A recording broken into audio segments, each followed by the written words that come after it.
The Genealogy of Morals by Friedrich Wilhelm Nietzsche. Preface.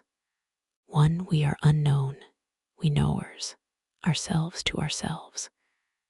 This has its own good reason. We have never searched for ourselves. How should it then come to pass that we should ever find ourselves? Rightly has it been said, where your treasure is, there will your heart be also. Our treasure is there, where stand the hives of our knowledge. It is to those hives that we are always striving as born creatures of flight. And as the honey-gatherers of the spirit, we care really in our hearts only for one thing, to bring something home to the hive, as far as the rest of life, with its so-called experiences, is concerned. Which of us has even sufficient serious interest or sufficient time? In our dealings with such points of life, we are, I fear, never properly to the point. To be precise, our heart is not there, and certainly not our ear, rather like one who, delighting in a divine distraction, or sunken in the seas of his own soul, in whose ear the clock has just thundered with all its force its 12 strokes of noon, suddenly wakes up and asks himself what has in point of fact just struck. So do we at times rub afterwards, as it were, our puzzled ears, and ask in complete astonishment and complete embarrassment, through what have we in point of fact just lived? Further, who are we in point of fact? And count, after they have struck, as I have explained, all the 12 throbbing beats of the clock of our experience, of our life, of our being. And count wrong in the endeavor. Of necessity, we remain strangers to ourselves. We understand ourselves not. In ourselves, we are bound to be mistaken. For of us holds good to all eternity the motto, each one is the farthest away from himself. As far as ourselves are concerned, we are not knowers. 2. My thoughts concerning the genealogy of our moral prejudices, for they constitute the issue in this polemic, have their first, bald, and provisional expression in that collection of aphorisms entitled Human, All Too Human, a book for free minds, the writing of which was begun in Sorrento during a winter which allowed me to gaze over the broad and dangerous territory through which my mind had up to that time wandered. This took place in the winter of 1876 to 77. The thoughts themselves are older. They were in their substance already the same thoughts which I take up again in the following treatises. We hope that they have derived benefit from the long interval, that they have grown riper, clearer, stronger, more complete. The fact, however, that I still cling to them even now, that in the meanwhile they have always held faster by each other, have, in fact, grown out of their original shape and into each other. All this strengthens in my mind the joyous confidence that they must have been originally neither separate, disconnected, capricious, nor sporadic phenomena, but have sprung from a common root, from a fundamental fiat of knowledge whose empire reached to the soul's depth, and that ever grew more definite in its voice and more definite in its demands. That is the only state of affairs that is proper in the case of a philosopher. We have no right to be disconnected. We must neither err disconnectedly, nor strike the truth disconnectedly.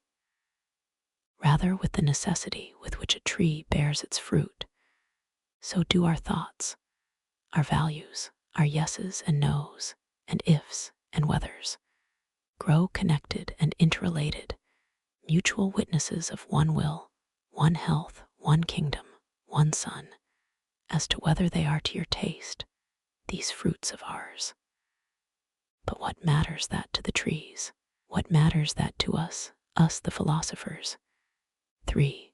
Owing to a scrupulosity peculiar to myself, which I confess reluctantly. It concerns, indeed, morality, a scrupulosity which manifests itself in my life at such an early period, with so much spontaneity, with so chronic a persistence, and so keen an opposition to environment, epoch, precedent, and ancestry, that I should have been almost entitled to style it my a circumflex priori. My curiosity and my suspicion felt themselves betimes bound to halt at the question of what in point of actual fact was the origin of our good and of our evil. Indeed, at the boyish age of 13, the problem of the origin of evil already haunted me. At an age when games and God divide one's heart, I devoted to that problem my first childish attempt at the literary game, my first philosophically essay. And as regards my infantile solution of the problem, well, I gave quite properly the honor to God, and made him the father of evil. Did my own a circumflex priori demand that precise solution from me, that new, immoral, or at least amoral, a circumflex priori, and that categorical imperative which was its voice? But oh, how hostile to the Kantian article, and how pregnant with problems, to which since then I have given more and more attention, and indeed, what is more than attention? Fortunately, I soon learned to separate theological from moral prejudices, and I gave up looking for a supernatural origin of evil, a certain amount of historical and philological education, to say nothing of an innate faculty of psychological discrimination par excellence, succeeded in transforming almost immediately my original problem into the following one. Under what conditions did man invent for himself those judgments of values, good and evil, and what intrinsic value do they possess in themselves? Have they up to the present hindered or advanced human well-being? Are they a symptom of the distress, impoverishment, and degeneration of human life? Or conversely, is it in them that is manifested the fullness, the strength, and the will of life, its courage, its self-confidence, its future? On this point I found and hazarded in my mind the most diverse answers. I established distinctions in periods, peoples, and castes. I became a specialist in my problem, and from my answers grew new questions, new investigations, new conjectures, new probabilities, until at last I had a land of my own and a soil of my own, a whole secret world growing and flowering, like hidden gardens of whose existence no one could have an inkling. Oh, how happy are we finders of knowledge, provided that we know how to keep silent sufficiently long. For my first impulse to publish some of my hypotheses concerning the origin of morality I owe to a clear, well-written, and even precocious little book, in which a perverse and vicious kind of moral philosophy, your real English kind, was definitely presented to me for the first time, and this attracted me with that magnetic attraction inherent in that which is diametrically opposed and antithetical to one's own ideas. The title of the book was The Origin of the Moral Emotions, its author, Dr. Paul Ray, the year of its appearance, 1877. I may almost say that I have never read anything in which every single dogma and conclusion has called forth from me so emphatic a negation as did that book, albeit a negation tainted by either pique or intolerance. I referred accordingly both in season and out of season in the previous works, at which I was then working, to the arguments of that book, not to refute them, for what have I got to do with mere refutations, but substituting, as is natural to a positive mind, for an improbable theory, one which is more probable, and occasionally, no doubt, for one philosophically error, another. In that early period I gave, as I have said, the first public expression to those theories of origin to which these essays are devoted, but with a clumsiness which I was the last to conceal from myself. For I was as yet cramped, being still without a special language for these special subjects, still frequently liable to relapse and to vacillation. To go into details, compare what I say in Human, All Too Human, Part I, about the parallel early history of good and evil, APH. 45, namely, their origin from the castes of the aristocrats and the slaves, similarly, APH. 136 et seq. Concerning the birth and value of ascetic morality, similarly, AVs. 96, 99, Vol. Roman 2, APH. 89, concerning the morality of custom, that far older and more original kind of morality, which is toto, silo, different from the altruistic ethics, in which Dr. Ray, like all the English moral philosophers, sees the ethical thing in itself. Finally, APH. 92. Similarly, APH. 26 in Human, All Too Human, Part Roman 2, and APH. 112. The Dawn of Day, concerning the origin of justice as a balance between persons of approximately equal power, equilibrium as the hypothesis of all contract, consequently of all law. Similarly, concerning the origin of punishment, Human, All Too Human, Part Roman 2. AVs. 22, 23. In regard to which the deterrent object is neither essential nor original, as Dr. Ray thinks.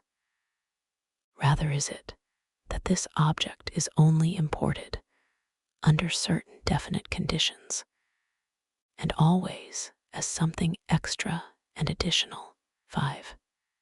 In reality, I had set my heart at that time on something much more important than the nature of the theories of myself or others concerning the origin of morality, or, more precisely, the real function from my view of these theories was to point an end to which they were one among many means.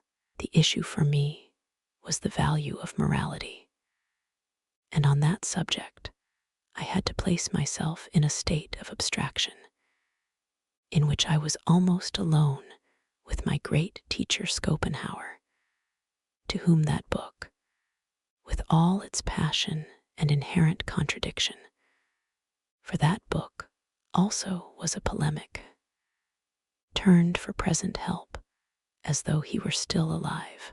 The issue was, strangely enough, the value of the unegoistic instincts, the instincts of pity, self-denial, and self-sacrifice, which Schopenhauer had so persistently painted in golden colors, deified and etherealized, that eventually they appeared to him, as it were, high and dry, as intrinsic values in themselves, on the strength of which he uttered both to life and to himself his own negation.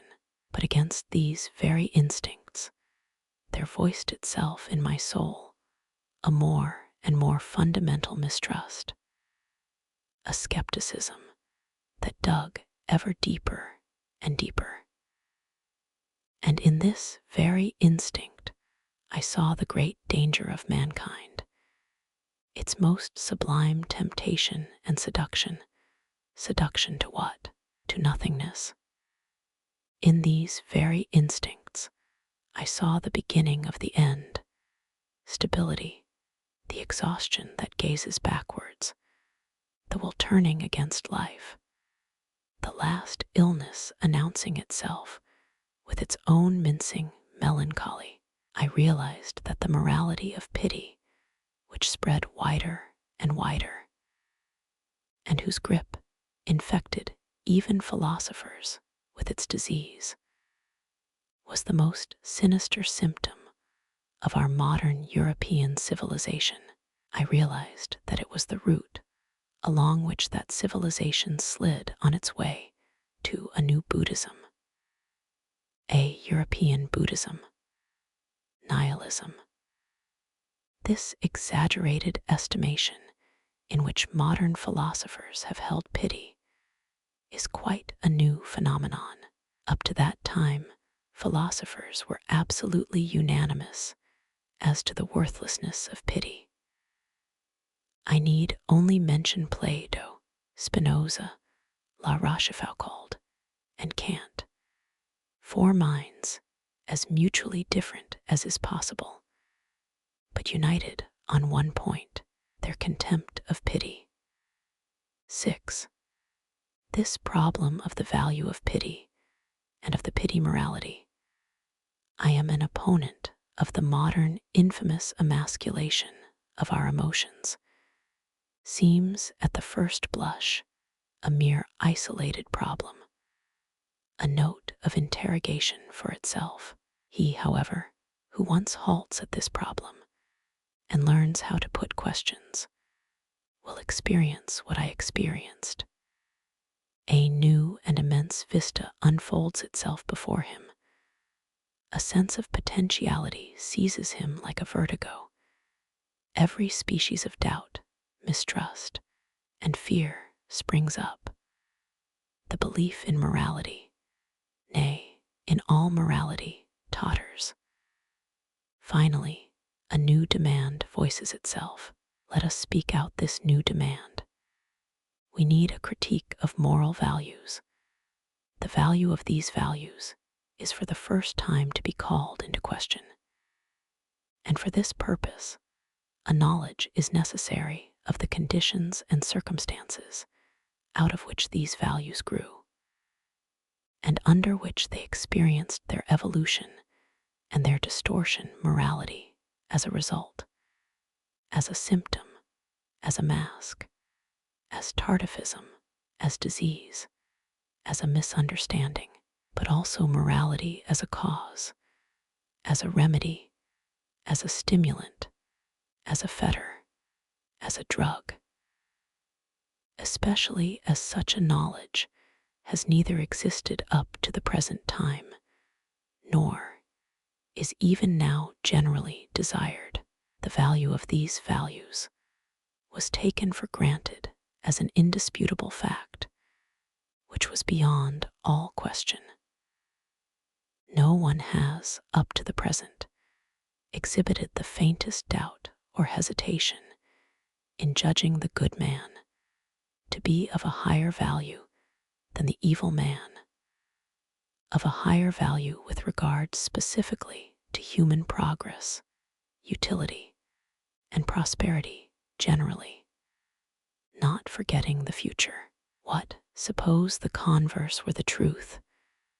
What, suppose there lurked in the good man a symptom of retrogression, such as a danger, a temptation, a poison, a narcotic, by means of which the present battened on the future, more comfortable and less risky perhaps than its opposite, but also pettier, meaner, so that morality would really be saddled with the guilt if the maximum potentiality of the power and splendor of the human species were never to be attained, so that really morality would be the danger of dangers.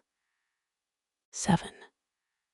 Enough that after this vista had disclosed itself to me, I myself had reason to search for learned, bold, and industrious colleagues. I am doing it even to this very day. It means traversing with new clamorous questions, and at the same time with new eyes, the immense, distant, and completely unexplored land of morality, of a morality which has actually existed and been actually lived. And is this not practically equivalent to first discovering that land? If, in this context, I thought, amongst others, of the aforesaid Dr. Ray, I did so because I had no doubt that from the very nature of his questions, he would be compelled to have recourse to a truer method in order to obtain his answers. Have I deceived myself on that score? I wished at all events to give a better direction of vision to an eye of such keenness and such impartiality. I wished to direct him to the real history of morality and to warn him, while there was yet time, against a world of English theories that culminated in the blue vacuum of heaven. Other colors, of course, rise immediately to one's mind as being 100 times more potent than blue for a genealogy of morals. For instance, gray, by which I mean authentic facts capable of definite proof and having actually existed.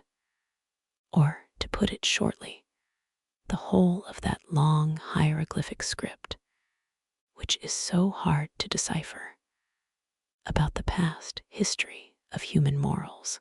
This script was unknown to Dr. Ray, but he had read Darwin, and so in his philosophy, the Darwinian beast and that pink of modernity, the demure weakling and dilettante, who bites no longer, shake hands politely in a fashion that is at least instructive, the latter exhibiting a certain facial expression of refined and good-humored indolence, tinged with a touch of pessimism and exhaustion, as if it really did not pay to take all these things, I mean moral problems, so seriously.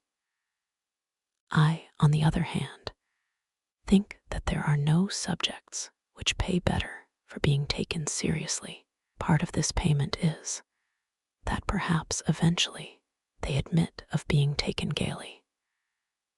This gaiety indeed, or to use my own language, this joyful wisdom, is a payment for a protracted, brave, laborious, and burrowing seriousness, which, it goes without saying, is the attribute of but a few. But on that day, on which we say from the fullness of our hearts, forward, our old morality too is fit material for comedy, we shall have discovered a new plot and a new possibility for the Dionysian drama entitled The Soul's Fate, and he will speedily utilize it. One can wager safely, he, the great ancient eternal dramatist of the comedy of our existence, if this writing be obscure to any individual and jar on his ears, I do not think that it is necessarily I who am to blame. It is clear enough, on the hypothesis which I presuppose, namely, that the reader has first read my previous writings and has not grudged them a certain amount of trouble.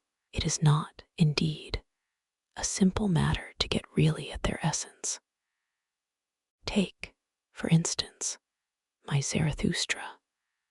I allow no one to pass muster as knowing that book, unless every single word therein has at some time wrought in him a profound wound, and at some time exercised on him a profound enchantment. Then, and not till then, can he enjoy the privilege of participating reverently in the halcyon element from which that work is born, in its sunny brilliance, its distance, its spaciousness, its certainty. In other cases, the aphoristic form produces difficulty, but this is only because this form is treated too casually.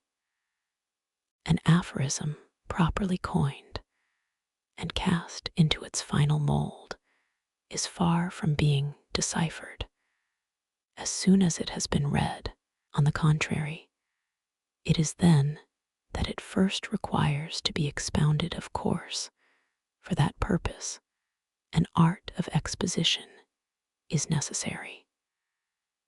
The third essay in this book provides an example of what is offered, of what in such cases I call exposition. An aphorism is prefixed to that essay. The essay itself is its commentary. Certainly one quality which nowadays has been best forgotten, and that is why it will take some time yet for my writings to become readable, is essential in order to practice reading as an art, a quality for the exercise of which it is necessary to be a cow, and under no circumstances a modern man. Rumination, Sils Maria, Upper Engadine, July 1887. First essay, Good and Evil, Good and Bad. 1. Those English psychologists, who up to the present are the only philosophers who are to be thanked for any endeavor to get as far as a history of the origin of morality. These men, I say, offer us in their own personalities no paltry problem. They even have, if I am to be quite frank about it, in their capacity of living riddles, an advantage over their books. They themselves are interesting. These English psychologists, what do they really mean? We always find them voluntarily or involuntarily at the same task of pushing to the front the party hauntus of our inner world, and looking for the efficient, governing, and decisive principle in that precise quarter where the intellectual self-respect of the race would be the most reluctant to find it. For example, in the vis inertiae of habit, or in forgetfulness, or in a blind and fortuitous mechanism and association of ideas, or in some factor that is purely passive, reflex, molecular, or fundamentally stupid. What is the real motive power which always impels these psychologists in precisely this direction? Is it an instinct for human disparagement, somewhat sinister, vulgar, and malignant, or perhaps incomprehensible even to itself? Or perhaps a touch of pessimistic jealousy, the mistrust of disillusioned idealists who have become gloomy, poisoned, and bitter, or a petty subconscious enmity and rancor against Christianity and Plato that has conceivably never crossed the threshold of consciousness, or just a vicious taste for those elements of life which are bizarre, painfully paradoxical, mystical, and illogical, or as a final alternative, a dash of each of these motives, a little vulgarity, a little gloominess, a little anti-Christianity, a little craving for the necessary piquancy. But I am told that it is simply a case of old, frigid, and tedious frogs crawling and hopping around men and inside men, as if they were as thoroughly at home there as they would be in a swamp. I am opposed to this statement, nay, I do not believe it, and if, in the impossibility of knowledge, one is permitted to wish, so do I wish from my heart that just the converse metaphor should apply, and that these analysts with their psychological microscopes should be, at bottom, brave, proud, and magnanimous animals who know how to bridle both their hearts and their smarts, and have specifically trained themselves to sacrifice what is desirable to what is true. Any truth, in fact, even the simple, bitter, ugly, repulsive, unchristian, and immoral truths, for there are truths of that description, too. All honor, then, to the noble spirits who would fain dominate these historians of morality. But it is certainly a pity that they lack the historical sense itself, that they themselves are quite deserted by all the beneficent spirits of history. The whole train of their thought runs, as was always the way of old-fashioned philosophers, on thoroughly unhistorical lines. There is no doubt on this point. The crass ineptitude of their Genealogy of Morals is immediately apparent when the question arises of ascertaining the origin of the idea and judgment of good. Man had originally, so speaks their decree, praised and called good altruistic acts from the standpoint of those on whom they were conferred, that is, those to whom they were useful. Subsequently, the origin of this praise was forgotten, and altruistic acts, simply because, as a sheer matter of habit, they were praised as good, came also to be felt as good, as though they contained in themselves some intrinsic goodness. The thing is obvious. This initial derivation contains already all the typical and idiosyncratic traits of the English psychologists. We have utility, forgetting, habit, and finally error, the whole assemblage forming the basis of a system of values on which the higher man has up to the present prided himself as though it were a kind of privilege of man in general. This pride must be brought low. This system of values must lose its values. Is that attained? Now, the first argument that comes ready to my hand is that the real homestead of the concept good is sought and located in the wrong place. The judgment good did not originate among those to whom goodness was shown. Much rather has it been the good themselves, that is, the aristocratic, the powerful, the high-stationed, the high-minded, who have felt that they themselves were good, and that their actions were good, that is to say, of the first order, in contradistinction to all the low-minded, the vulgar, and the plebeian. It was out of this pathos of distance that they first arrogated the right to create values for their own profit and to coin the names of such values. What had they to do with utility? The standpoint of utility is as alien and as inapplicable as it could possibly be.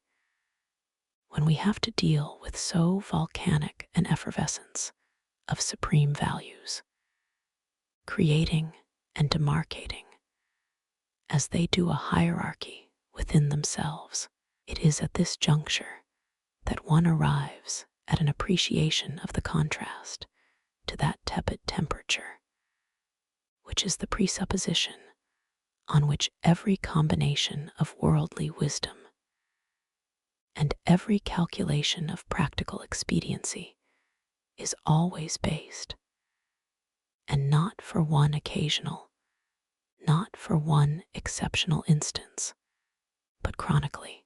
The pathos of nobility and distance, as I have said, the chronic and despotic esprit de corps, and fundamental instinct of a higher dominant race coming into association with a meaner race, an under race. This is the origin of the antithesis of good and bad.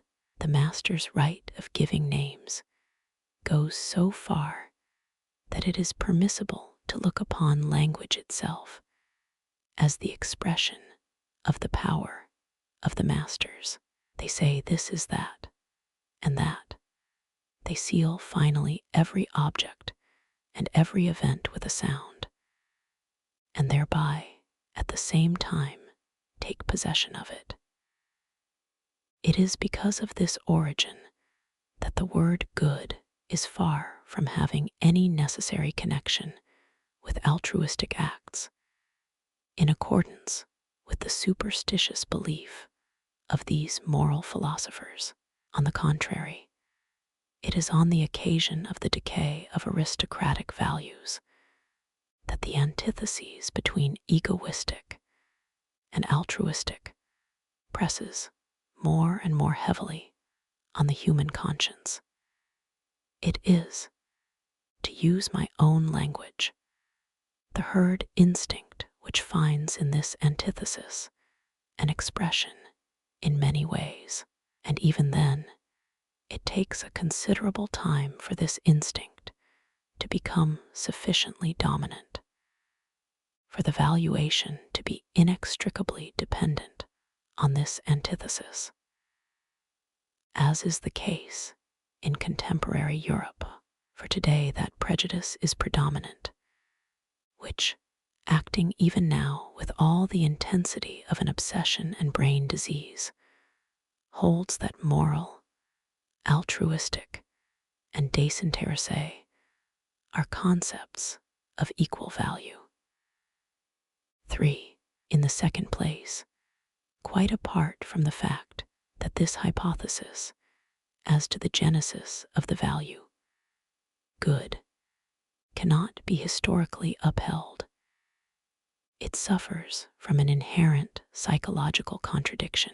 The utility of altruistic conduct has presumably been the origin of its being praised, and this origin has become forgotten. But in what conceivable way is this forgetting possible? Has perchance the utility of such conduct ceased at some given moment? The contrary is the case. This utility has rather been experienced every day at all times, and is consequently a feature that obtains a new and regular emphasis with every fresh day. It follows that, so far from vanishing from the consciousness, so far indeed from being forgotten, it must necessarily become impressed on the consciousness with ever-increasing distinctness. How much more logical is that contrary theory? It is not the truer for that, which is represented, for instance, by Herbert Spencer, who places the concept good as essentially similar to the concept useful, purposive, so that in the judgments, good and bad mankind is simply summarizing and investing with a sanction its unforgotten and unforgettable experiences concerning the useful purposive and the mischievous non-purposive. According to this theory, good is the attribute of that which has previously shown itself useful, and so is able to claim to be considered valuable in the highest degree, valuable in itself. This method of explanation is also, as I have said, wrong, but at any rate, the explanation itself is coherent and psychologically tenable, for the guidepost which first put me on the right track was this question: what is the true etymological significance of the various symbols for the idea good, which have been coined in the various languages? I then found that they all led back to the same evolution of the same idea, that everywhere aristocrat, noble in the social sense, is the root idea, out of which have necessarily developed good, in the sense of with aristocratic soul, noble in the sense of with a soul of high caliber, with a privileged soul, a development which invariably runs parallel with that other evolution by which vulgar, plebeian, low are made to change finally into bad. The most eloquent proof of this last contention is the German word schlecht itself. This word is identical with schlicht. Compare Schlechtweg and Schlechterdings, which, originally, and as yet without any sinister innuendo, simply denoted the plebeian man in contrast to the aristocratic man. It is at the sufficiently late period of the 30 Years' War that this sense becomes changed to the sense now current. From the standpoint of the genealogy of morals, this discovery seems to be substantial. The lateness of it is to be attributed to the retarding influence exercised in the modern world by democratic prejudice in the sphere of all questions of origin. This extends, as will shortly be shown, even to the province of natural science and physiology, which, prima facie, is the most objective. The extent of the mischief which is caused by this prejudice, once it is free of all trammels except those of its own malice, particularly to ethics and history, is shown by the notorious case of Buckle. It was in Buckle that that plebeianism of the modern spirit, which is of English origin, broke out once again from its malignant soil with all the violence of a slimy volcano, and with that salted, rampant, and vulgar eloquence with which up to the present time all volcanoes have spoken. 5. With regard to our problem, which can justly be called an intimate problem, and which elects to appeal to only a limited number of ears, it is of no small interest to ascertain that in those words and roots which denote good, we catch glimpses of that architect, on the strength of which the aristocrats feel themselves to be beings of a higher order than their fellows. Indeed, they call themselves in perhaps the most frequent instances simply after their superiority in power, e.g., the powerful, the lords, the commanders. or after the most obvious sign of their superiority, as for example the rich, the possessors. That is the meaning of Arya, and the Iranian and Slav languages correspond. But they also call themselves after some characteristic idiosyncrasy, and this is the case which now concerns us. They name themselves, for instance, the truthful. This is first done by the Greek nobility, whose mouthpiece is found in Theognis, the Megarian poet. The word letter 1F10 sigma theta lambda omicron sigma, which is coined for the purpose, signifies etymologically one who has reality, who is real, who is true, and then with a subjective twist, the true as the truthful.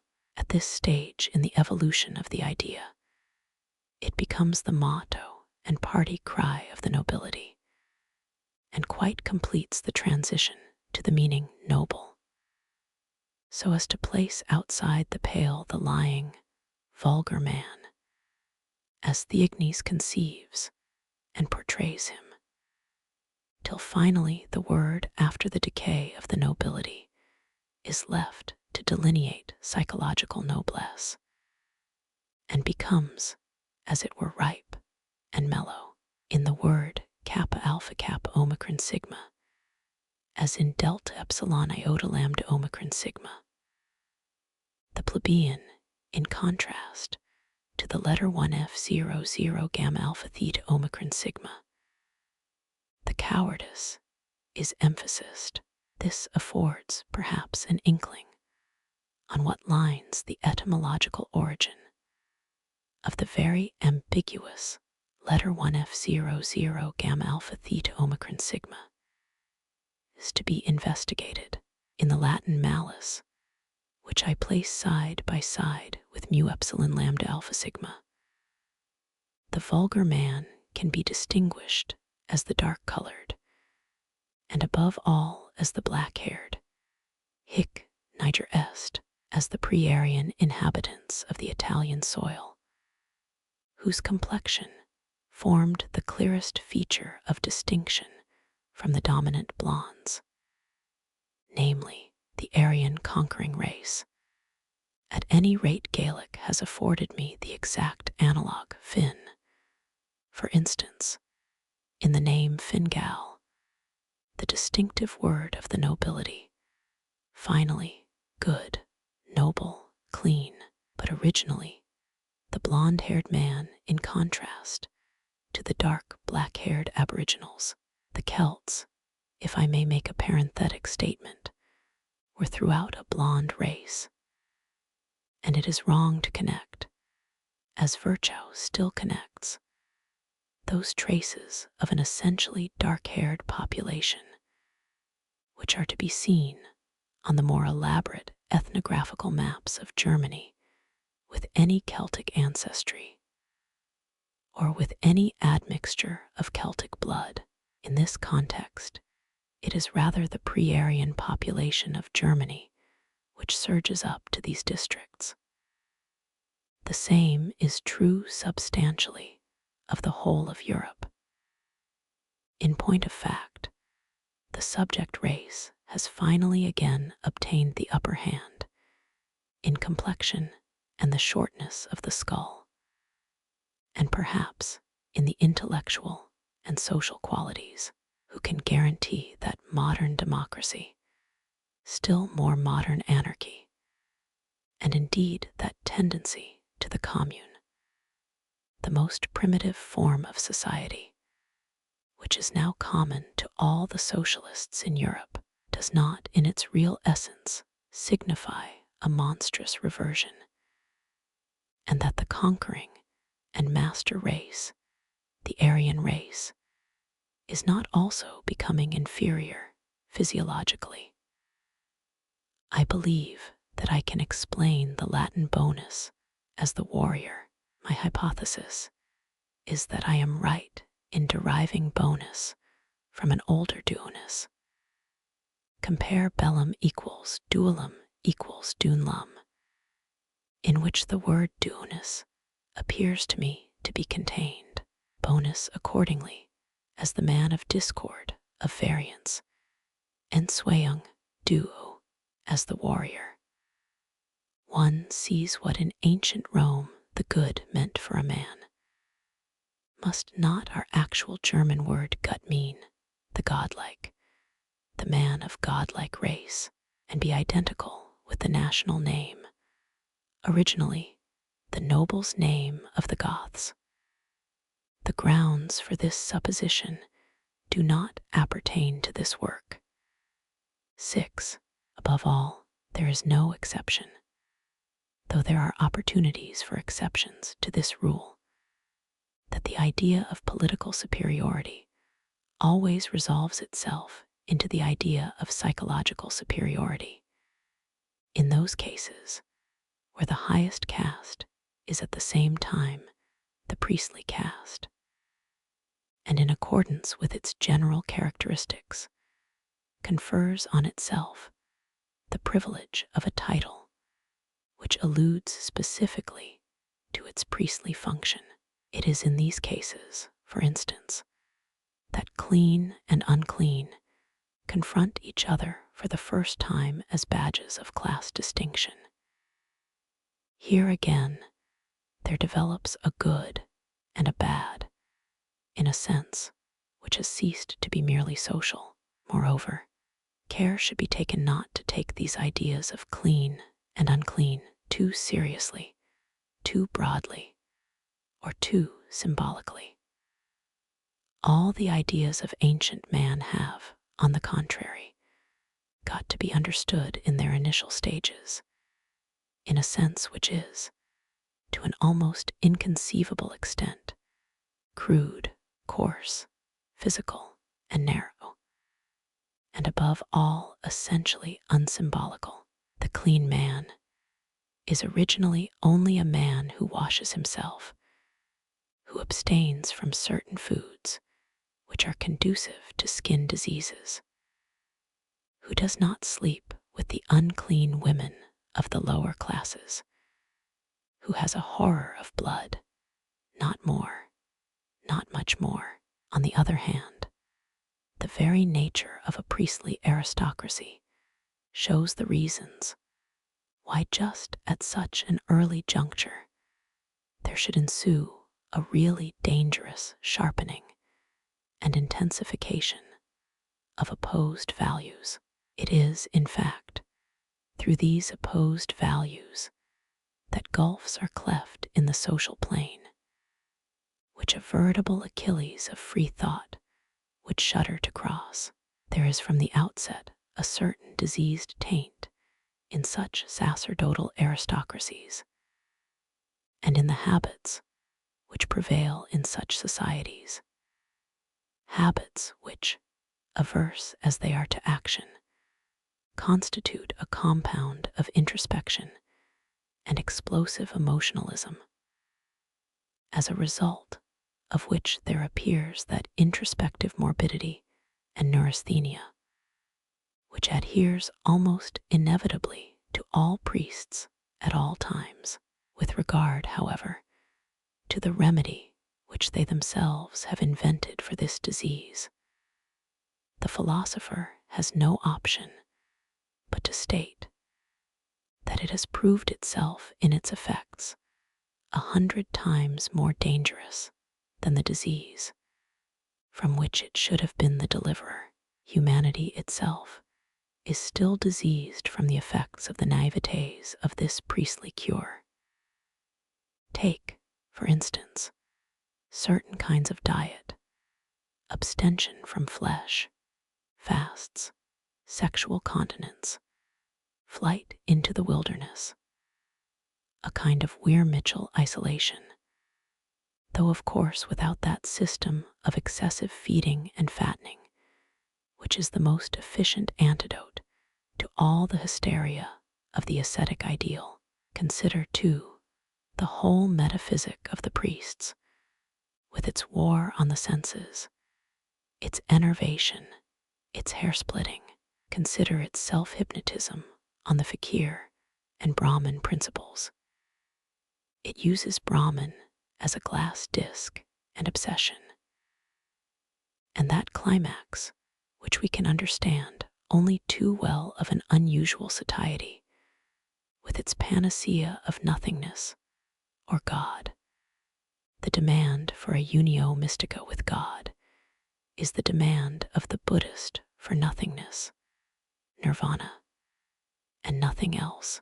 In sacerdotal societies, every element is on a more dangerous scale, not merely cures and remedies, but also pride, revenge, cunning, exaltation, love, ambition, virtue, morbidity.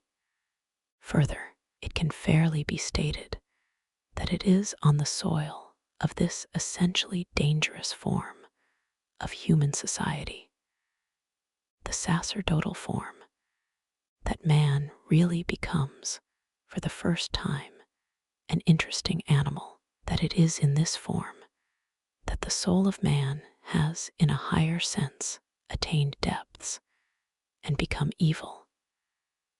And those are the two fundamental forms of the superiority, which up to the present man has exhibited over every other animal.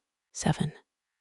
The reader will have already surmised with what ease the priestly mode of valuation can branch off from the knightly aristocratic mode, and then develop into the very antithesis of the latter.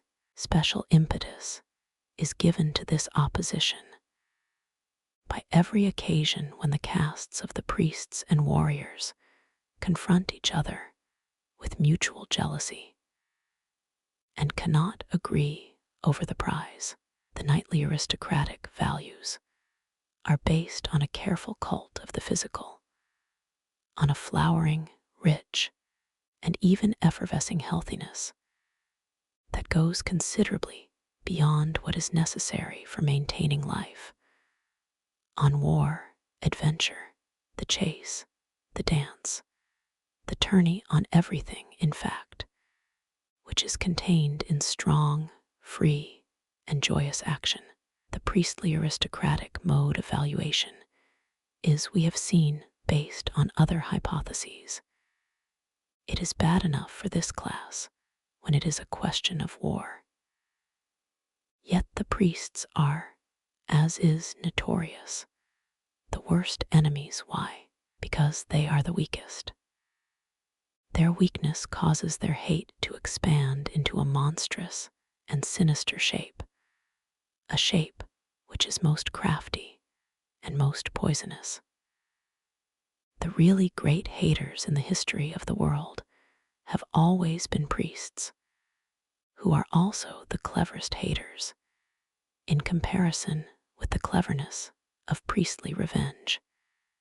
Every other piece of cleverness is practically negligible. Human history would be too fatuous for anything were it not for the cleverness imported into it by the weak. Take at once the most important instance, all the world's efforts against the aristocrats, the mighty, the masters, the holders of power, are negligible by comparison with what has been accomplished against those classes by the Jews, that priestly nation, which eventually realized that the one method of effecting satisfaction on its enemies and tyrants was by means of a radical transvaluation of values, which was at the same time an act of the cleverest revenge. Yet the method was only appropriate to a nation of priests, to a nation of the most jealously nursed priestly revengefulness. It was the Jews who, in opposition to the aristocratic equation, good equals aristocratic equals beautiful equals happy equals loved by the gods, dared with a terrifying logic to suggest the contrary equation, and indeed to maintain, with the teeth of the most profound hatred, the hatred of weakness, this contrary equation, namely, the wretched are alone the good, the poor, the weak, the lowly, are alone the good, the suffering, the needy, the sick, the loathsome, are the only ones who are pious, the only ones who are blessed. For them alone is salvation. But you, on the other hand, you aristocrats, you men of power, you are to all eternity the evil, the horrible, the covetous, the insatiate, the godless. Eternally also shall you be the unblessed, the cursed, the damned. We know who it was who reaped the heritage of this Jewish transvaluation. In the context of the monstrous and inordinately fateful initiative which the Jews have exhibited in connection with this most fundamental of all declarations of war, I remember the passage which came to my pen on another occasion. Beyond good and evil, APH 195, that it was, in fact, with the Jews that the revolt of the slaves begins in the sphere of morals. That revolt which has behind it a history of 2 millennia, and which at the present day has only moved out of our sight, because it has achieved victory. 8. But you understand this not. You have no eyes for a force which has taken 2,000 years to achieve victory. There is nothing wonderful in this. All lengthy processes are hard to see and to realize. But this is what took place from the trunk of that tree of revenge and hate, Jewish hate, that most profound and sublime hate, which creates ideals and changes old values to new creations, the like of which has never been on earth. There grew a phenomenon which was equally incomparable, a new love, the most profound and sublime of all kinds of love. And from what other trunk could it have grown? But beware of supposing that this love has soared on its upward growth, as in any way a real negation of that thirst for revenge, as an antithesis to the Jewish hate. No, the contrary is the truth. This love grew out of that hate, as its crown, as its triumphant crown, circling wider and wider amid the clarity and fullness of the sun, and pursuing in the very kingdom of light and height its goal of hatred, its victory, its spoil, its strategy, with the same intensity with which the roots of that tree of hate sank into everything which was deep and evil, with increasing stability and increasing desire. This Jesus of Nazareth, the incarnate gospel of love, this Redeemer, bringing salvation and victory to the poor, the sick, the sinful, was he not really temptation in its most sinister and irresistible form? Temptation to take the tortuous path to those very Jewish values and those very Jewish ideals. Has not Israel really obtained the final goal of its sublime revenge by the tortuous paths of this Redeemer? For all that he might pose as Israel's adversary and Israel's destroyer, is it not due to the black magic of a really great policy of revenge, of a far-seeing, burrowing revenge, both acting and calculating with slowness, that Israel himself must repudiate before all the world the actual instrument of his own revenge, and nail it to the cross? so that all the world, that is, all the enemies of Israel, could nibble without suspicion at this very bait. Could, moreover, any human mind, with all its elaborate ingenuity, invent a bait that was more truly dangerous? Anything that was even equivalent in the power of its seductive, intoxicating, defiling, and corrupting influence to that symbol of the Holy Cross, to that awful paradox of a God on the cross, to that mystery of the unthinkable, supreme, and utter horror of the self-crucifixion of a God for the salvation of man. It is at least certain that sub hoc signo Israel, with its revenge and transvaluation of all values, has up to the present always triumphed again over all other ideals, over all more aristocratic ideals. 9. But why do you talk of nobler ideals? Let us submit to the facts that the people have triumphed, or the slaves, or the populace, or the herd, or whatever name you care to give them. If this has happened through the Jews, so be it. In that case, no nation ever had a greater mission in the world's history. The masters have been done away with. The morality of the vulgar man has triumphed. This triumph may also be called a blood poisoning. It has mutually fused the races. I do not dispute it, but there is no doubt but that this intoxication has succeeded. The redemption of the human race, that is, from the masters, is progressing swimmingly. Everything is obviously becoming Judaized, or Christianized, or vulgarized. What is there in the words? It seems impossible to stop the course of this poisoning through the whole body politic of mankind. But its tempo and pace may from the present time be slower, more delicate, quieter, more discreet. There is time enough. In view of this context, has the Church nowadays any necessary purpose? Has it, in fact, a right to live? Or could man get on without it? Quaerator. It seems that it fetters and retards this tendency instead of accelerating it. Well, even that might be its utility.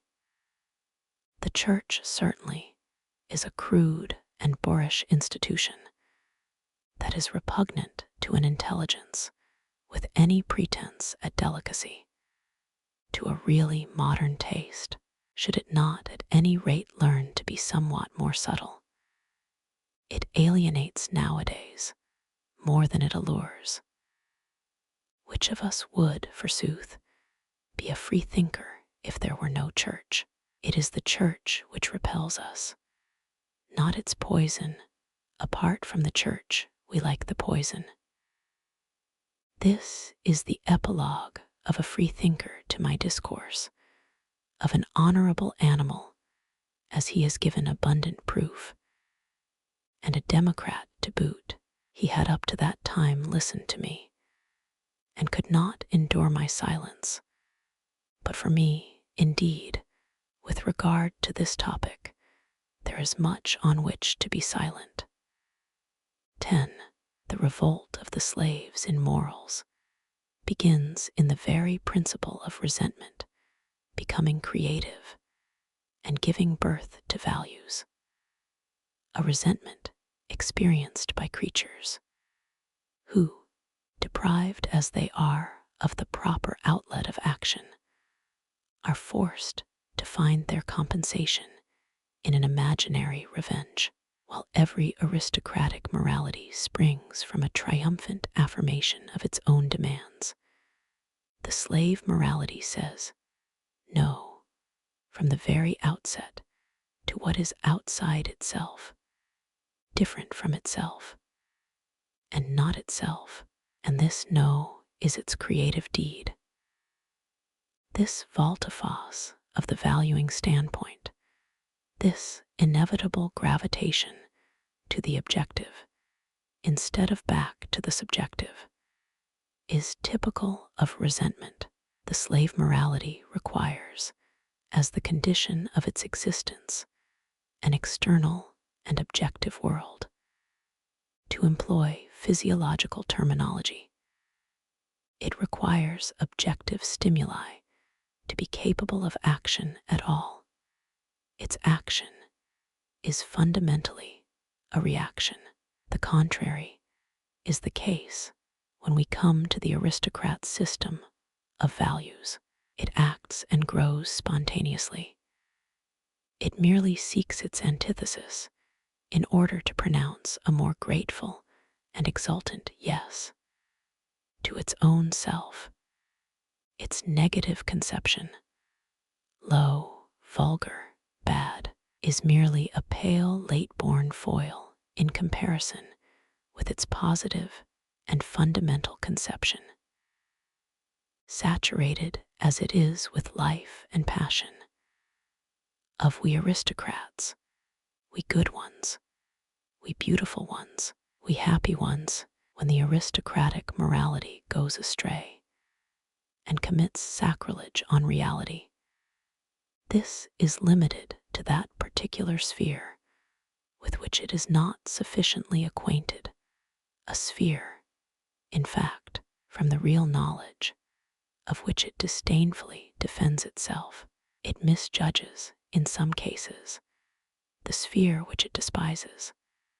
The sphere of the common vulgar man and the low people, on the other hand, due weight should be given to the consideration that in any case the mood of contempt, of disdain, of superciliousness, even on the supposition that it falsely portrays the object of its contempt, will always be far removed from that degree of falsity which will always characterize the attacks in effigy, of course, of the vindictive hatred and revengefulness of the weak in onslaughts on their enemies.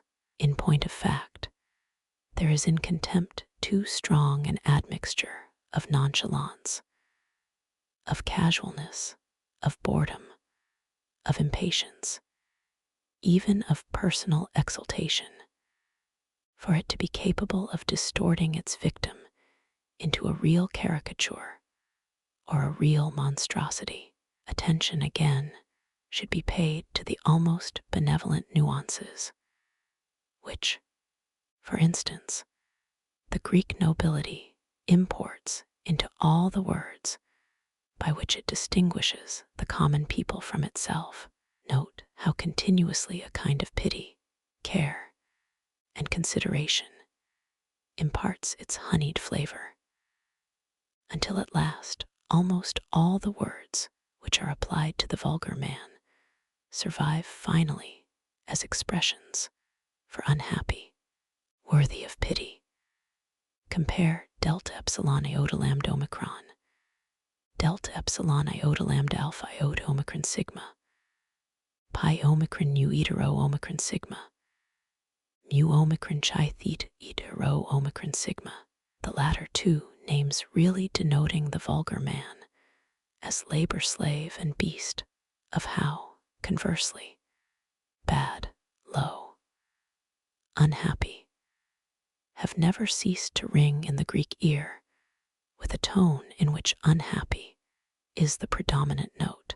This is a heritage of the old noble aristocratic morality, which remains true to itself even in contempt. Let philologists remember the sense in which letter 1F40 O to Z upsilon rho omicron sigma, letter 1F04 nu omicron lambda beta omicron sigma, tau lambda eta mu omega nu, delta upsilon sigma tau, upsilon chi epsilon, letter 1F D1 nu, xi upsilon mu phi omicron rho alpha used to be employed. The well-born simply felt themselves the happy. They did not have to manufacture their happiness artificially through looking at their enemies, or in cases to talk and lie themselves into happiness. As is the custom with all resentful men, and similarly, complete men as they were, exuberant with strength, and consequently necessarily energetic, they were too wise to dissociate happiness from action. Activity becomes in their minds necessarily counted as happiness. That is the etymology of epsilon letter 1F56, pi rho letter 1F06, tau tau, epsilon iota nu, all in sharp contrast to the happiness of the weak and the oppressed, with their festering venom and malignity, among whom happiness appears essentially as a narcotic, a deadening, a quietude, a peace, a Sabbath, an enervation of the mind and relaxation of the limbs. In short, a purely passive phenomenon, while the aristocratic man lived in confidence and openness with himself. Gamma epsilon nu nu alpha letter 1FD0, omicron sigma. Nobly epsilon born, emphasizes the nuance sincere, and perhaps also naive.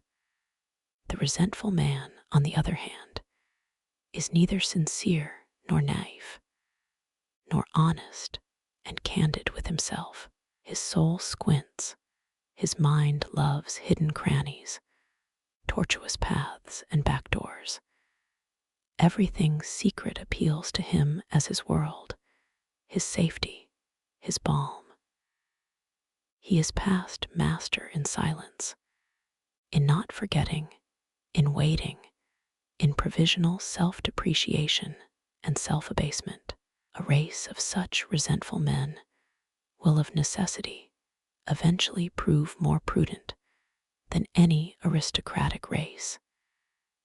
It will honor prudence on quite a distinct scale, as, in fact, a paramount condition of existence, while prudence among aristocratic men is apt to be tinged with a delicate flavor of luxury and refinement. So among them, it plays nothing like so integral a part as that complete certainty of function of the governing unconscious instincts, or as indeed a certain lack of prudence, such as a vehement and valiant charge, whether against danger or the enemy, or as those ecstatic bursts of rage, love, reverence, gratitude, by which at all times noble souls have recognized each other. When the resentment of the aristocratic man manifests itself, it fulfills and exhausts itself in an immediate reaction, and consequently instills no venom. On the other hand, it never manifests itself at all in countless instances, when in the case of the feeble and weak it would be inevitable, an inability to take seriously for any length of time their enemies, their disasters, their misdeeds. That is the sign of the full, strong natures, who possess a superfluity of molding plastic force that heals completely and produces forgetfulness. A good example of this in the modern world is Murraybau, who had no memory for any insults and meannesses which were practiced on him, and who was only incapable of forgiving because he forgot. Such a man indeed shakes off with a shrug many a worm which would have buried itself in another. It is only in characters like these that we see the possibility, supposing, of course, that there is such a possibility in the world, of the real love of one's enemies. What respect for his enemies is found, forsooth, in an aristocratic man? And such a reverence is already a bridge to love. He insists on having his enemy to himself as his distinction. He tolerates no other enemy but a man in whose character there is nothing to despise and much to honor. On the other hand, imagine the enemy as the resentful man conceives him, and it is here exactly that we see his work, his creativeness. He has conceived the evil enemy, the evil one, and indeed that is the root idea from which he now evolves as a contrasting and corresponding figure, a good one, himself, his very self. 11. The method of this man is quite contrary to that of the aristocratic man, who conceives the root idea, good, spontaneously and straight away, that is to say, out of himself, and from that material then creates for himself a concept of bad, this bad of aristocratic origin, and that evil out of the cauldron of unsatisfied hatred, the former an imitation, an extra, an additional nuance, the latter, on the other hand, the original, the beginning, the essential act in the conception of a slave morality. These two words, bad and evil, how great a difference do they mark, in spite of the fact that they have an identical contrary in the idea good. But the idea good is not the same. Much rather let the question be asked, who is really evil according to the meaning of the morality of resentment? In all sternness, let it be answered thus: just the good man of the other morality, just the aristocrat, the powerful one, the one who rules, but who is distorted by the venomous eye of resentfulness into a new color, a new signification, a new appearance. This particular point we would be the last to deny. The man who learnt to know those good ones only as enemies, learnt at the same time not to know them only as evil enemies. And the same men who inter pairs were kept so rigorously in bounds through convention, respect, custom, and gratitude, though much more through mutual vigilance and jealousy inter pairs. These men who in their relations with each other find so many new ways of manifesting consideration, self-control, delicacy, loyalty, pride, and friendship.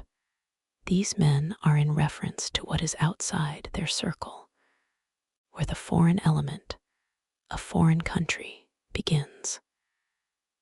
Not much better than beasts of prey, which have been let loose, they enjoy their freedom from all social control.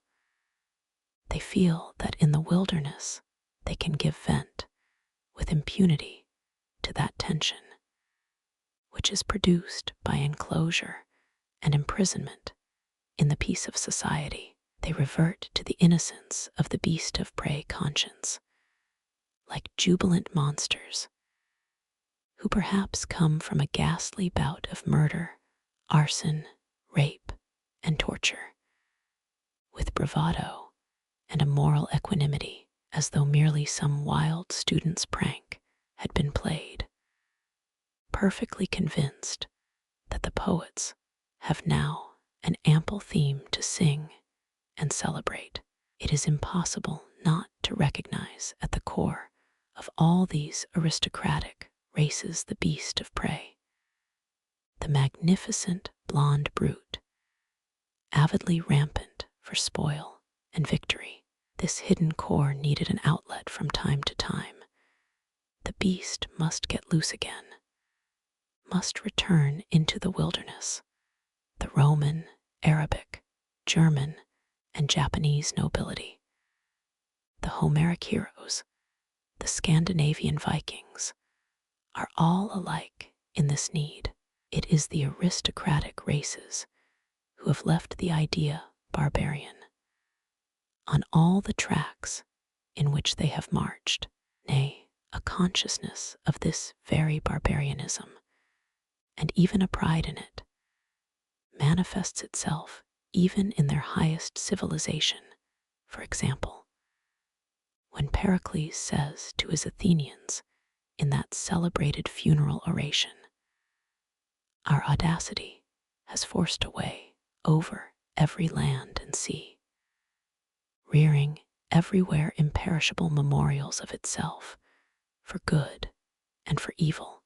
This audacity of aristocratic races, mad, absurd, and spasmodic as may be its expression, the incalculable and fantastic nature of their enterprises, Pericles sets in special relief and glory the rho alpha theta upsilon mu iota alpha of the Athenians, their nonchalance and contempt for safety, body, life, and comfort, their awful joy and intense delight in all destruction, in all the ecstasies of victory and cruelty.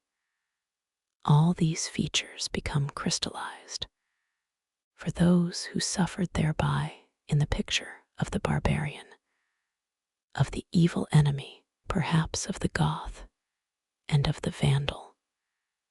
The profound, icy mistrust which the German provokes as soon as he arrives at power, even at the present time, is always still an aftermath of that inextinguishable horror with which for whole centuries Europe has regarded the wrath of the blonde Teuton beast. Although between the old Germans and ourselves there exists scarcely a psychological, let alone a physical, relationship, I have once called attention to the embarrassment of Hesiod when he conceived the series of social ages and endeavored to express them in gold, silver, and bronze. He could only dispose of the contradiction with which he was confronted by the Homeric world, an age magnificent indeed, but at the same time so awful and so violent, by making two ages out of one, which he henceforth placed one behind each other. First, the age of the heroes and demigods, as that world had remained in the memories of the aristocratic families, who found therein their own ancestors. Secondly, the Bronze Age, as that corresponding age appeared to the descendants of the oppressed, spoiled, ill-treated, exiled, enslaved, namely, as an age of bronze, as I have said, hard, cold, terrible, without feelings, and without conscience, crushing everything, and bespattering everything with blood. Granted the truth of the theory, now believed to be true, that the very essence of all civilization is to train out of man the beast of prey, a tame and civilized animal, a domesticated animal, it follows indubitably that we must regard as the real tools of civilization all those instincts of reaction and resentment, by the help of which the aristocratic races, together with their ideals, were finally degraded and overpowered, though that has not yet come to be synonymous with saying that the bearers of those tools also represented the civilization. It is rather the contrary that is not only probable, nay, it is palpable today. These bearers of vindictive instincts that have to be bottled up, these descendants of all European and non-European slavery, especially of the pre-Aryan population. These people, I say, represent the decline of humanity. These tools of civilization are a disgrace to humanity and constitute, in reality, more of an argument against civilization, more of a reason why civilization should be suspected. One may be perfectly justified in being always afraid of the blonde beast that lies at the core of all aristocratic races, and in being on one's guard. But who would not 100 times prefer to be afraid, when one at the same time admires, than to be immune from fear, at the cost of being perpetually obsessed with the loathsome spectacle of the distorted, the dwarfed, the stunted, the envenomed? And is that not our fate? What produces today our repulsion towards man? For we suffer from man, there is no doubt about it. It is not fear, it is rather that we have nothing more to fear from men. It is that the worm man is in the foreground and pullulates. It is that the tame man, the wretched, mediocre, and unedifying creature, has learnt to consider himself a goal and a pinnacle, an inner meaning, an historic principle, a higher man. Yes, it is that he has a certain right so to consider himself, in so far as he feels that in contrast to that excess of deformity, disease, exhaustion, and effeteness, whose odor is beginning to pollute present-day Europe, he at any rate has achieved a relative success. He at any rate still says yes to life. 12. I cannot refrain at this juncture from uttering a sigh and one last hope.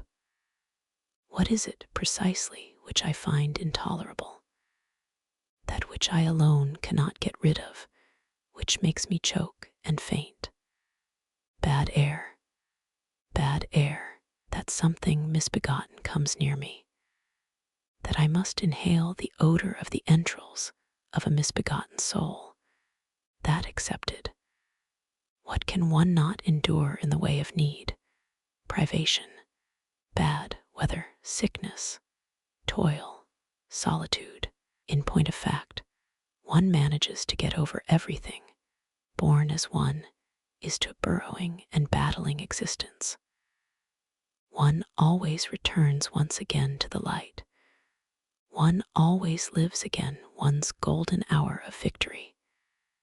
And then one stands as one was born, unbreakable, tense, ready for something more difficult, for something more distant, like a bow stretched, but the tauter by every strain.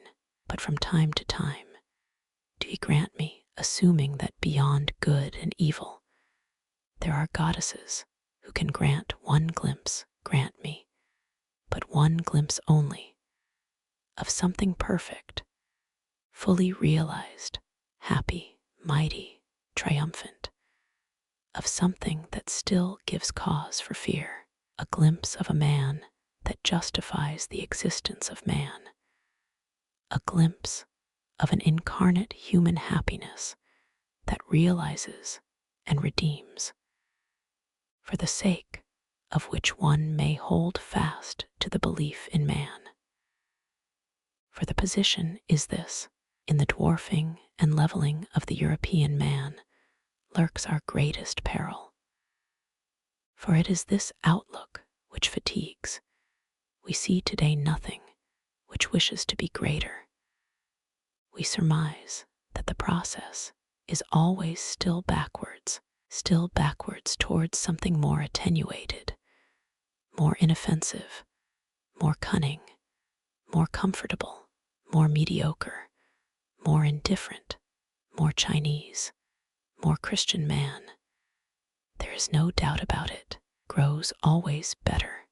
The destiny of Europe lies even in this, that in losing the fear of man, we have also lost the hope in man. Yeah, the will to be man, the sight of man now fatigues. What is present-day nihilism if it is not that? We are tired of man. 13. But let us come back to it. The problem of another origin, of the good, as the resentful man has thought it out, demands its solution. It is not surprising that the lambs should bear a grudge against the great birds of prey. But that is no reason for blaming the great birds of prey for taking the little lambs. And when the lambs say among themselves, "These birds of prey are evil," and he who is as far removed from being a bird of prey, who is rather its opposite, a lamb, is he not good? Then there is nothing to cavil at in the setting up of this ideal, though it may also be that the birds of prey will regard it a little sneeringly, and perchance say to themselves, "We bear no grudge against them, these good lambs. We even like them. Nothing is tastier than a tender lamb." To require of strength that it should not express itself as strength, that it should not be a wish to overpower, a wish to overthrow, a wish to become master, a thirst for enemies and antagonisms and triumphs, is just as absurd as to require of weakness that it should express itself as strength. A quantum of force is just such a quantum of movement, will, action. Rather, it is nothing else than just those very phenomena of moving, willing, acting, and can only appear otherwise in the misleading errors of language and the fundamental fallacies of reason which have become petrified therein, which understands and understands wrongly, all working as conditioned by a worker, by a subject. And just exactly as the people separate the lightning from its flash and interpret the latter as a thing done, as the working of a subject which is called lightning, so also does the popular morality separate strength from the expression of strength, as though behind the strong man there existed some indifferent neutral substratum which enjoyed a caprice and option as to whether or not it should express strength. But there is no such substratum. There is no being behind doing, working, becoming. The doer is a mere appanage to the action. The action is everything. In point of fact, the people duplicate the doing when they make the lightning lighten. That is a doing. They make the same phenomenon first a cause, and then, secondly, the effect of that cause. The scientists fail to improve matters when they say, force moves, force causes, and so on. Our whole science is still, in spite of all its coldness, of all its freedom from passion, a dupe of the tricks of language, and has never succeeded in getting rid of that superstitious changeling. The subject, the atom, to give another instance, is such a changeling, just as the Kantian thing in itself. What wonder if the suppressed and stealthily simmering passions of revenge and hatred exploit for their own advantage this belief, and indeed hold no belief with a more steadfast enthusiasm than this, that the strong has the option of being weak and the bird of prey of being a lamb. Thereby do they win for themselves the right of attributing to the birds of prey the responsibility for being birds of prey, when the oppressed, downtrodden, and overpowered say to themselves with the vindictive guile of weakness, "Let us be otherwise than the evil, namely, good." And good is every one who does not oppress, who hurts no one, who does not attack, who does not pay back, who hands over revenge to God, who holds himself, as we do, in hiding, who goes out of the way of evil, and demands, in short, little from life, like ourselves the patient, the meek, the just. Yet all this, in its cold and unprejudiced interpretation, means nothing more than once for all. The weak are weak. It is good to do nothing, for which we are not strong enough.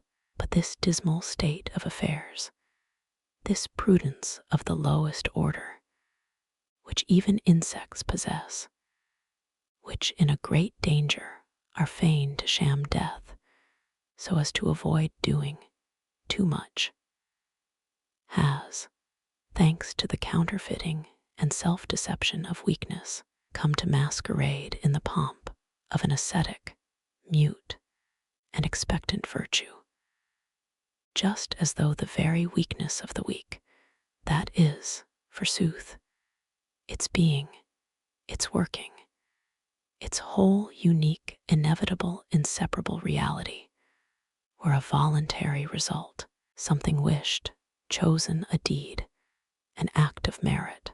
This kind of man finds the belief in a neutral, free-choosing subject necessary from an instinct of self-preservation, of self-assertion, in which every lie is fain to sanctify itself. The subject, or to use popular language, the soul, has perhaps proved itself the best dogma in the world simply because it rendered possible to the horde of mortal, weak, and oppressed individuals of every kind, that most sublime specimen of self-deception, the interpretation of weakness as freedom, of being this or being that as merit. 14. Will anyone look a little into, right into, the mystery of how ideals are manufactured in this world? Who has the courage to do it? Come. Here we have a vista opened into these grimy workshops. Wait just a moment, dear Mr. Inquisitive and Foolhardy. Your eye must first grow accustomed to this false changing light. Yes. Enough. Now speak. What is happening below down yonder? Speak out that what you see, man of the most dangerous curiosity, for now I am the listener. I see nothing, I hear the more. It is a cautious, spiteful, gentle whispering, and muttering together in all the corners and crannies. It seems to me that they are lying. A sugary softness adheres to every sound. Weakness is turned to merit. There is no doubt about it. It is just as you say. Further, and the impotence which requites not is turned to goodness, craven baseness to meekness, submission to those whom one hates, to obedience, namely, obedience to one of whom they say that he ordered this submission. They call him God, the inoffensive character of the weak, the very cowardice in which he is rich, his standing at the door, his forced necessity of waiting, gain here fine names, such as patience, which is also called virtue. Not being able to avenge oneself is called not wishing to avenge oneself, perhaps even forgiveness, for they know not what they do. We alone know what they do. They also talk of the love of their enemies and sweat thereby. Further, they are miserable. There is no doubt about it. all these whisperers and counterfeiters in the corners, although they try to get warm by crouching close to each other, but they tell me that their misery is a favor and distinction given to them by God. Just as one beats the dogs one likes best, that perhaps this misery is also a preparation, a probation, a training, that perhaps it is still more something which will one day be compensated and paid back with a tremendous interest in gold, nay, in happiness. This they call blessedness. Further, they are now giving me to understand that not only are they better men than the mighty, the lords of the earth, whose spittle they have got to lick, not out of fear, not at all out of fear, but because God ordains that one should honor all. Only are they better men, but that they also have a better time, at any rate, will one day have a better time. But enough, enough. I can endure it no longer. Bad air, these workshops where ideals are manufactured. Verily, they reek with the crassest lies. Nay, just 1 minute.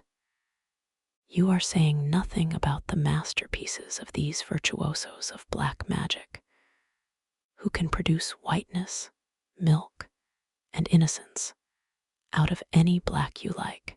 Have you not noticed what a pitch of refinement is attained by their chef d'oeuvre? Their most audacious, subtle, ingenious, and lying artist trick. Take care.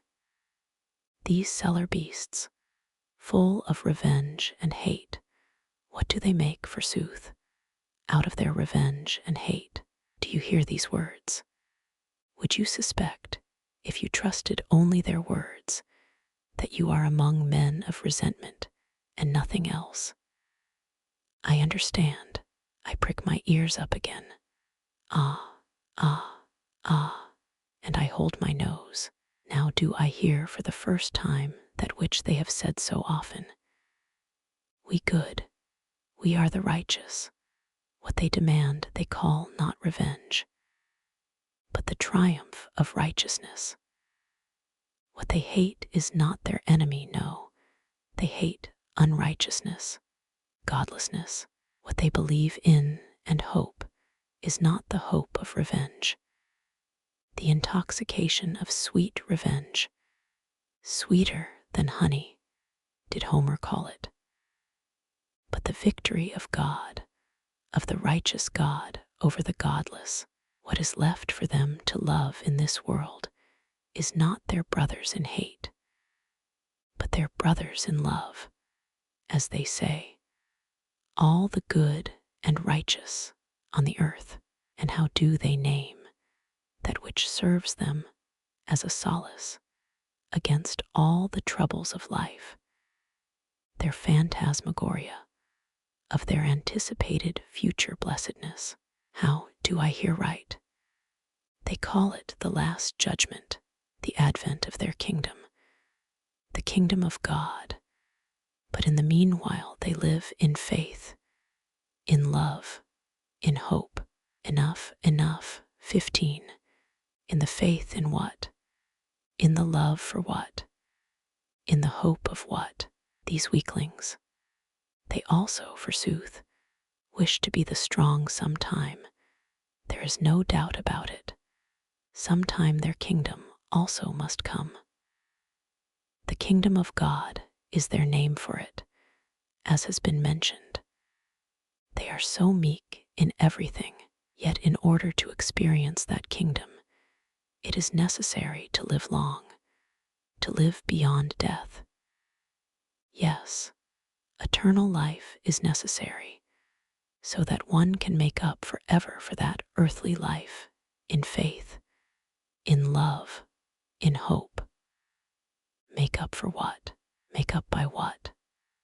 Dante, as it seems to me, made a crass mistake when with awe-inspiring ingenuity he placed that inscription over the gate of his hell. Me too made eternal love. At any rate, the following inscription would have a much better right to stand over the gate of the Christian paradise and its eternal blessedness. Me too made eternal hate. Granted, of course, that a truth may rightly stand over the gate to a lie, for what is the blessedness of that paradise? Possibly we could quickly surmise it, but it is better that it should be explicitly attested by an authority who in such matters is not to be disparaged. Thomas of Aquinas, the great teacher and saint, Beati in regno celesti, says he, as gently as a lamb, videbunt ponas damnatorum, ut beatitudo illis magis complacet. Or if we wish to hear a stronger tone, a word from the mouth of a triumphant father of the church, who warned his disciples against the cruel ecstasies of the public spectacles. But why? Faith offers us much more, says he to Spectac. C. 29 SS. Much stronger, thanks to the redemption. Joys of quite another kind stand at our disposal. Instead of athletes, we have our martyrs. We wish for blood. Well, we have the blood of Christ.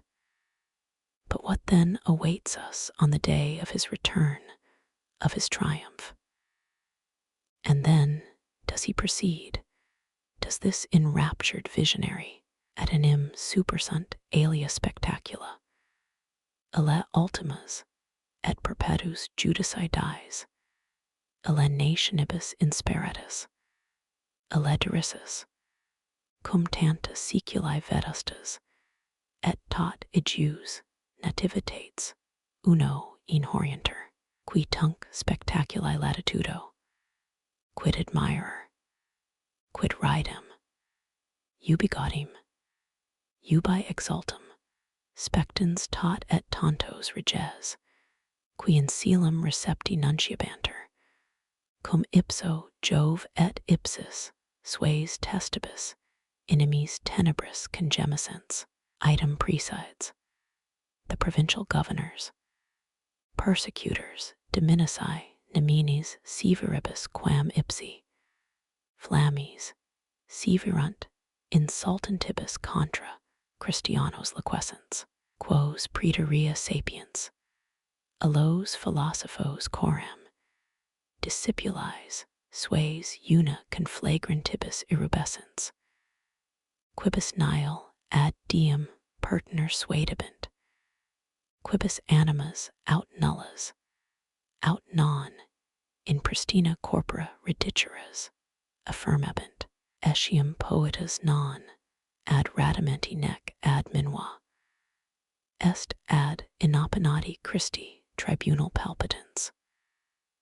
Tunc magis tragodi audiendi, magis silicet vocals, with louder tones and more violent shrieks, in sua propria calamitate, tunc histriens cognoscendi, salutiers multo per ignum, tunc spectandus origa, inflammia, rotatotus rubens, tunc xystici contemplandi non in gymnases, est in injaculati, nisi quadni tunc quidem, allos velum vivos, ut qui malum ad ius podius conspectum insatiabilum confera, qui in dominum severunt, hic est alle, dicam fabri aut quistuarii filius, as is shown by the whole of the following, and in particular by this well-known description of the mother of Jesus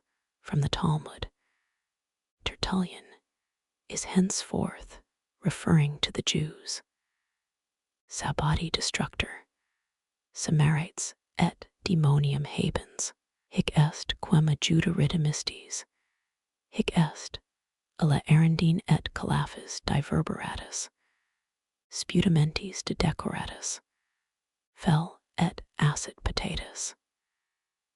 Hic est, quem clam descens subrepurant, ut resurrexus dicatur vel hortulanus detraxit, ni lactuci sui frequentia commentium laterenter, ut talia species, ut talibus exalts, quis tibi praetor aut consul, aut sacerdos, de sua liberalitate prastibit, et tamen hic jam habemus quadmodo perfidum spiritu imaginante representata, ceterum qualia illa sunt, qui nec oculus vidit nec oris audivit nec in cor heminis ascenderunt. I cor. Roman 2:9. Credo circo et utrac cavia, first and fourth row, or according to others, the comic and the tragic state, et omni studio gradira. Perfidum, so stands it written. 16. Let us come to a conclusion. The two opposing values, good and bad, good and evil, have fought a dreadful 1,000-year fight in the world, and though indubitably the second value has been for a long time in the preponderance, there are not wanting places where the fortune of the fight is still undecisive.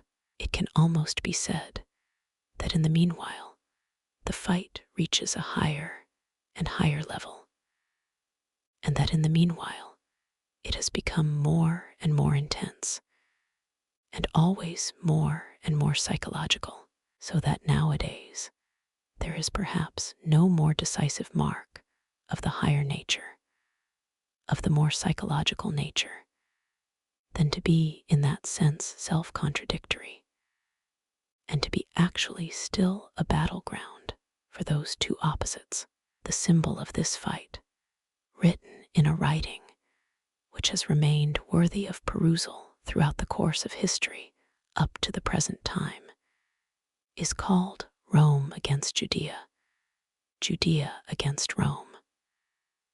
Hitherto, there has been no greater event than that fight, the putting of that question, that deadly antagonism. Rome found in the Jew the incarnation of the unnatural, as though it were its diametrically opposed monstrosity. And in Rome, the Jew was held to be convicted of hatred of the whole human race, and rightly so, in so far as it is right to link the well-being and the future of the human race to the unconditional mastery of the aristocratic values, of the Roman values. What, conversely, did the Jews feel against Rome? One can surmise it from 1,000 symptoms, but it is sufficient to carry one's mind back to the Johannian Apocalypse, that most obscene of all the written outbursts, which has revenge on its conscience. One should also appraise at its full value the profound logic of the Christian instinct, when over this very book of hated wrote the name of the disciple of love, that self-same disciple to whom it attributed that impassioned and ecstatic gospel. Therein lurks a portion of truth, however much literary forging may have been necessary for this purpose. The Romans were the strong and aristocratic. A nation stronger and more aristocratic has never existed in the world, has never even been dreamed of.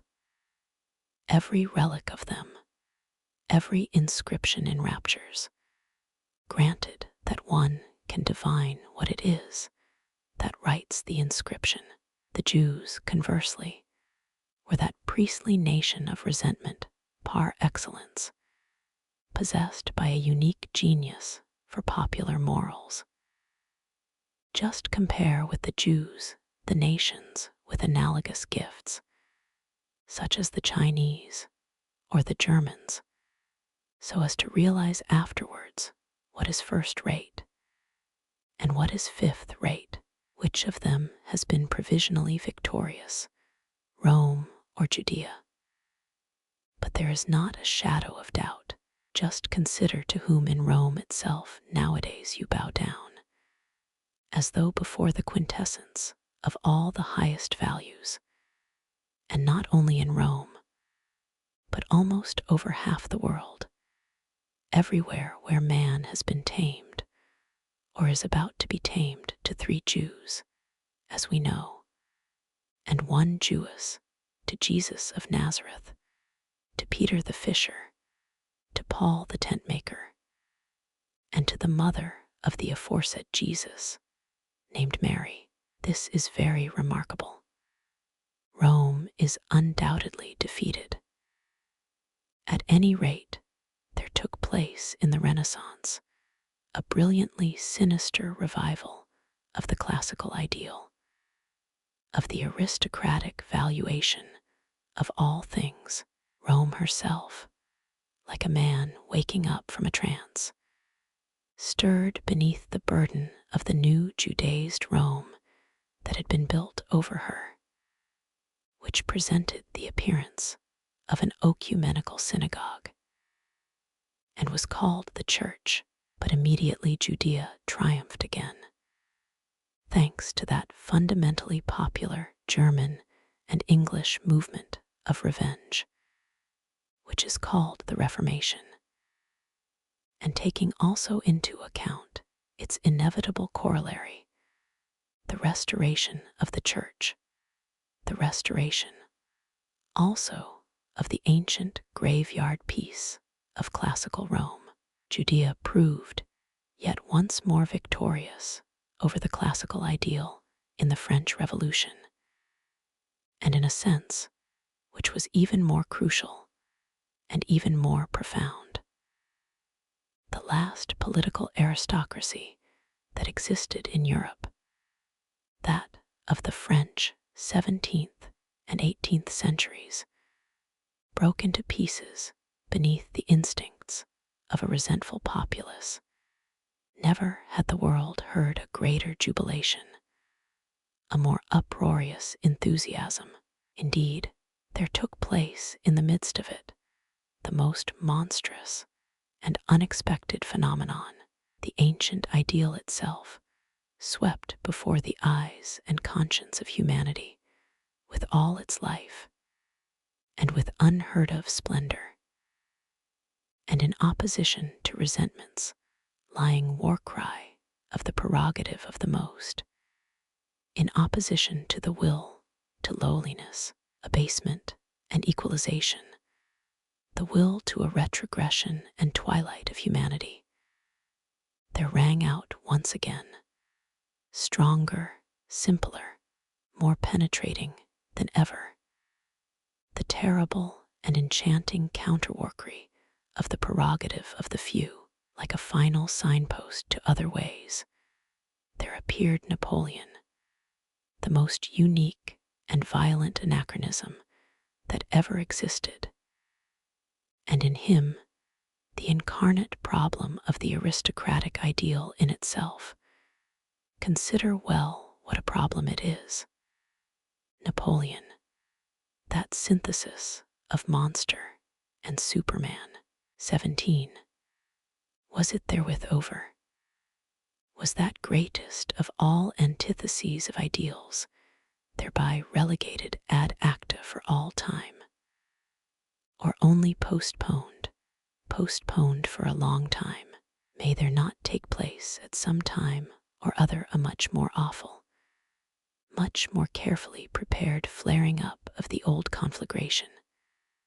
Further, should not one wish that consummation with all one's strength, will it oneself, demand it oneself? He who at this juncture begins, like my readers, to reflect, to think further, will have difficulty in coming quickly to a conclusion. Ground enough for me to come myself to a conclusion, taking it for granted For some time past, what I mean has been sufficiently clear. What I exactly mean by that dangerous motto, which is inscribed on the body of my last book, beyond good and evil. At any rate, that is not the same as beyond good and bad.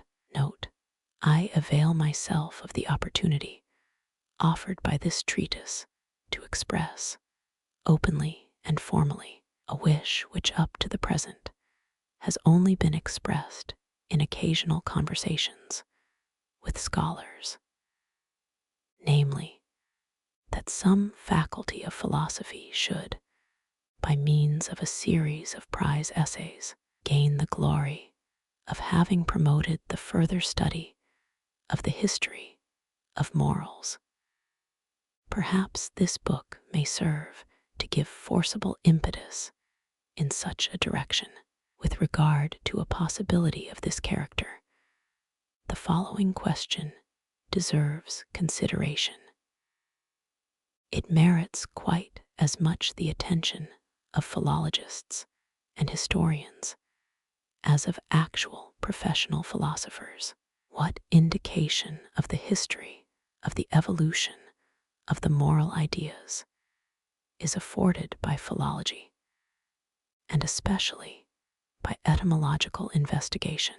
On the other hand, it is of course equally necessary to induce physiologists and doctors to be interested in these problems of the value of the valuations which have prevailed up to the present.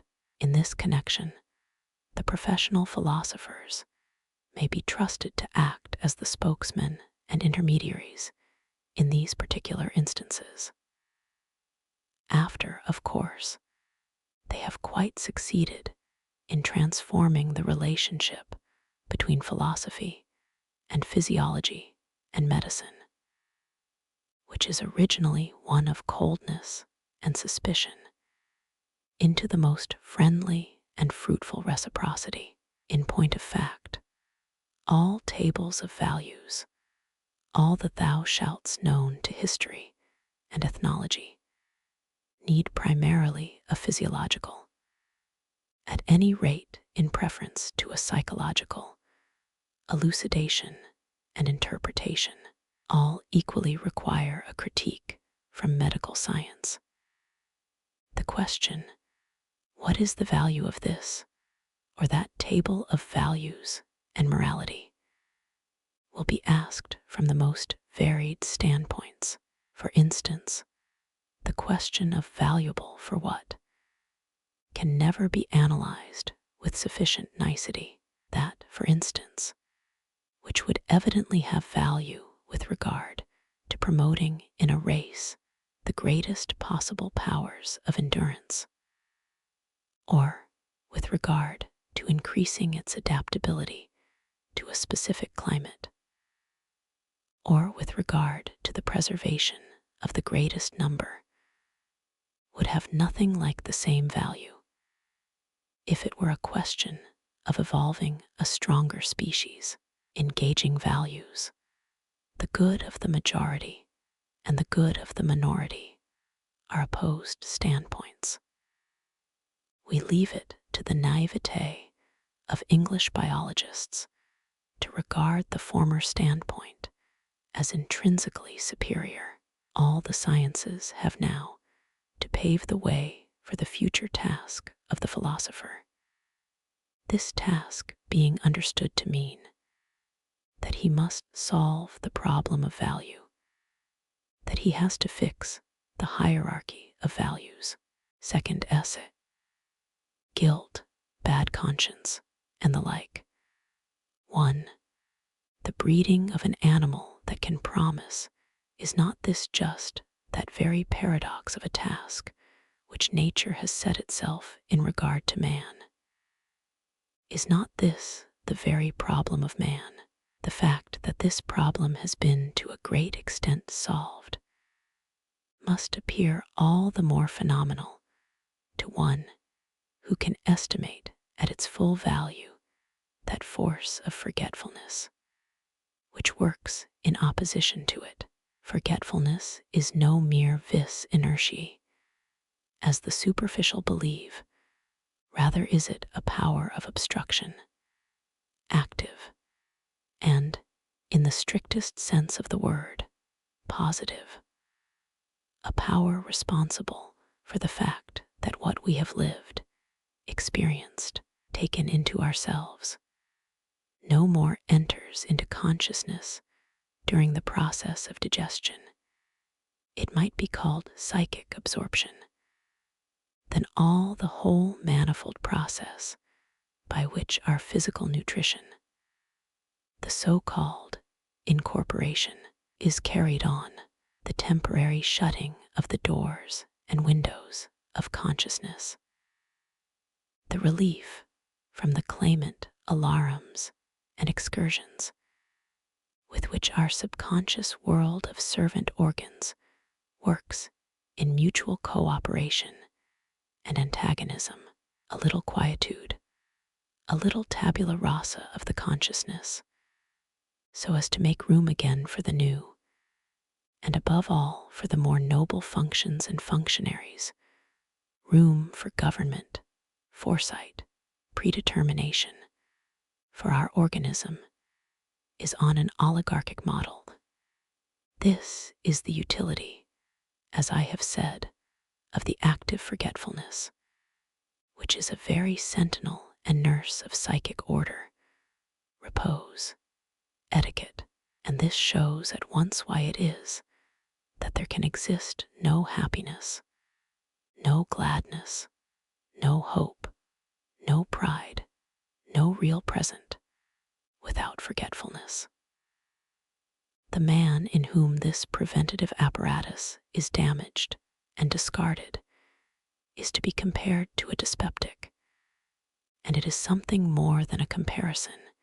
He can get rid of nothing but this very animal who finds it necessary to be forgetful, in whom, in fact, forgetfulness represents a force and a form of robust health, has reared for himself an opposition power, a memory with whose help forgetfulness is, in certain instances, kept in check in the cases, namely, where promises have to be made, so that it is by no means a mere passive inability to get rid of a once indented impression, not merely the indigestion occasioned by a once pledged word, which one cannot dispose of, but an active refusal to get rid of it, a continuing and a wish to continue what has once been willed, an actual memory of the will, so that between the original I will, I shall do, and the actual discharge of the will, its act, we can easily interpose a world of new strange phenomena, circumstances, veritable volitions, without the snapping of this long chain of the will. But what is the underlying hypothesis of all this? How thoroughly, in order to be able to regulate the future in this way, must man have first learnt to distinguish between necessitated and accidental phenomena, to think causally, to see the distant as present, and to anticipate it, to fix with certainty what is the end, and what is the means to that end, above all to reckon, to have power to calculate.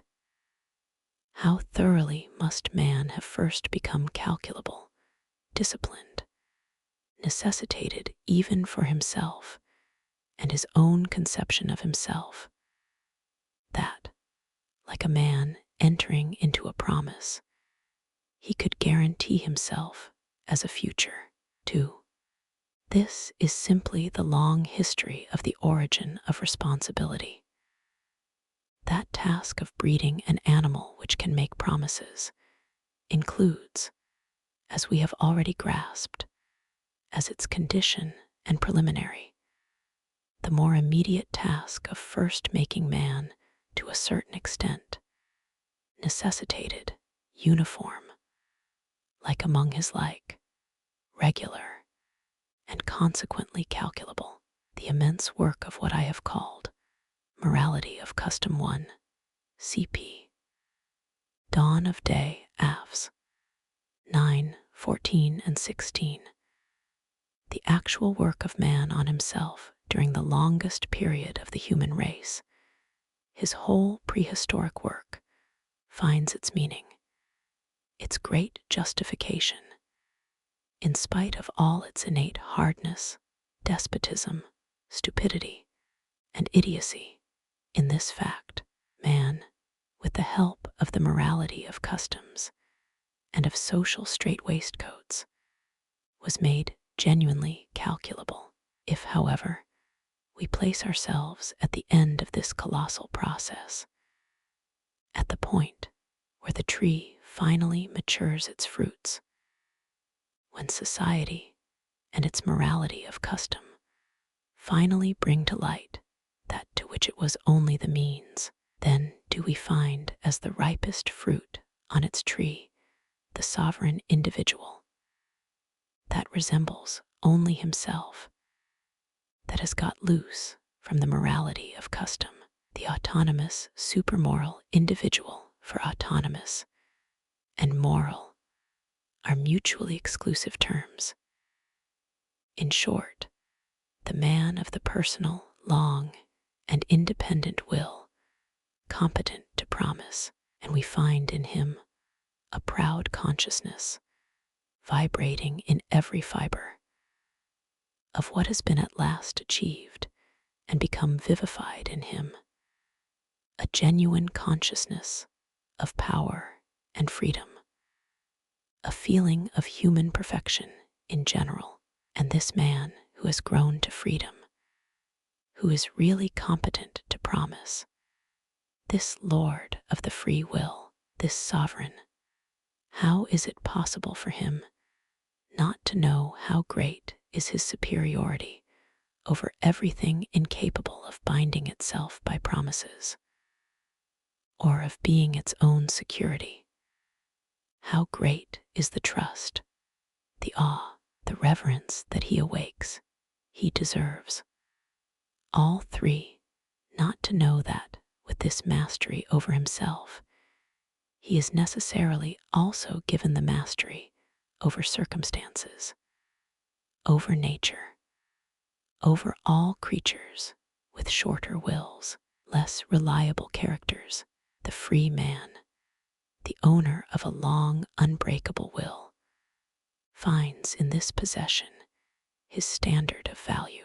Looking out from himself upon the others, he honors or he despises, and just as necessarily as he honors his peers, the strong and the reliable, those who can bind themselves by promises.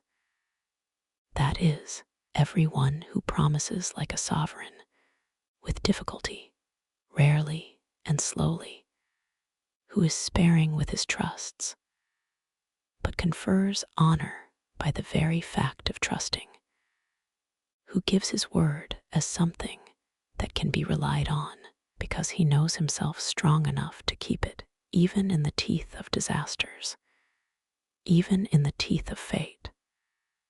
So, with equal necessity, will he have the heel of his foot ready for the lean and empty jackasses who promise when they have no business to do so, and his rod of chastisement ready for the liar, who already breaks his word at the very minute when it is on his lips.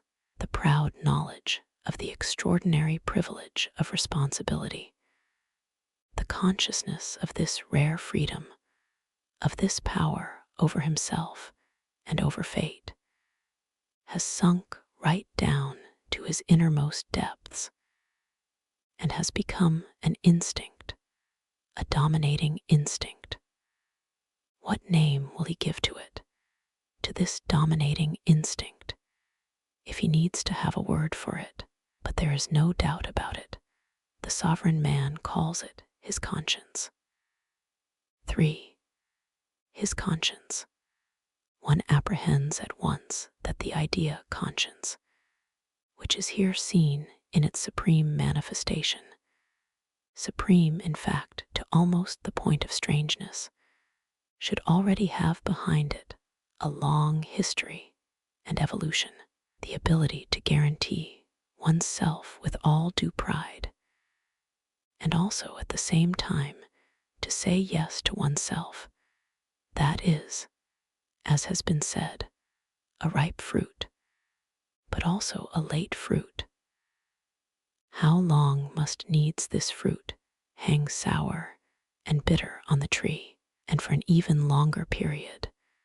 There was not a glimpse of such a fruit to be had. No one had taken it on himself to promise it, although everything on the tree was quite ready for it, and everything was maturing for that very consummation. How is a memory to be made for the man-animal? How is an impression to be so deeply fixed upon this ephemeral understanding, half dense and half silly, upon this incarnate forgetfulness, that it will be permanently present? As one may imagine, this primeval problem was not solved by exactly gentle answers and gentle means. Perhaps there is nothing more awful and more sinister in the early history of man than his system of mnemonics. Something is burnt in so as to remain in his memory. Only that which never stops hurting remains in his memory. This is an axiom of the oldest, unfortunately, also the longest psychology in the world. It might even be said that wherever solemnity, seriousness, mystery, and gloomy colors are now found in the life of the men and of nations of the world, there is some survival of that horror which was once the universal concomitant of all promises, pledges, and obligations. The past with all its length, depth, and hardness, wafts to us its breath and bubbles up in us again when we become serious. When man thinks it necessary to make for himself a memory, he never accomplishes it without blood, tortures, and sacrifice, the most dreadful sacrifices and forfeitures, among them the sacrifice of the firstborn, the most loathsome mutilation, for instance, castration, the most cruel rituals of all the religious cults. For all religions are really at bottom systems of cruelty. All these things originate from that instinct which found in pain its most potent mnemonic. In a certain sense, the whole of asceticism is to be ascribed to this. Certain ideas have got to be made inextinguishable, omnipresent, fixed, with the object of hypnotizing the whole nervous and intellectual system through these fixed ideas. And the ascetic methods and modes of life are the means of freeing those ideas from the competition of all other ideas so as to make them unforgettable. The worse memory man had, the ghastlier the signs presented by his customs. The severity of the penal laws affords, in particular, a gauge of the extent of man's difficulty in conquering forgetfulness, and in keeping a few primal postulates of social intercourse ever present to the minds of those who were the slaves of every momentary emotion and every momentary desire. We Germans do certainly not regard ourselves as an especially cruel and hard-hearted nation, still less as an especially casual and happy-go-lucky one. But one has only to look at our old penal ordinances in order to realize what a lot of trouble it takes in the world to evolve a nation of thinkers. I mean, the European nation, which exhibits at this very day the maximum of reliability, seriousness, bad taste, and positiveness, which has on the strength of these qualities a right to train every kind of European Mandarin. These Germans employed terrible means to make for themselves a memory, to enable them to master their rooted plebeian instincts and the brutal crudity of those instincts. Think of the old German punishments, for instance, stoning as far back as the legend. The millstone falls on the head of the guilty man, breaking on the wheel. The most original invention and speciality of the German genius in the sphere of punishment, dart throwing, tearing, or trampling by horses, quartering, boiling the criminal in oil or wine, still prevalent in the 14th and 15th centuries. The highly popular flaying, slicing into strips, cutting the flesh out of the breast. Think also of the evildoer being besmeared with honey, and then exposed to the flies in a blazing sun. It was by the help of such images and precedents that man eventually kept in his memory 5 or 6 I will nots, with regard to which he had already given his promise, so as to be able to enjoy the advantages of society. And verily, with the help of this kind of memory, man eventually attained reason. Alas, reason, seriousness, mastery over the emotions, all these gloomy, dismal things which are called reflection, all these privileges and pageantries of humanity. How dear is the price that they have exacted, how much blood and cruelty is the foundation of all good things. 4.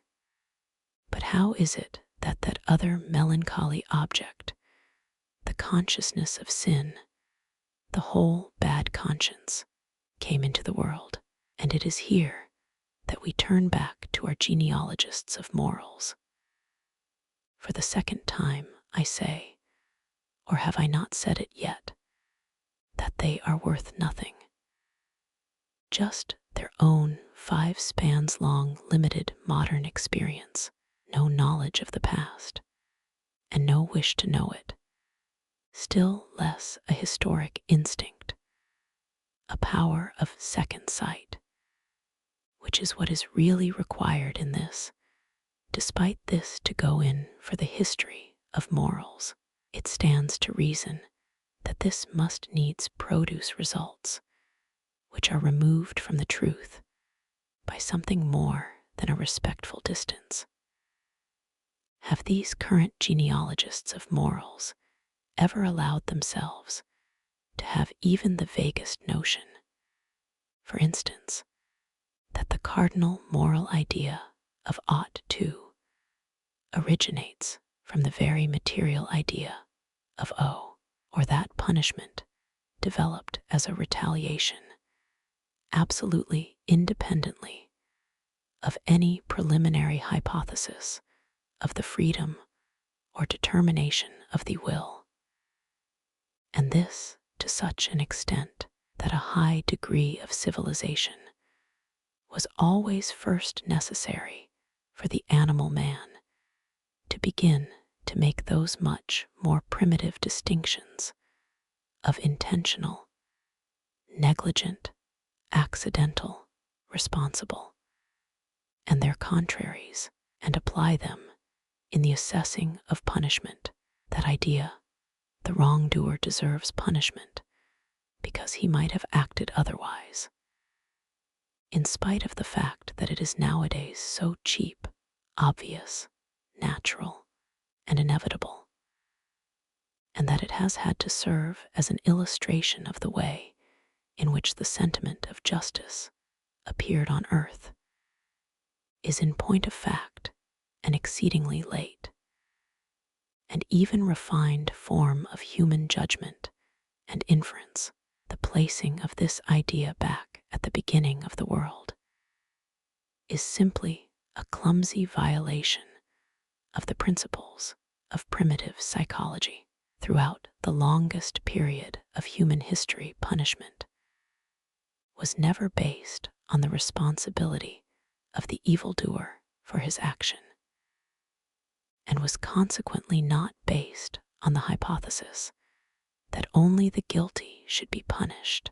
On the contrary, punishment was inflicted in those days for the same reason that parents punish their children even nowadays, out of anger at an injury that they have suffered, an anger which vents itself mechanically on the author of the injury.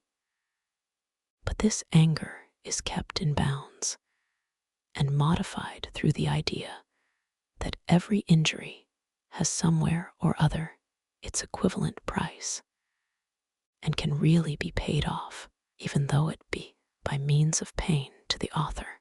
Whence is it that this ancient, deep-rooted, and now perhaps ineradicable idea has drawn its strength?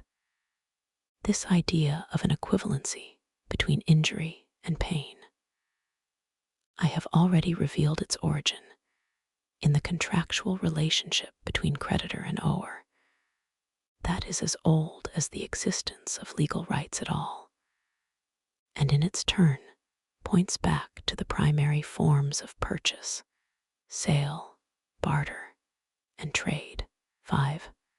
The realization of these contractual relations excites, of course, as would be already expected from our previous observations, a great deal of suspicion and opposition towards the primitive society which made or sanctioned them.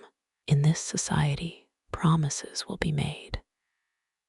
In this society, the object is to provide the promiser with a memory. In this society, so may we suspect, there will be full scope for hardness, cruelty, and pain. The ower, in order to induce credit in his promise of repayment, in order to give a guarantee of the earnestness and sanctity of his promise, in order to drill into his own conscience the duty, the solemn duty of repayment, will, by virtue of a contract with his creditor, to meet the contingency of his not paying, pledge something that he still possesses, something that he still has in his power, for instance, his life, or his wife, or his freedom, or his body, or under certain religious conditions, even his salvation, his soul's welfare, even his peace in the grave. So in Egypt, where the corpse of the ower found even in the grave no rest from the creditor, of course, from the Egyptian standpoint, this peace was a matter of particular importance, but especially has the creditor the power of inflicting on the body of the ower all kinds of pain and torture, the power, for instance, of cutting off from it an amount that appeared proportionate to the greatness of the debt. This point of view resulted in the universal prevalence at an early date of precise schemes of valuation, frequently horrible in the minuteness and meticulosity of their application. Legally sanctioned schemes of valuation for individual limbs and parts of the body. I consider it as already a progress, as a proof of a freer, less petty, and more Roman conception of law. When the Roman Code of the 12 Tables decreed that it was immaterial how much or how little the creditors, in such a contingency, cut off. Si plus minus securunt, ni fraud esto. Let us make the logic of the whole of this equalization process clear. It is strange enough. The equivalence consists in this: instead of an advantage directly compensatory of his injury, that is, instead of an equalization in money, lands, or some kind of chattel, the creditor is granted by way of repayment and compensation a certain sensation of satisfaction, the satisfaction of being able to vent, without any trouble, his power on one who is powerless, the delight de faire le mal pour le plaisir de le faire, the joy in sheer violence, and this joy will be relished in proportion to the lowness and humbleness of the creditor in the social scale, and is quite apt to have the effect of the most delicious dainty, and even seem the foretaste of a higher social position. Thanks to the punishment of the ower, the creditor participates in the rights of the masters. At last he too, for once in a way, attains the edifying consciousness of being able to despise and ill-treat a creature as an inferior, or at any rate of seeing him being despised and ill-treated, in case the actual power of punishment, the administration of punishment, has already become transferred to the authorities. The compensation consequently consists in a claim on cruelty and a right to draw thereon. 6.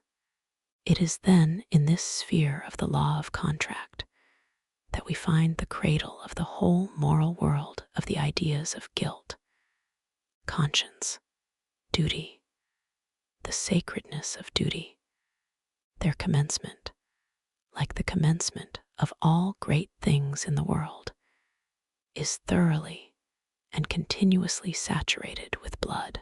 And should we not add that this world has never really lost a certain savor of blood and torture?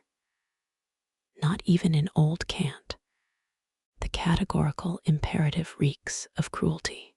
It was in this sphere, likewise, that there first became formed that sinister, and perhaps now indissoluble association of the ideas of guilt and suffering. To put the question yet again, why can suffering be a compensation for owing? Because the infliction of suffering produces the highest degree of happiness, because the injured party will get in exchange for his loss, including his vexation at his loss, an extraordinary counter-pleasure, the infliction of suffering, a real feast, something that, as I have said, was all the more appreciated the greater the paradox created by the rank and social status of the creditor. These observations are purely conjectural, for apart from the painful nature of the task, it is hard to plumb such profound depths. The clumsy introduction of the idea of revenge as a connecting link simply hides and obscures the view instead of rendering it clearer. Revenge itself simply leads back again to the identical problem. How can the infliction of suffering be a satisfaction? In my opinion, it is repugnant to the delicacy, and still more to the hypocrisy of tame domestic animals, that is, modern men, that is, ourselves, to realize with all their energy the extent to which cruelty constituted the great joy and delight of ancient man, was an ingredient which seasoned nearly all his pleasures, and conversely, the extent of the naivete and innocence with which he manifested his need for cruelty, when he actually made as a matter of principle disinterested malice. Or, to use Spinoza's expression, the sympathia malevolens, into a normal characteristic of man, as consequently something to which the conscience says a hearty yes. The more profound observer has perhaps already had sufficient opportunity for noticing this most ancient and radical joy and delight of mankind. In Beyond Good and Evil, APH 188, and even earlier, in The Dawn of Day, AVS 1877, 113, I have cautiously indicated the continually growing spiritualization and deification of cruelty, which pervades the whole history of the higher civilization, and in the larger sense, even constitutes it.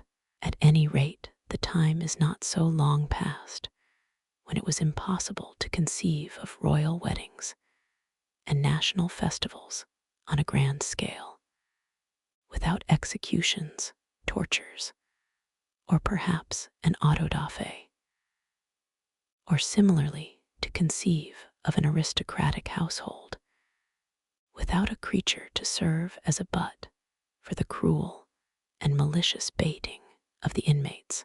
The reader will perhaps remember Don Quixote at the court of the Duchess.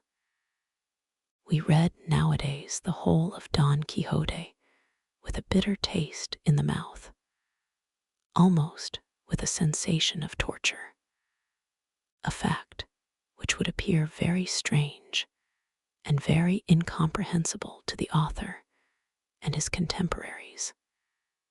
They read it with the best conscience in the world as the gayest of books. They almost died with laughing at it. The sight of suffering does one good. The infliction of suffering does one more good.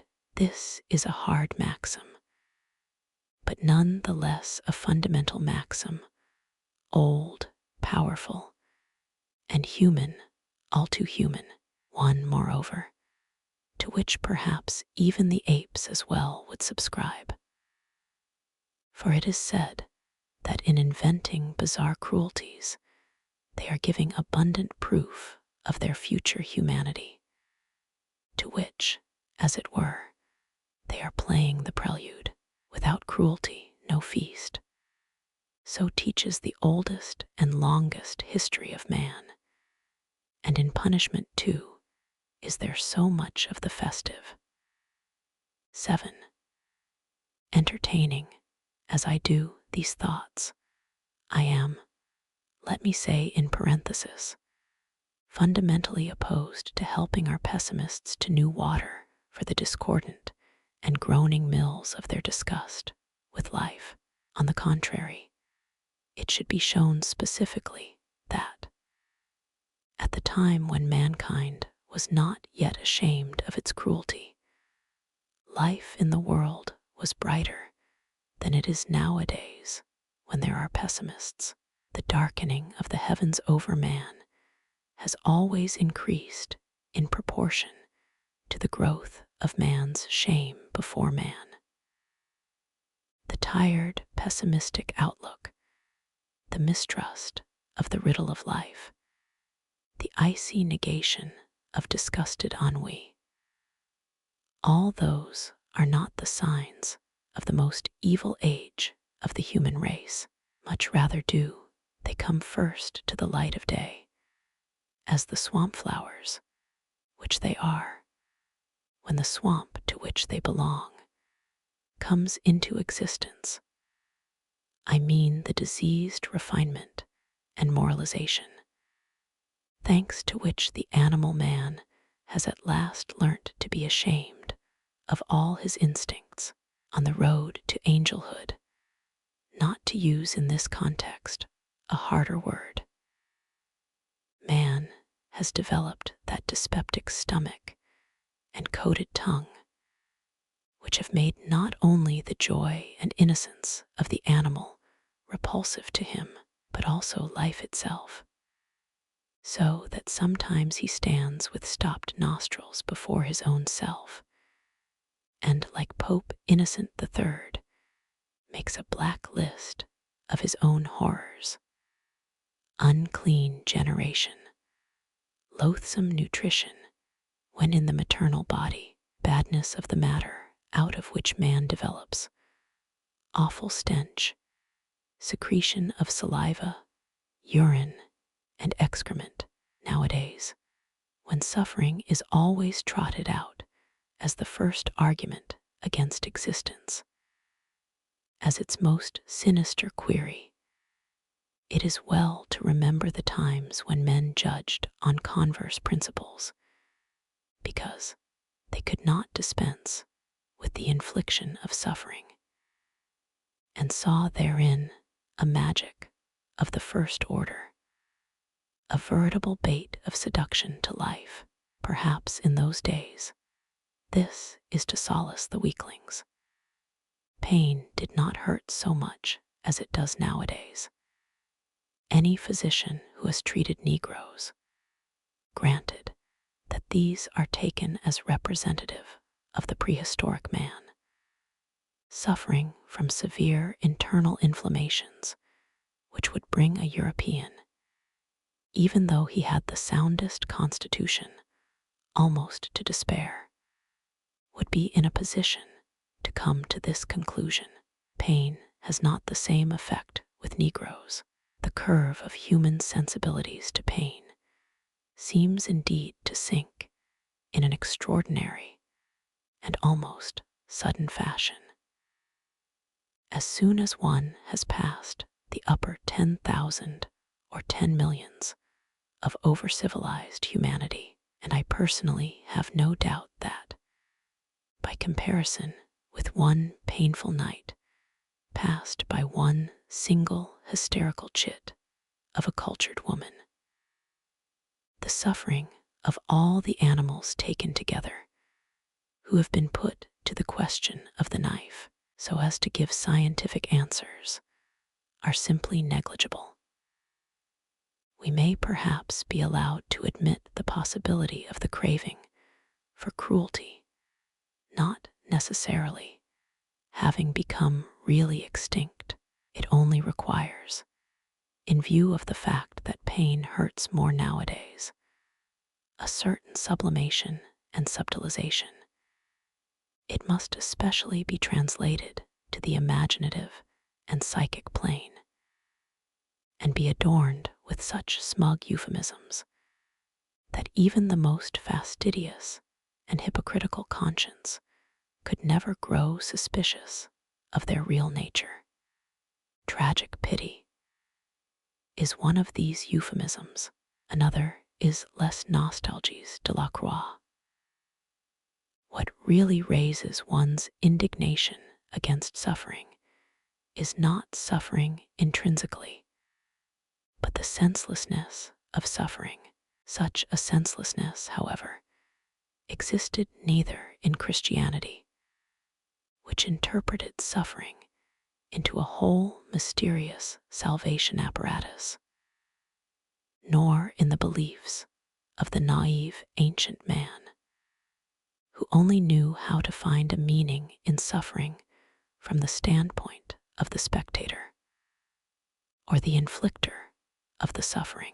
In order to get the secret, undiscovered, and unwitnessed suffering out of the world, it was almost compulsory to invent gods and a hierarchy of intermediate beings. In short, something which wanders even among secret places, sees even in the dark, and makes a point of never missing an interesting and painful spectacle.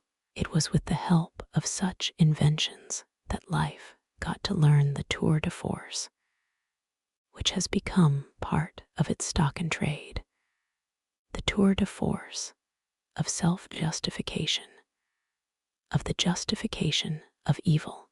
Nowadays, this would perhaps require other auxiliary devices.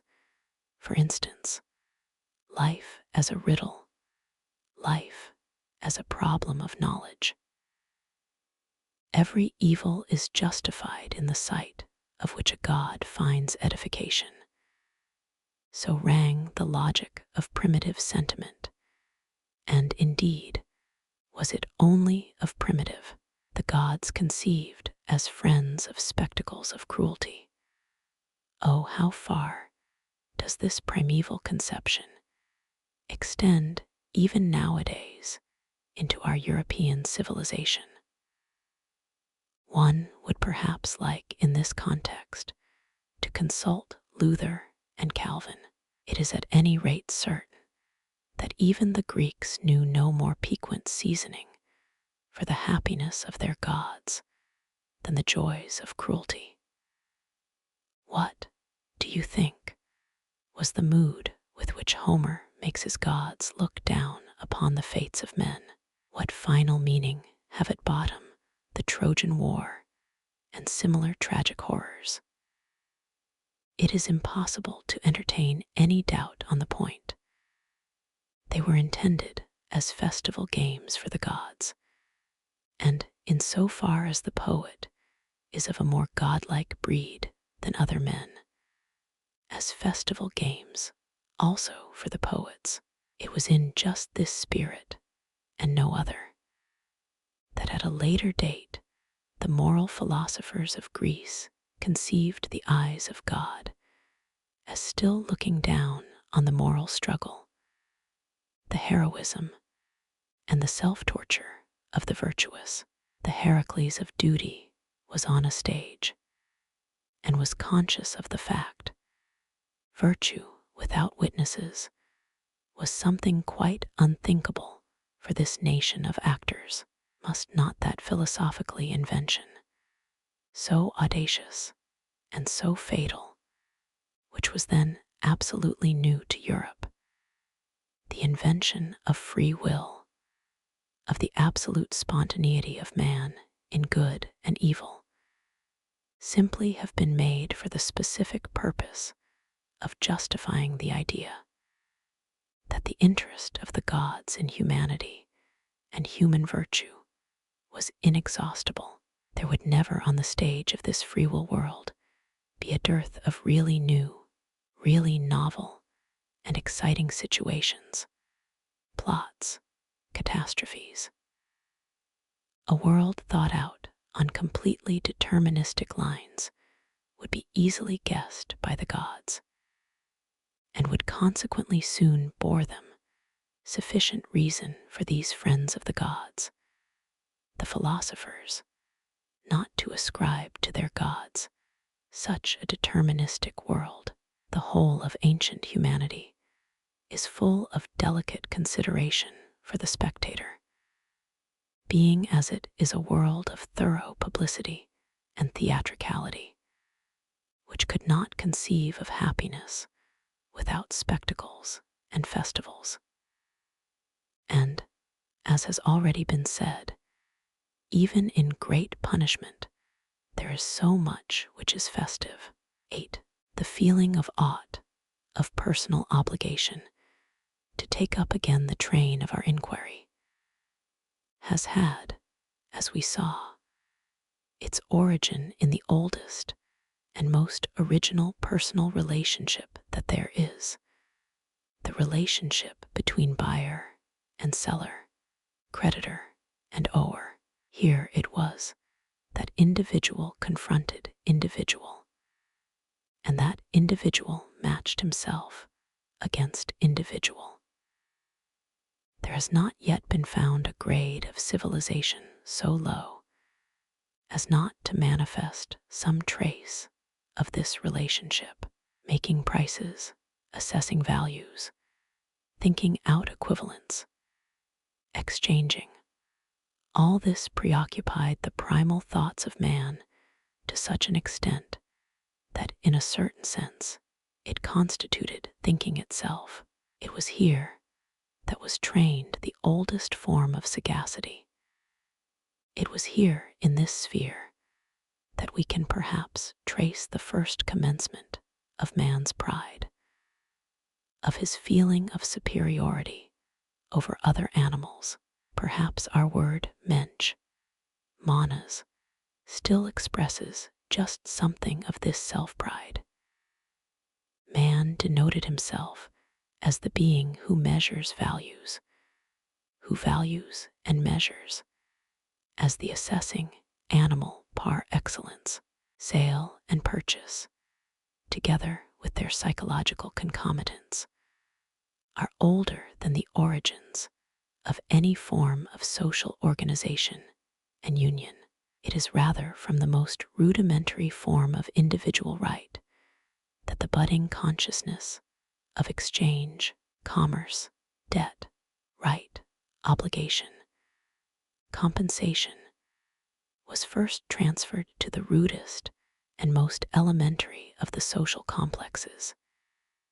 In their relation to similar complexes, the habit of comparing force with force, together with that of measuring, of calculating, his eye was now focused to this perspective, and with that ponderous consistency characteristic of ancient thought, which, though set in motion with difficulty, yet proceeds inflexibly along the line on which it has started. Man soon arrived at the great generalization. Everything has its price. All can be paid for. The oldest and most naive moral canon of justice, the beginning of all kindness, of all equity, of all goodwill, of all objectivity in the world. Justice in this initial phase is the goodwill among people of about equal power to come to terms with each other, to come to an understanding again by means of a settlement, and with regard to the less powerful, to compel them to agree among themselves to a settlement. 9. Measured always by the standard of antiquity, this antiquity, moreover, is present or again possible at all periods. The community stands to its members in that important and radical relationship of creditor to his owers. Man lives in a community. Man enjoys the advantages of a community. And what advantages? We occasionally underestimate them nowadays. Man lives protected, spared in peace and trust, secure from certain injuries and enmities, to which the man outside the community, the peaceless man, is exposed. A German understands the original meaning of elend, Erland, secure, because he has entered into pledges and obligations to the community in respect of these very injuries and enmities. What happens when this is not the case? The community, the defrauded creditor, will get itself paid as well as it can. One can reckon on that. In this case, the question of the direct damage done by the offender is quite subsidiary. Quite apart from this, the criminal 3 is above all a breaker of word and covenant to the whole, as regards all the advantages and amenities of the communal life in which up to that time he had participated. The criminal is an ower, who not only fails to repay the advances and advantages that have been given to him, but even sets out to attack his creditor. Consequently, he is in the future not only, as is fair, deprived of all these advantages and amenities, he is in addition reminded of the importance of those advantages. The wrath of the injured creditor of the community puts him back in the wild and outlawed status from which he was previously protected. The community repudiates him, and now every kind of enmity can vent itself on him. Punishment is in this stage of civilization simply the copy, the mimic, of the normal treatment of the hated, disdained, and conquered enemy, who is not only deprived of every right and protection, but of every mercy. So we have the martial law and triumphant festival of the Victis, in all its mercilessness and cruelty. This shows why war itself, counting the sacrificial cult of war, has produced all the forms under which punishment has manifested itself in history. 10.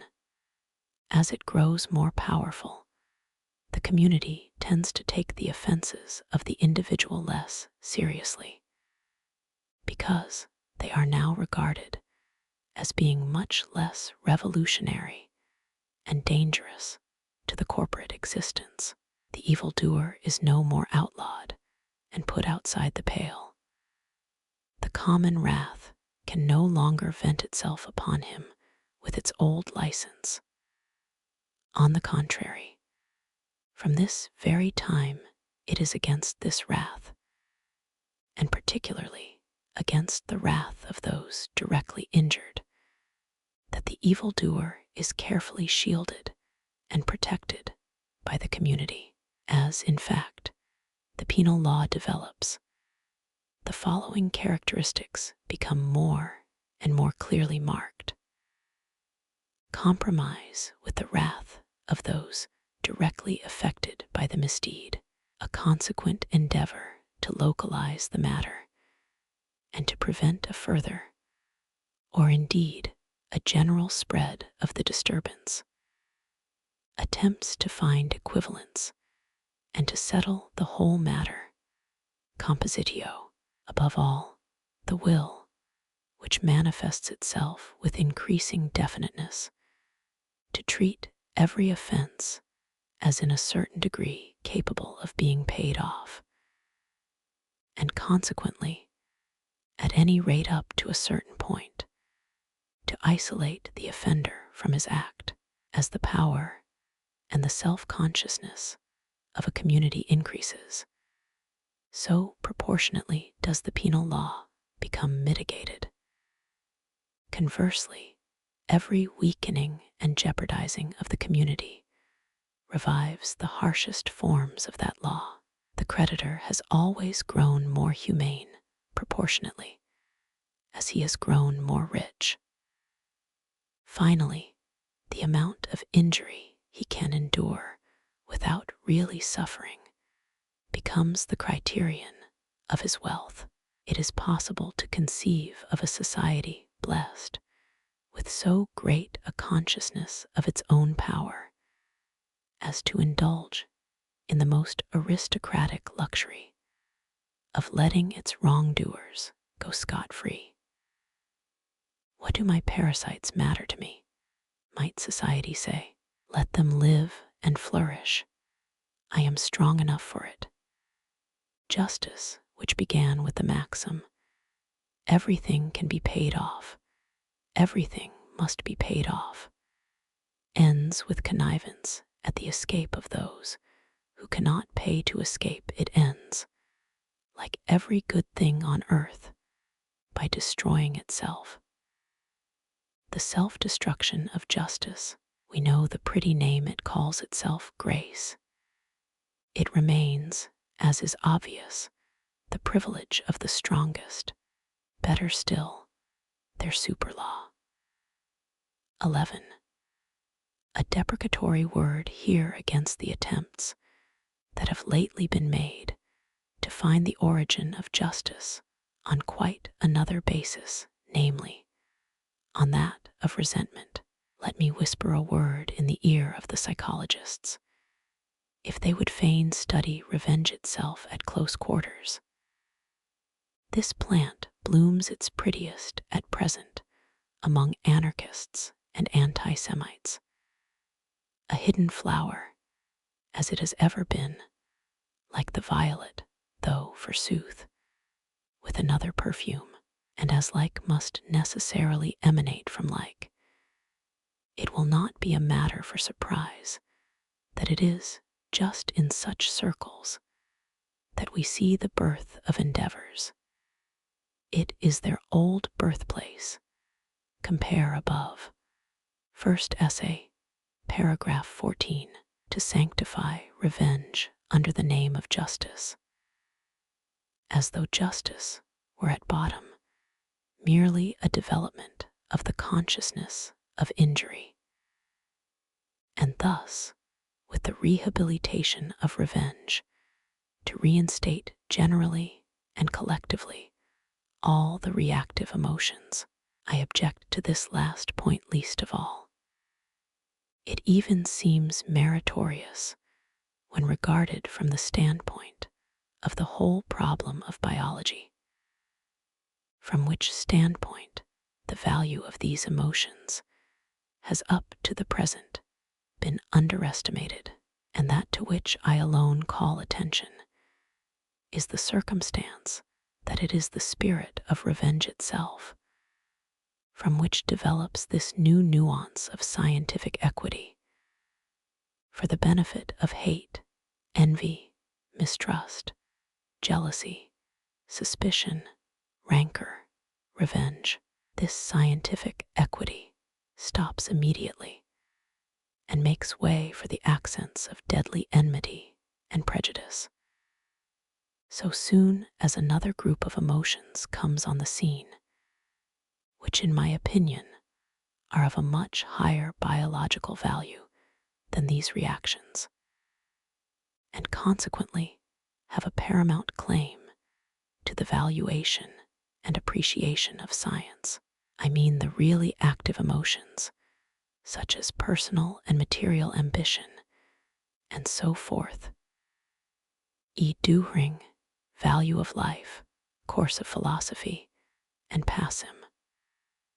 So much against this tendency in general, but as for the particular maxim of doings, that the home of justice is to be found in the sphere of the reactive feelings, our love of truth compels us drastically to invert his own proposition, and to oppose to him this other maxim. The last sphere conquered by the spirit of justice is the sphere of the feeling of reaction, when it really comes about that the just man remains just even as regards his injurer, and not merely cold, moderate, reserved, indifferent. Being just is always a positive state, when, in spite of the strong provocation of personal insult, contempt, and calumny, the lofty and clear objectivity of the just and judging eye, whose glance is as profound as it is gentle, is untroubled. Why then we have a piece of perfection, a past master of the world, something, in fact, which it would not be wise to expect, and which should not at any rate be too easily believed. Speaking generally, there is no doubt but that even the justest individual only requires a little dose of hostility, malice, or innuendo to drive the blood into his brain and the fairness from it. The active man, the attacking, aggressive man, is always 100 degrees nearer to justice than the man who merely reacts. He certainly has no need to adopt the tactics necessary in the case of the reacting man, of making false and biased valuations of his object. It is, in point of fact, for this reason that the aggressive man has at all times enjoyed the stronger, bolder, more aristocratic, and also freer outlook, the better conscience. On the other hand, we already surmise who it really is that has on his conscience the invention of the bad conscience, the resentful man. Finally, let man look at himself in history. In what sphere up to the present has the whole administration of law, the actual need of law, found its earthly home? Perchance in the sphere of the reacting man, not for a minute, rather in that of the active, strong, spontaneous, aggressive man. I deliberately defy the above-mentioned agitator, who himself makes this self-confession.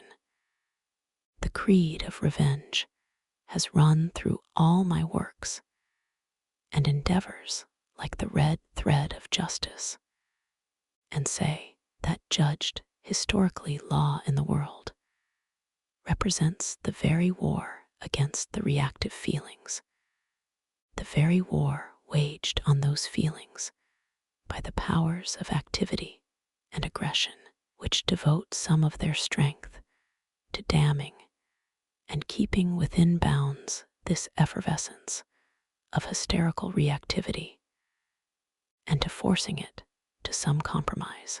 Everywhere where justice is practiced and justice is maintained, it is to be observed that the stronger power, when confronted with the weaker powers which are inferior to it, whether they be groups or individuals, searches for weapons to put an end to the senseless fury of resentment, while it carries on its object, partly by taking the victim of resentment out of the clutches of revenge, partly by substituting for revenge a campaign of its own against the enemies of peace and order, partly by finding, suggesting, and occasionally enforcing settlements, partly by standardizing certain equivalents for injuries, to which equivalents the element of resentment is henceforth finally referred. The most drastic measure, however, taken and effectuated by the supreme power to combat the preponderance of the feelings of spite and vindictiveness. It takes this measure as soon as it is at all strong enough to do so, is the foundation of law, the imperative declaration of what in its eyes is to be regarded as just and lawful, and what unjust and unlawful. And while, after the foundation of law, the supreme power treats the aggressive and arbitrary acts of individuals or of whole groups as a violation of law and a revolt against itself, it distracts the feelings of its subjects from the immediate injury inflicted by such a violation, and thus eventually attains the very opposite result to that always desired by revenge, which sees and recognizes nothing but the standpoint of the injured party. From henceforth, the eye becomes trained to a more and more impersonal valuation of the deed, even the eye of the injured party himself, though this is in the final stage of all. As has been previously remarked, on this principle right and wrong first manifest themselves after the foundation of law, and not, as Dühring maintains, only after the act of violation. To talk of intrinsic right and intrinsic wrong is absolutely nonsensical. Intrinsically, an injury, an oppression, an exploitation, an annihilation can be nothing wrong, inasmuch as life is essentially, that is, in its cardinal functions, something which functions by injuring, oppressing, exploiting, and annihilating, and is absolutely inconceivable without such a character. It is necessary to make an even more serious confession. viewed from the most advanced biological standpoint. Conditions of legality can be only exceptional conditions, in that they are partial restrictions of the real life will, which makes for power, and in that they are subordinated to the life will's general end as particular means. That is, as means to create larger units of strength, a legal organization conceived of as sovereign and universal, not as a weapon in a fight of complexes of power, but as a weapon against fighting, generally something after the style of Dühring's communistic model of treating every will as equal with every other will, would be a principle hostile to life, a destroyer and dissolver of man, an outrage on the future of man, a symptom of fatigue, a secret cut to nothingness. 12. A word more on the origin and end of punishment. Two problems which are or ought to be kept distinct, but which unfortunately are usually lumped into one. And what tactics have our moral genealogists employed up to the present in these cases? Their inveterate naivete. They find out some end in the punishment, for instance, revenge and deterrence, and then in all their innocence set this end at the beginning as the causa findi of the punishment, and they have done the trick. But the patching up of a history of the origin of law is the last use to which the end in law 4 ought to be put. Perhaps there is no more pregnant principle for any kind of history than the following, which, difficult though it is to master, should none the less be mastered in every detail. The origin of the existence of a thing and its final utility, its practical application and incorporation in a system of ends, are toto silo opposed to each other. Everything, anything, which exists and which prevails anywhere will always be put to new purposes by a force superior to itself, will be commandeered afresh, will be turned and transformed to new uses. All happening in the organic world consists of overpowering and dominating. And again, all overpowering and domination is a new interpretation and adjustment which must necessarily obscure or absolutely extinguish the subsisting meaning and end. The most perfect comprehension of the utility of any physiological organ, or also of a legal institution, social custom, political habit, form in art, or in religious worship, does not for a minute imply any simultaneous comprehension of its origin. This may seem uncomfortable and unpalatable to the older men, for it has been the immemorial belief that understanding the final cause or the utility of a thing, a form, an institution, means also understanding the reason for its origin. To give an example of this logic, the eye was made to see, the hand was made to grasp. So even punishment was conceived as invented with a view to punishing.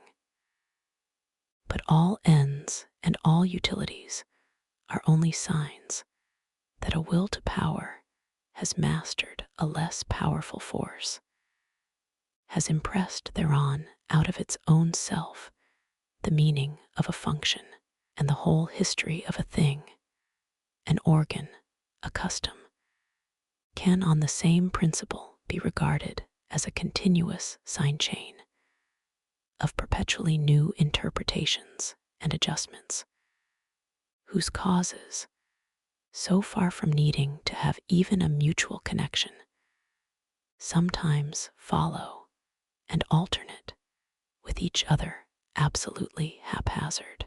Similarly, the evolution of a thing, of a custom, is anything but its progresses to an end. Still less a logical and direct progresses, attained with the minimum expenditure of energy and cost.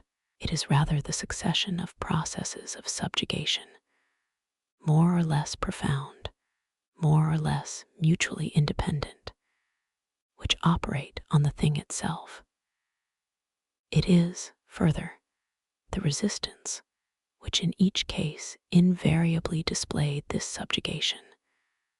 The protean wriggles by way of defense and reaction, and further, the results of successful counter-efforts.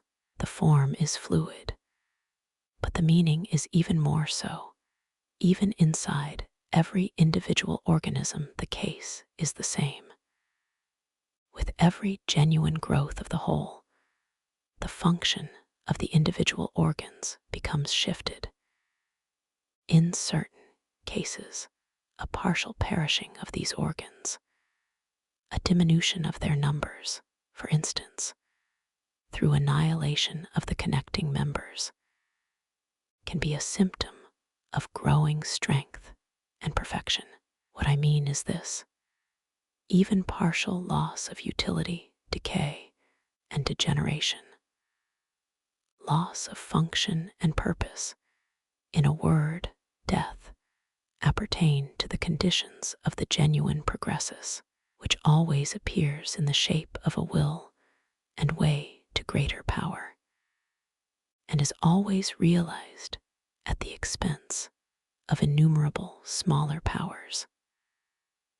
The magnitude of a progress is gauged by the greatness of the sacrifice that it requires.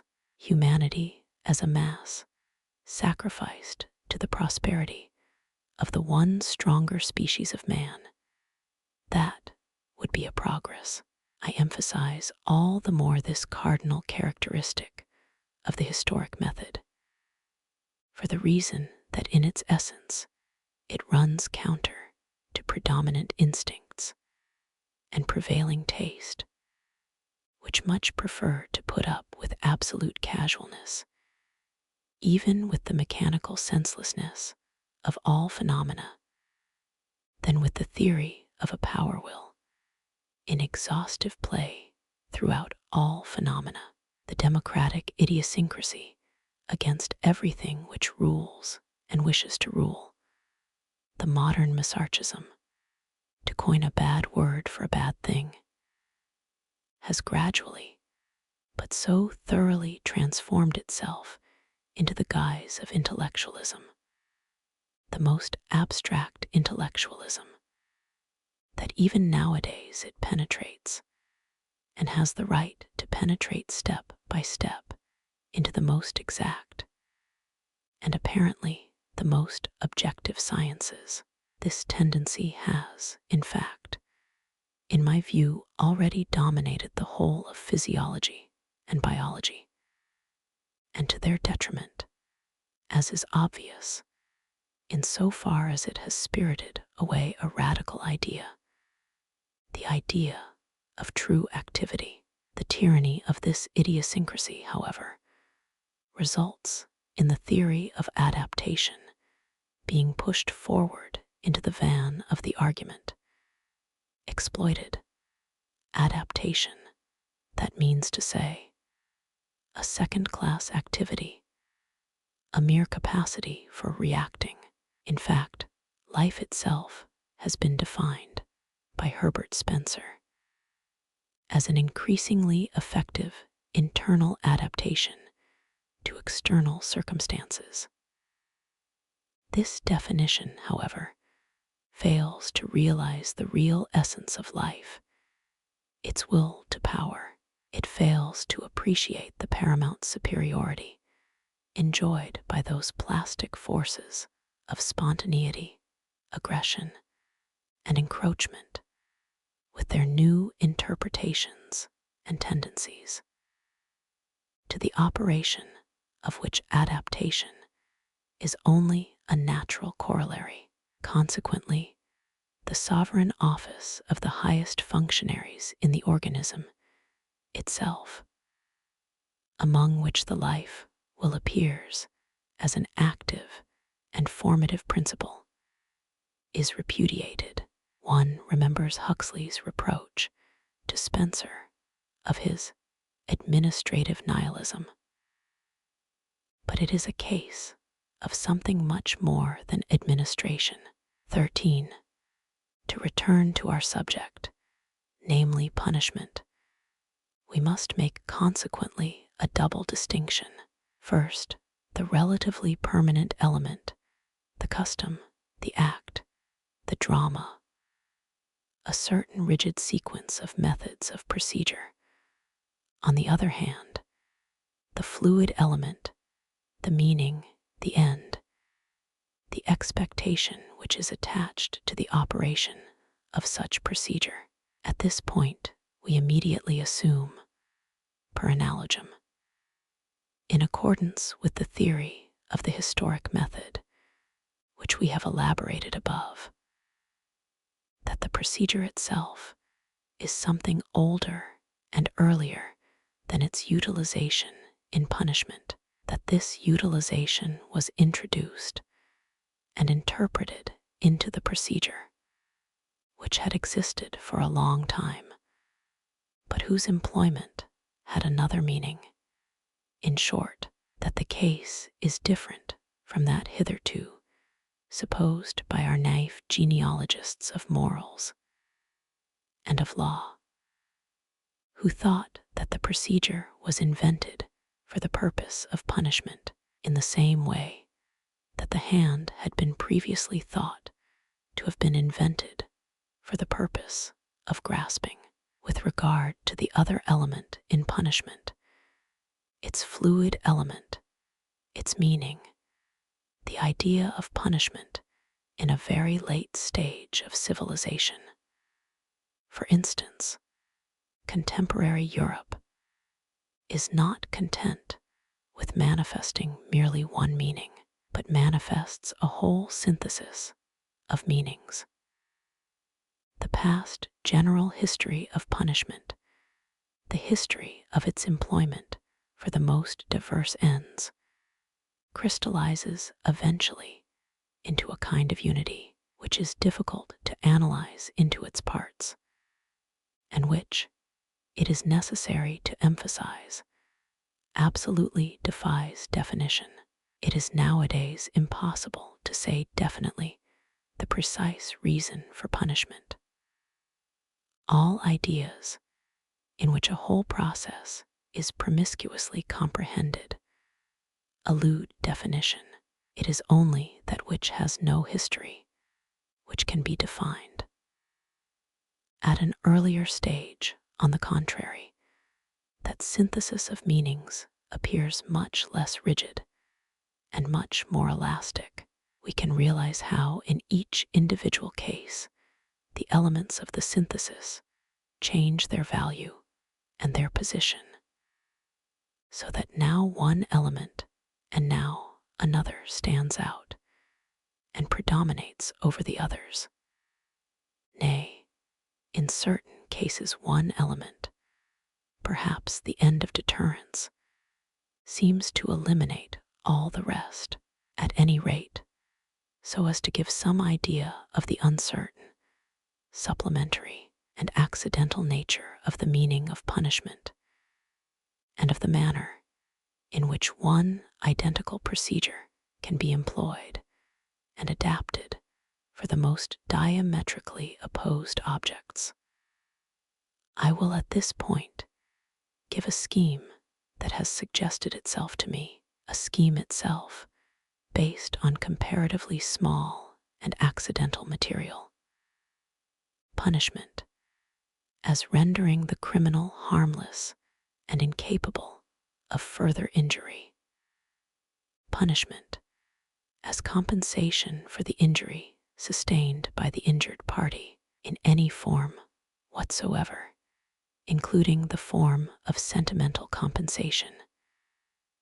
Punishment as an isolation of that which disturbs the equilibrium, so as to prevent the further spreading of the disturbance.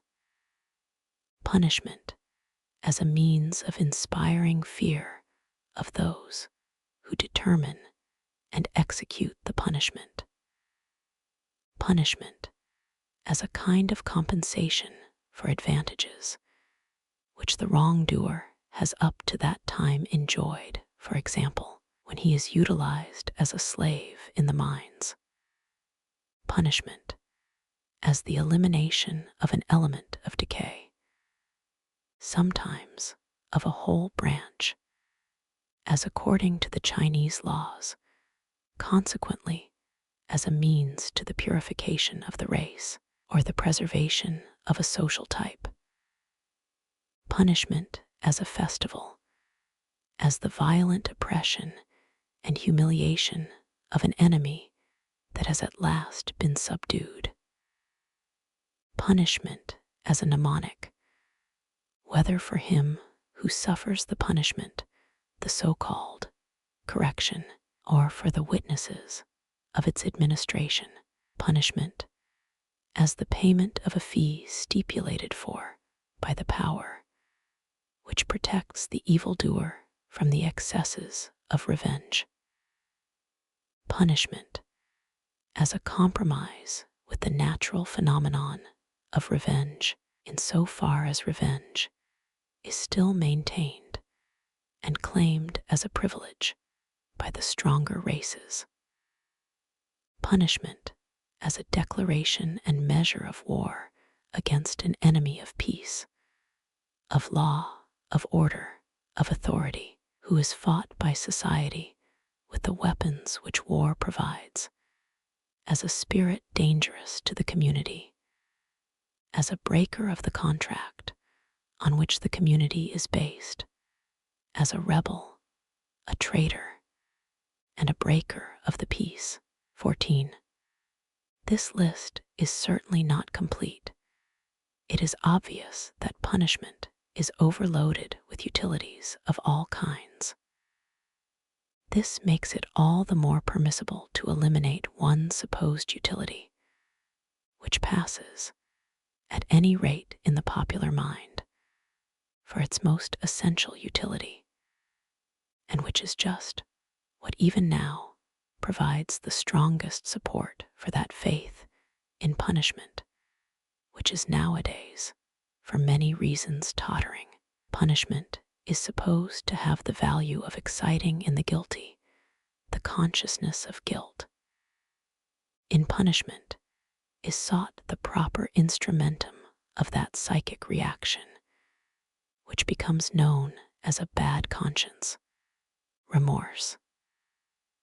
But this theory is, even from the point of view of the present, a violation of reality and psychology, and how much more so is the case when we have to deal with the longest period of man's history, his primitive history. Genuine remorse is certainly extremely rare among wrongdoers, and the victims of punishment, prisons and houses of correction, are not the soil on which this worm of remorse pullulates for choice. This is the unanimous opinion of all conscientious observers, who in many cases arrive at such a judgment with enough reluctance, and against their own personal wishes. Speaking generally, punishment hardens and numbs. It produces concentration. It sharpens the consciousness of alienation. It strengthens the power of resistance. When it happens that it breaks the man's energy and brings about a piteous prostration and abjectness, such a result is certainly even less salutary than the average effect of punishment, which is characterized by a harsh and sinister doggedness.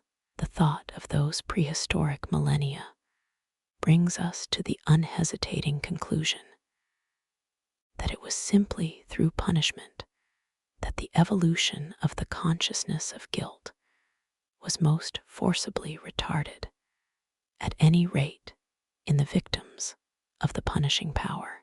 In particular, let us not underestimate the extent to which, by the very sight of the judicial and executive procedure, the wrongdoer is himself prevented from feeling that his deed, the character of his act, is intrinsically reprehensible, for he sees clearly the same kind of acts practiced in the service of justice, and then called good, and practiced with a good conscience, acts such as espionage, trickery, bribery, trapping, the whole intriguing and insidious art of the policeman, and the informer, the whole system, in fact, manifested in the different kinds of punishment. A system not excused by passion, but based on principle, of robbing, oppressing, insulting, imprisoning, racking, murdering. All this he sees treated by his judges, not as acts meriting censure and condemnation in themselves, but only in a particular context and application. It was not on this soil that grew the bad conscience, that most sinister and interesting plant of our earthly vegetation. In point of fact, throughout a most lengthy period, no suggestion of having to do with a guilty man manifested itself in the consciousness of the man who judged and punished. One had merely to deal with an author of an injury, an irresponsible piece of fate, and the man himself, on whom the punishment subsequently fell like a piece of fate, was occasioned no more of an inner pain than would be occasioned by the sudden approach of some uncalculated event, some terrible natural catastrophe, a rushing, crushing avalanche against which there is no resistance. 15. This truth came insidiously enough to the consciousness of Spinoza, to the disgust of his commentators, who, like Kuno Fischer, for instance, give themselves no end of trouble to misunderstand him on this point, when one afternoon, as he sat raking up who knows what memory, he indulged in the question of what was really left for him, personally, of the celebrated morsus conscientiae, Spinoza, who had relegated good and evil to the sphere of human imagination, and indignantly defended the honor of his free God against those blasphemers who affirmed that God did everything sub ration boni. But this was tantamount to subordinating God to fate, and would really be the greatest of all absurdities. For Spinoza, the world had returned again to that innocence in which it lay before the discovery of the bad conscience. What, then, had happened to the morsus conscientiae? The antithesis of gaudium, said he at last to himself, a sadness accompanied by the recollection of a past event, which has turned out contrary to all expectation. Eth, I propose, ex vii, Schol, I Roman 2. Evildoers have throughout thousands of years felt, when overtaken by punishment exactly like Spinoza, on the subject of their offense. Here is something which went wrong contrary to my anticipation. Not, I ought not to have done this. They submitted themselves to punishment, just as one submits one's self to a disease, to a misfortune, or to death, with that stubborn and resigned fatalism which gives the Russians, for instance, even nowadays, the advantage over us Westerners in the handling of life. If at that period there was a critique of action, the criterion was prudence. The real effect of punishment is unquestionably chiefly to be found in a sharpening of the sense of prudence, in a lengthening of the memory, in a will to adopt more of a policy of caution, suspicion, and secrecy, in the recognition that there are many things which are unquestionably beyond one's capacity, in a kind of improvement in self-criticism. The broad effects which can be obtained by punishment in man and beast are the increase of fear, the sharpening of the sense of cunning, the mastery of the desires. So it is that punishment tames man, but does not make him better. It would be more correct even to go so far as to assert the contrary. Injury makes a man cunning, says a popular proverb. So far as it makes him cunning, it makes him also bad. Fortunately, it often enough makes him stupid. 16. At this juncture, I cannot avoid trying to give a tentative and provisional expression to my own hypothesis concerning the origin of the bad conscience. It is difficult to make it fully appreciated, and it requires continuous meditation, attention, and digestion. I regard the bad conscience as the serious illness which man was bound to contract under the stress of the most radical change which he has ever experienced, that change when he found himself finally imprisoned within the pale of society and of peace, just like the plight of the water animals when they were compelled either to become land animals or to perish. So was the plight of these half-animals, perfectly adapted as they were to the savage life of war, prowling, and adventure. Suddenly, all their instincts were rendered worthless and switched off. Henceforward, they had to walk on their feet, carry themselves, whereas heretofore they had been carried by the water. A terrible heaviness oppressed them. They found themselves clumsy in obeying the simplest directions. Confronted with this new and unknown world, they had no longer their old guides. The regulative instincts that had led them unconsciously to safety. They were reduced, were those unhappy creatures, to thinking, inferring, calculating, putting together causes and results. Reduced to that poorest and most erratic organ of theirs, their consciousness. I do not believe there was ever in the world such a feeling of misery, such a leaden discomfort. Further, those old instincts had not immediately ceased their demands, only it was difficult and rarely possible to gratify them. Speaking broadly, they were compelled to satisfy themselves by new and, as it were, hole-and-corner methods. All instincts which do not find a vent without turn inwards. This is what I mean by the growing internalization of man. Consequently, we have the first growth in man of what subsequently was called his soul.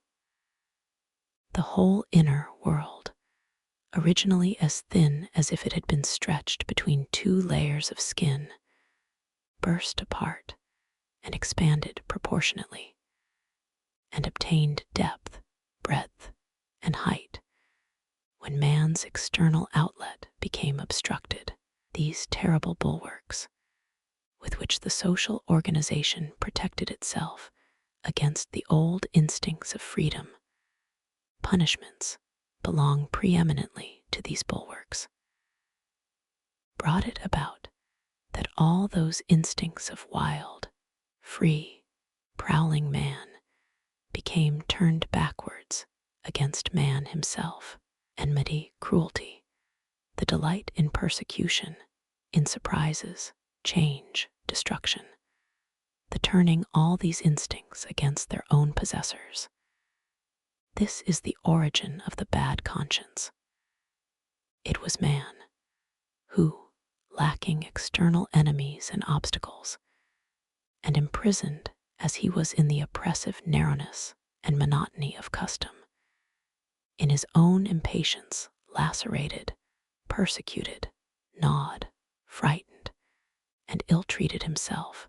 It was this animal in the hands of the tamer, which beat itself against the bars of its cage. It was this being who, pining and yearning for that desert home of which it had been deprived, was compelled to create out of its own self an adventure, a torture chamber, a hazardous and perilous desert. It was this fool, this homesick and desperate prisoner, who invented the bad conscience. But thereby he introduced that most grave and sinister illness from which mankind has not yet recovered, the suffering of man from the disease called man, as the result of a violent breaking from his animal past, the result, as it were, of a spasmodic plunge into a new environment and new conditions of existence, the result of a declaration of war against the old instincts which up to that time had been the staple of his power, his joy, his formidableness. Let us immediately add that this fact of an animal ego turning against itself, taking part against itself, produced in the world so novel, profound, unheard of, problematic, inconsistent, and pregnant a phenomenon, that the aspect of the world was radically altered thereby. In sooth, only divine spectators could have appreciated the drama that then began, and whose end baffles conjecture as yet. A drama too subtle, too wonderful, too paradoxical to warrant its undergoing a nonsensical and unheeded performance on some random, grotesque planet. Henceforth man is to be counted as one of the most unexpected and sensational lucky shots in the game of the big baby of Heraclitus.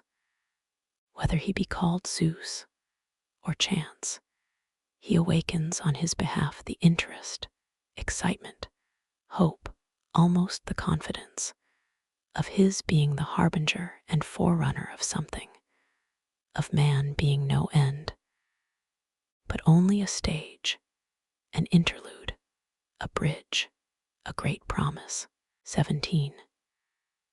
It is primarily involved in this hypothesis of the origin of the bad conscience, that alteration was no gradual and no voluntary alteration, and that it did not manifest itself as an organic adaptation to new conditions, but as a break, a jump, a necessity, an inevitable fate, against which there was no resistance and never a spark of resentment, and secondarily, that the fitting of a hitherto unchecked and amorphous population into a fixed form, starting as it had done in an act of violence, could only be accomplished by acts of violence and nothing else, that the oldest state appeared consequently as a ghastly tyranny, a grinding, ruthless piece of machinery, which went on working till this raw material of a semi-animal populace was not only thoroughly kneaded and elastic, but also molded. I used the word state. My meaning is self-evident, namely, a herd of blonde beasts of prey, a race of conquerors and masters, which with all its warlike organization and all its organizing power pounces with its terrible claws on a population, in numbers possibly tremendously superior, but as yet formless, as yet nomad. Such is the origin of the state. That fantastic theory that makes it begin with a contract is, I think, disposed of. He who can command, he who is a master by nature, he who comes on the scene forceful in deed and gesture, what has he to do with contracts? Such beings defy calculation. They come like fate, without cause, reason, notice, excuse. They are there like the lightning is there. Too terrible, too sudden, too convincing, too different to be personally even hated. Their work is an instinctive creating and impressing of forms. They are the most involuntary, unconscious artists that there. Appearance produces instantaneously a scheme of sovereignty, which is live, in which the functions are partitioned and apportioned, in which above all no part is received or finds a place, until pregnant with a meaning in regard to the whole. They are ignorant of the meaning of guilt, responsibility, consideration. Are these born organizers? In them predominates that terrible artist egoism that gleams like brass and that knows itself justified to all eternity in its work, even as a mother in her child. It is not in them that there grew the bad conscience. That is elementary, but it would not have grown without them. Repulsive growth as it was, it would be missing, had not a tremendous quantity of freedom been expelled from the world by the stress of their hammer strokes, their artist violence, or been at any rate made invisible, and as it were, latent. This instinct of freedom forced into being latent. It is already clear. This instinct of freedom forced back, trodden back, imprisoned within itself, and finally only able to find vent and relief in itself. This, only this, is the beginning of the bad conscience. 18. Beware of thinking lightly of this phenomenon by reason of its initial painful ugliness. At bottom it is the same active force which is at work on a more grandiose scale in those potent artists and organizers, and builds states which here, internally, on a smaller and pettier scale, and with a retrogressive tendency, makes itself a bad science in the labyrinth of the breast, to use Goethe's phrase, and which builds negative ideals. It is, I repeat, that identical instinct of freedom, to use my own language, the will to power. Only the material on which this force with all its constructive and tyrannous nature is let loose is here man himself, his whole old animal self, and not as in the case of that more grandiose and sensational phenomenon, the other man, other men, this secret self-tyranny, this cruelty of the artist, this delight in giving a form to one's self as a piece of difficult, refractory, and suffering material, in burning in a will, a critique, a contradiction, a contempt, a negation, this sinister and ghastly labor of love on the part of a soul, whose will is cloven in two within itself, which makes itself suffer from delight in the infliction of suffering. This wholly active bad conscience has finally, as one already anticipates, true fountainhead as it is of idealism and imagination, produced an abundance of novel and amazing beauty and affirmation, and perhaps has really been the first to give birth to beauty at all. What would beauty be, forsooth, if its contradiction had not first been presented to consciousness, if the ugly had not first said to itself, I am ugly?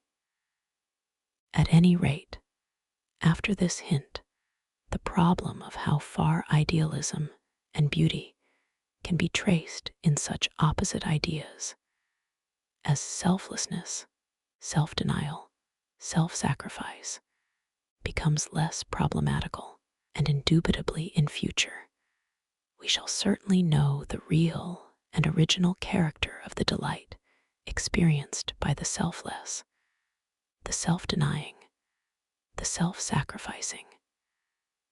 This delight is a phase of cruelty, so much provisionally for the origin of altruism as a moral value, and the marking out the ground from which this value has grown.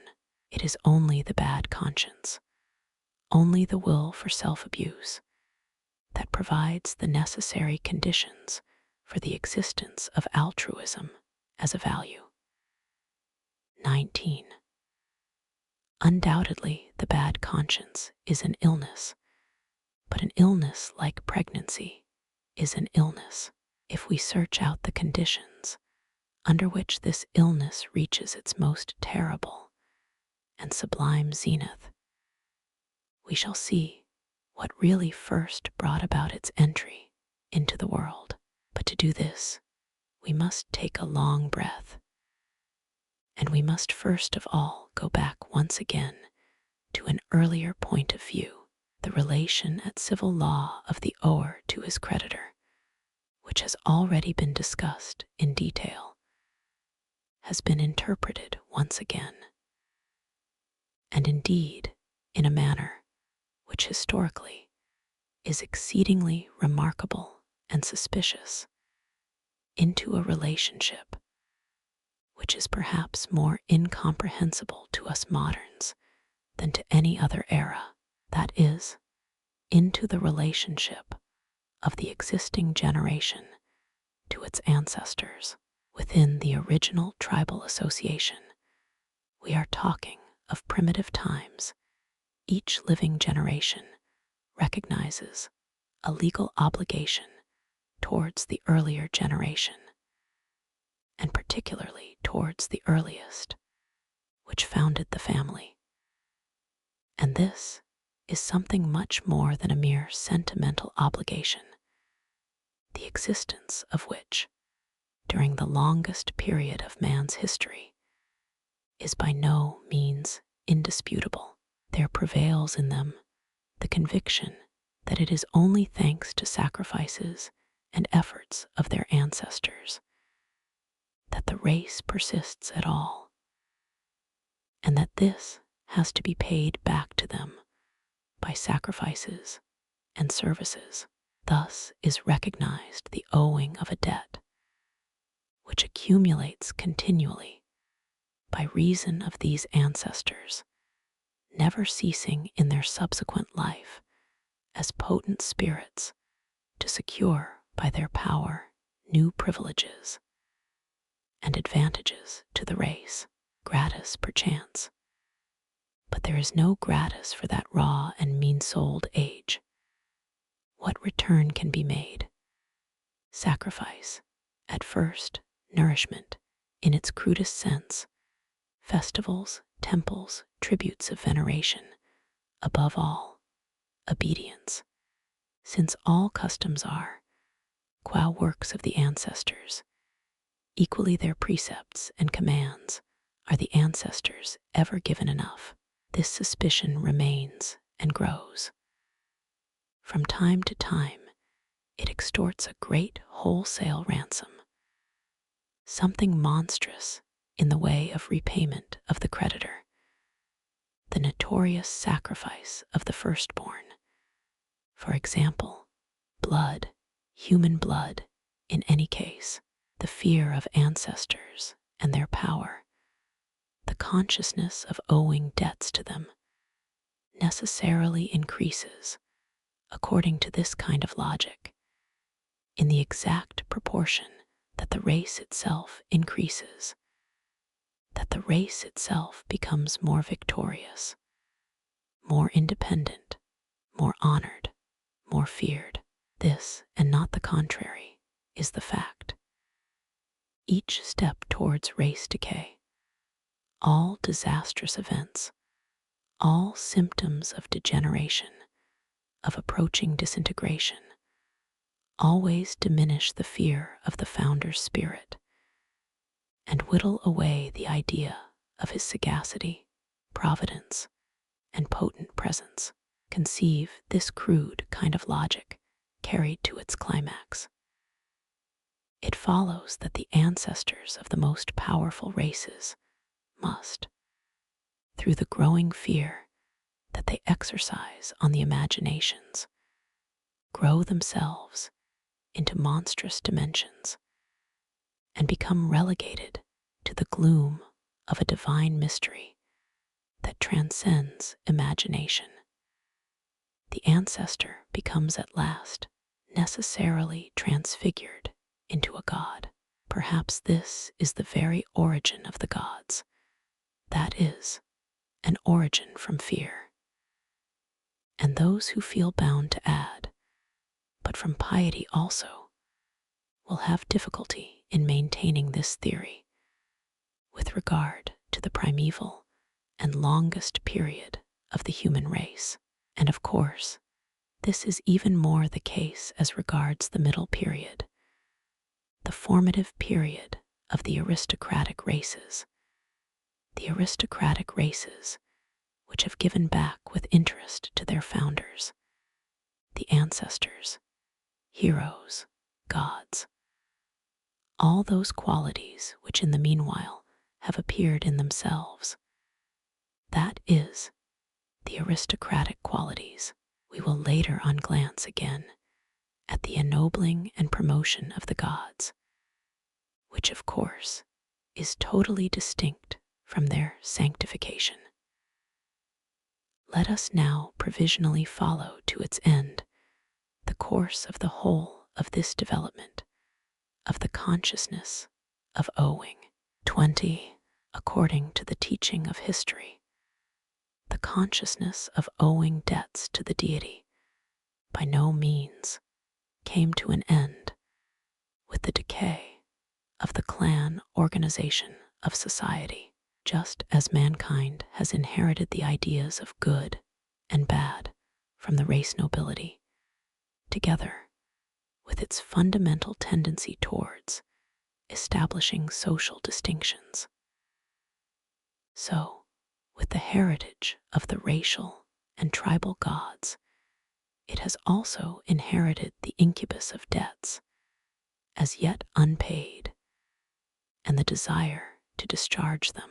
The transition is effected by those large populations of slaves and bondsmen, who, whether through compulsion or through submission and mimicry, have accommodated themselves to the religion of their masters.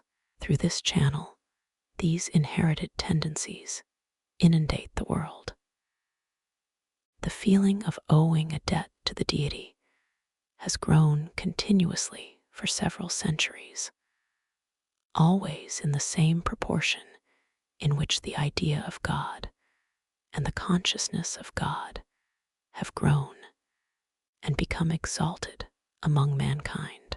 The whole history of ethnic fights, victories, reconciliations, amalgamations, everything, in fact, which precedes the eventual classing of all the social elements in each great race synthesis, are mirrored in the hodgepodge genealogy of their gods, in the legends of their fights, victories, and reconciliations. Progress towards universal empires invariably means progress towards universal deities. Despotism, with its subjugation of the independent nobility, always paves the way for some system or other of monotheism. The appearance of the Christian God as the record God up to this time has for that very reason brought equally into the world the record amount of guilt consciousness.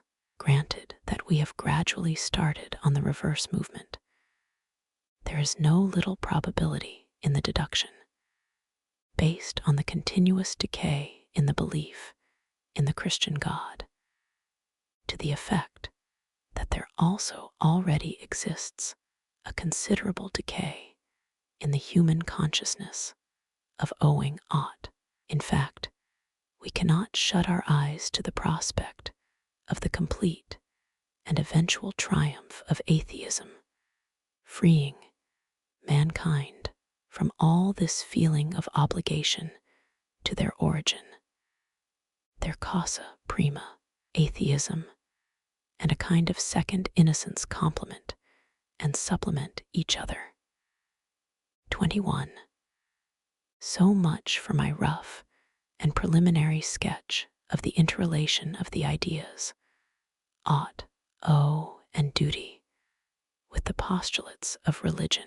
I have intentionally shelved up to the present the actual moralization of these ideas, their being pushed back into the conscience, or more precisely, the interweaving of the bad conscience with the idea of God.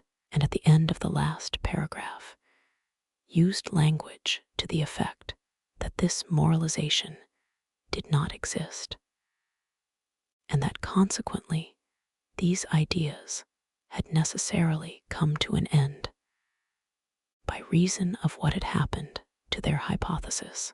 The credence in our creditor, in God, the actual facts, differ terribly from this theory. It is with the moralization of the ideas, ought and duty, and with their being pushed back into the bad conscience, that comes the first actual attempt to reverse the direction of the development we have just described, or at any rate to arrest its evolution. It is just at this juncture that the very hope of an eventual redemption has to put itself once for all into the prison of pessimism. It is at this juncture that the eye has to recoil and rebound in despair from off an adamantine impossibility. It is at this juncture that the ideas guilt and duty have to turn backwards against whom? There is no doubt about it, primarily against the ower, in whom the bad conscience now establishes itself, eats, extends, and grows like a polypus throughout its length and breadth, all with such virulence that at last, with the impossibility of paying the debt, there becomes conceived the idea of the impossibility of paying the penalty, the thought of its inexpiability, the idea of eternal punishment. Finally, too, it turns against the creditor, whether found in the causa prima of man, the origin of the human race, its sire, who henceforth becomes burdened with a curse, Adam, original sin, determination of the will, or in nature from whose womb man springs, and on whom the responsibility for the principle of evil is now cast, diabolization of nature, or in existence generally. On this logic, an absolute white elephant, with which mankind is landed, the nihilistic flight from life, the demand for nothingness, or for the opposite of existence, for some other existence, Buddhism and the like, till suddenly we stand before that paradoxical and awful expedient through which a tortured humanity has found a temporary alleviation, that stroke of genius called Christianity. God personally immolating himself for the debt of man. God paying himself personally out of a pound of his own flesh. God as the one being who can deliver man from what man had become unable to deliver himself. The creditor playing scapegoat for his debtor. From love, can you believe it? From love of his debtor. 22. The reader will already have conjectured what took place on the stage and behind the scenes of this drama, that will for self-torture, that inverted cruelty of the animal man, who, turned subjective and scared into introspection, encaged as he was in the state, as part of his taming process, invented the bad conscience so as to hurt himself, after the natural outlet for this will to hurt became blocked. In other words, this man of the bad conscience exploited the religious hypothesis so as to carry his martyrdom to the ghastliest pitch of agonized intensity, owing something to God. This thought becomes his instrument of torture. He apprehends in God the most extreme antitheses that he can find to his own characteristic and ineradicable animal instincts. He himself gives a new interpretation to these animal instincts as being against what he owes to God, as enmity, rebellion, and revolt against the Lord, the Father, the Sire, the beginning of the world. He places himself between the horns of the dilemma, God and devil. Every negation which he is inclined to utter to himself, to the nature, naturalness, and reality of his being, he whips into an ejaculation of yes, uttering it as something existing, living, efficient, as being God, as the holiness of God, the judgment of God, as the hangmanship of God, as transcendence, as eternity, as unending torment, as hell, as infinity of punishment and guilt.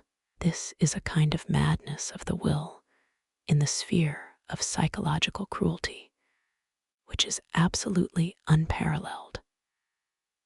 Man's will to find himself guilty and blameworthy to the point of inexpiability. His will to think of himself as punished without the punishment ever being able to balance the guilt. His will to infect and to poison the fundamental basis of the universe with the problem of punishment and guilt in order to cut off once and for all any escape out of this labyrinth of fixed ideas. His will for rearing an ideal, that of the holy God, face to face, with which he can have tangible proof of his own unworthiness. Alas for this mad, melancholy beast man. What fantasies invade it, what paroxysms of perversity, hysterical senselessness, and mental bestiality break out immediately, at the very slightest check on its being the beast of action. All this is excessively interesting, but at the same time tainted with a black, gloomy, enervating melancholy, so that a forcible veto must be invoked against looking too long into these abysses. Here is disease, undoubtedly, the most ghastly disease that has as yet played havoc among men, and he who can still hear. But man turns now deaf ears to such sounds. How in this night of torment and nonsense there has rung out the cry of love, the cry of the most passionate ecstasy, of redemption in love. He turns away gripped by an invincible horror. In man, there is so much that is ghastly. Too long has the world been a madhouse. 23. Let this suffice once for all concerning the origin of the holy God. The fact that in itself the conception of gods is not bound to lead necessarily to this degradation of the imagination. A temporary representation of whose vagaries we felt bound give, the fact that there exist nobler methods of utilizing the invention of gods than in this self-crucifixion and self-degradation of man, in which the last 2,000 years of Europe have been past masters. These facts can fortunately be still perceived from every glance that we cast at the Grecian gods. These mirrors of noble and grandiose men, in which the animal in man felt itself deified and did not devour itself in subjective frenzy. These Greeks long utilized their gods as simple buffers against the bad conscience, so that they could continue to enjoy their freedom of soul. This, of course, is diametrically opposed to Christianity's theory of its God. They went very far on this principle, did these splendid and lion-hearted children, and there is no lesser authority than that of the Homeric Zeus for making them realize occasionally that they are taking life too casually. Wonderful, says he on one occasion. It has to do with the case of Aegisthus. A very bad case indeed. Wonderful how they grumble, the mortals against the immortals. Only from us, they presume, comes evil, but in their folly fashion they, spite of fate, the doom of their own disaster. Yet the reader will note and observe that this Olympian spectator and judge is far from being angry with them and thinking evil of them on this score. How foolish they are, so thinks he of the misdeeds of mortals, and folly, imprudence, a little brain disturbance, and nothing more, are what the Greeks, even of the strongest, bravest period, have admitted to be the ground of much that is evil and fatal. Folly, not sin, do you understand? But even this brain disturbance was a problem. Come, how is it even possible? How could it have really got in brains like ours? The brains of men of aristocratic ancestry, of men of fortune, of men of good natural endowments, of men of the best society, of men of nobility and virtue. This was the question that for century on century the aristocratic Greek put to himself when confronted with every, to him, incomprehensible outrage and sacrilege with which one of his peers had polluted himself. It must be that a god had infatuated him, he would say at last, nodding his head. This solution is typical of the Greeks. Accordingly, the gods in those times subserved the functions of justifying man to a certain extent. Even in evil in those days, they took upon themselves not the punishment, but what is more noble, the guilt. 24. I conclude with 3 queries, as you will see. Is an ideal actually set up here, or is one pulled down? I am perhaps asked. But have ye sufficiently asked yourselves how dear a payment has the setting up of every ideal in the world exacted?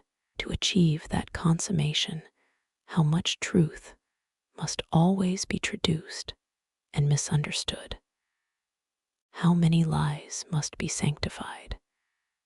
How much conscience has got to be disturbed? How many pounds of God have got to be sacrificed every time to enable a sanctuary to be set up? A sanctuary has got to be destroyed. That is a law. Show me an instance where it has not been fulfilled. We modern men, we inherit the immemorial tradition of vivisecting the conscience and practicing cruelty to our animal selves. That is the sphere of our most protracted training, perhaps of our artistic prowess, at any rate of our dilettantism and our perverted taste. Man has for too long regarded his natural proclivities with an evil eye, so that eventually they have become in his system affiliated to a bad conscience. A converse endeavor would be intrinsically feasible, but who is strong enough to attempt it, namely, to affiliate to the bad conscience all those unnatural proclivities, all those transcendental aspirations, contrary to sense, instinct, nature, and animalism, in short, all past and present ideals, which are all ideals opposed to life and traducing the world? To whom is one to turn nowadays with such hopes and pretensions? It is just the good men that we should thus bring about our ears. And in addition, as stands to reason, the indolent, the hedgers, the vain, the hysterical, the tired, what is more offensive or more thoroughly calculated to alienate than giving any hint of the exalted severity with which we treat ourselves? And again, how conciliatory, how full of love does all the world show itself towards us so soon as we do as all the world docks, and let ourselves go like all the world. For such a consummation we need spirits of different caliber than seems really feasible in this age. Spirits rendered potent through wars and victories, to whom conquest, adventure, danger, even pain have become a need. For such a consummation we need habituation to sharp, rare air, to winter wanderings, to literal and metaphorical ice and mountains. We even need a kind of sublime malice, a supreme and most self-conscious insolence of knowledge, which is the appanage of great health. We need, to summarize the awful truth, just this great health. Is this even feasible today? But some day, in a stronger age than this rotting and introspective present, must he in sooth come to us, even the Redeemer of great love and scorn, the creative spirit rebounding by the impetus of his own force back again away from every transcendental plane and dimension. He whose solitude is misunderstanded, sick of the people as though it were a flight from reality, while actually it is only his diving, burrowing, and penetrating into reality, so that when he comes again to the light, he can at once bring about by these means the redemption of this reality, its redemption from the curse which the old ideal has laid upon it. This man of the future, who in this wise will redeem us from the old ideal as he will from that ideal's necessary corollary of great nausea, will to nothingness and nihilism, this toxin of noon and of the great verdict, which renders the will again free, who gives back to the world its goal, and to man his hope, this antichrist and antinihilist, this conqueror of God and of nothingness, he must one day come. 25. But what am I talking of? Enough. Enough. At this juncture I have only one proper course, silence. Otherwise trespass on a domain open alone to one who is younger than I, one stronger, more future than I open alone to Zarathustra. Zarathustra the godless. Third essay. What is the meaning of ascetic ideals? Careless, mocking, forceful, so does wisdom wish us. She is a woman, and never loves anyone but a warrior. Thus spake Zarathustra. 1. What is the meaning of ascetic ideals? In artists, nothing, or too much. In philosophers and scholars, a kind of flair and instinct for the conditions most favorable to advanced intellectualism. In women, at best an additional seductive fascination, a little morbidza on a fine piece of flesh, the angelhood of a fat, pretty animal in physiological failures and whiners, in the majority of mortals, an attempt to pose as too good for this world, a holy form of debauchery, their chief weapon in the battle with lingering pain and ennui. In priests, the actual priestly faith, their best engine of power, and also the supreme authority for power. In saints, finally a pretext for hibernation, their novissima gloriae cupido, their peace in nothingness, God, their form of madness. But in the very fact that the ascetic ideal has meant so much to man, lies expressed the fundamental feature of man's will, his horror vacui. He needs a goal, and he will sooner will nothingness than not will at all. Am I not understood? Have I not been understood? Certainly not, sir. Well, let us begin at the beginning. 2. What is the meaning of ascetic ideals? Or, to take an individual case in regard to which I have often been consulted, what is the meaning, for example, of an artist like Richard Wagner paying homage to chastity in his old age?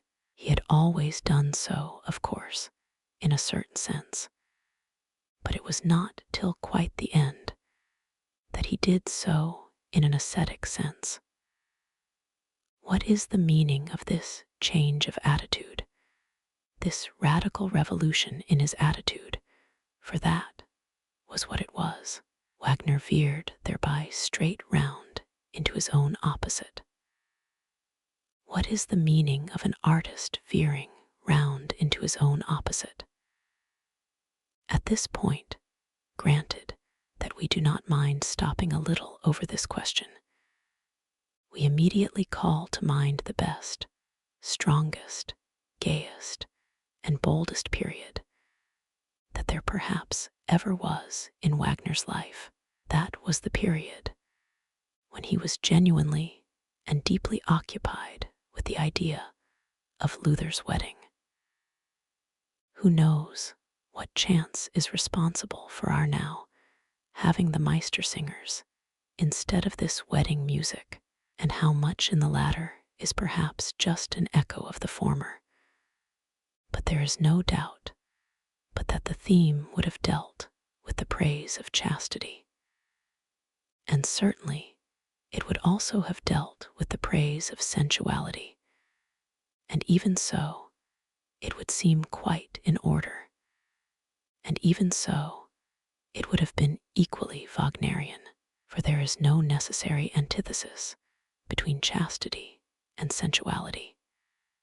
Every good marriage, every authentic, heartfelt love transcends this antithesis. Wagner would, it seems to me, have done well to have brought this pleasing reality home once again to his Germans by means of a bold and graceful Luther comedy. For there were, and are among the Germans, many revilers of sensuality, and perhaps Luther's greatest merit lies just in the fact of his having had the courage of his sensuality.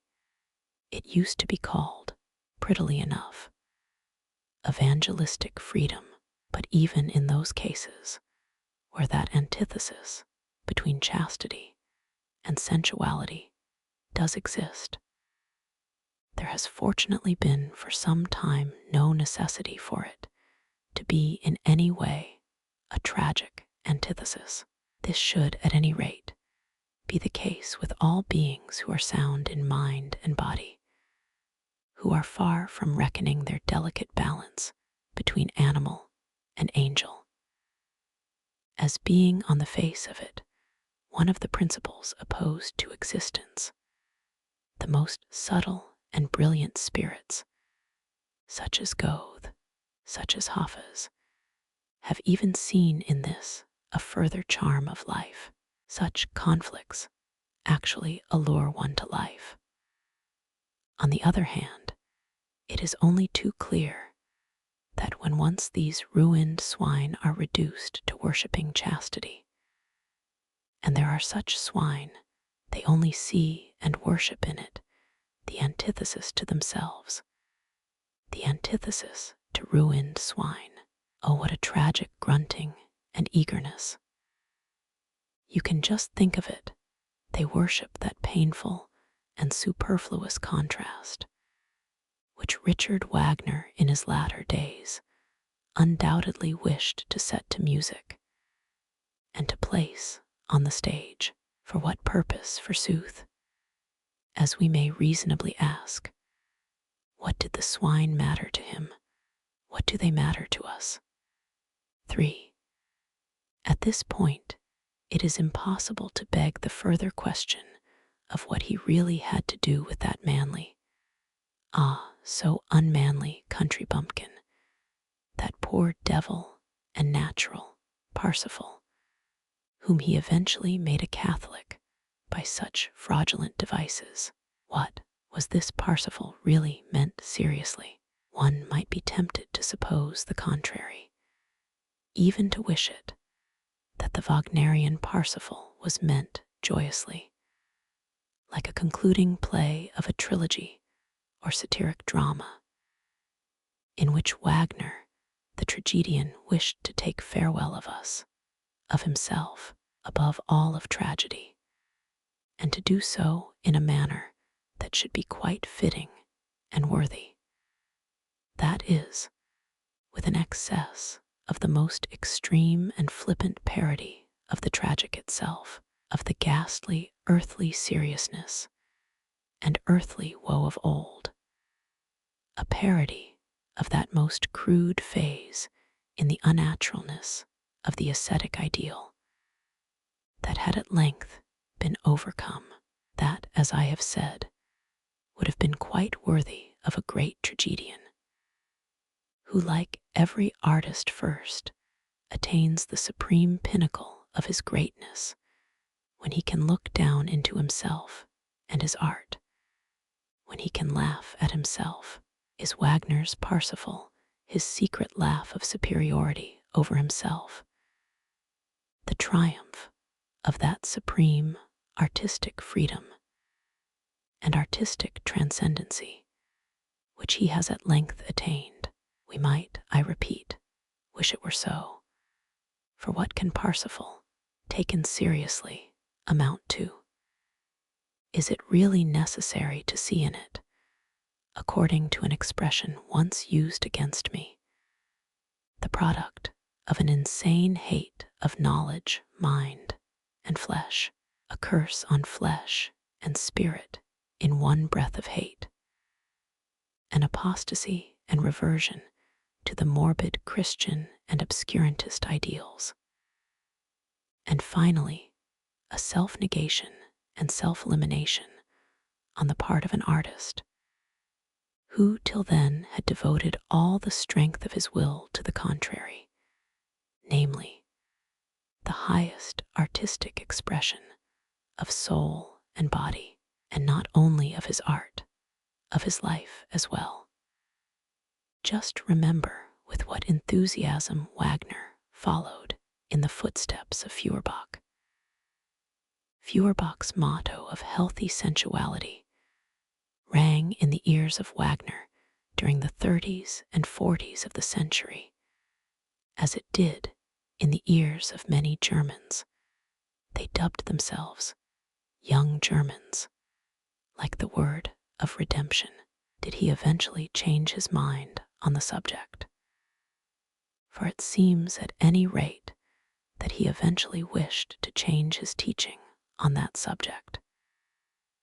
And not only is that the case with the Parsifal trumpets on the stage, in the melancholy, cramped, and embarrassed lucubrations of his later years, there are 100 places in which there are manifestations of a secret wish and will, a despondent, uncertain, unavowed will to preach actual retrogression, conversion, Christianity, medievalism, and to say to his disciples, all is vanity, seek salvation elsewhere.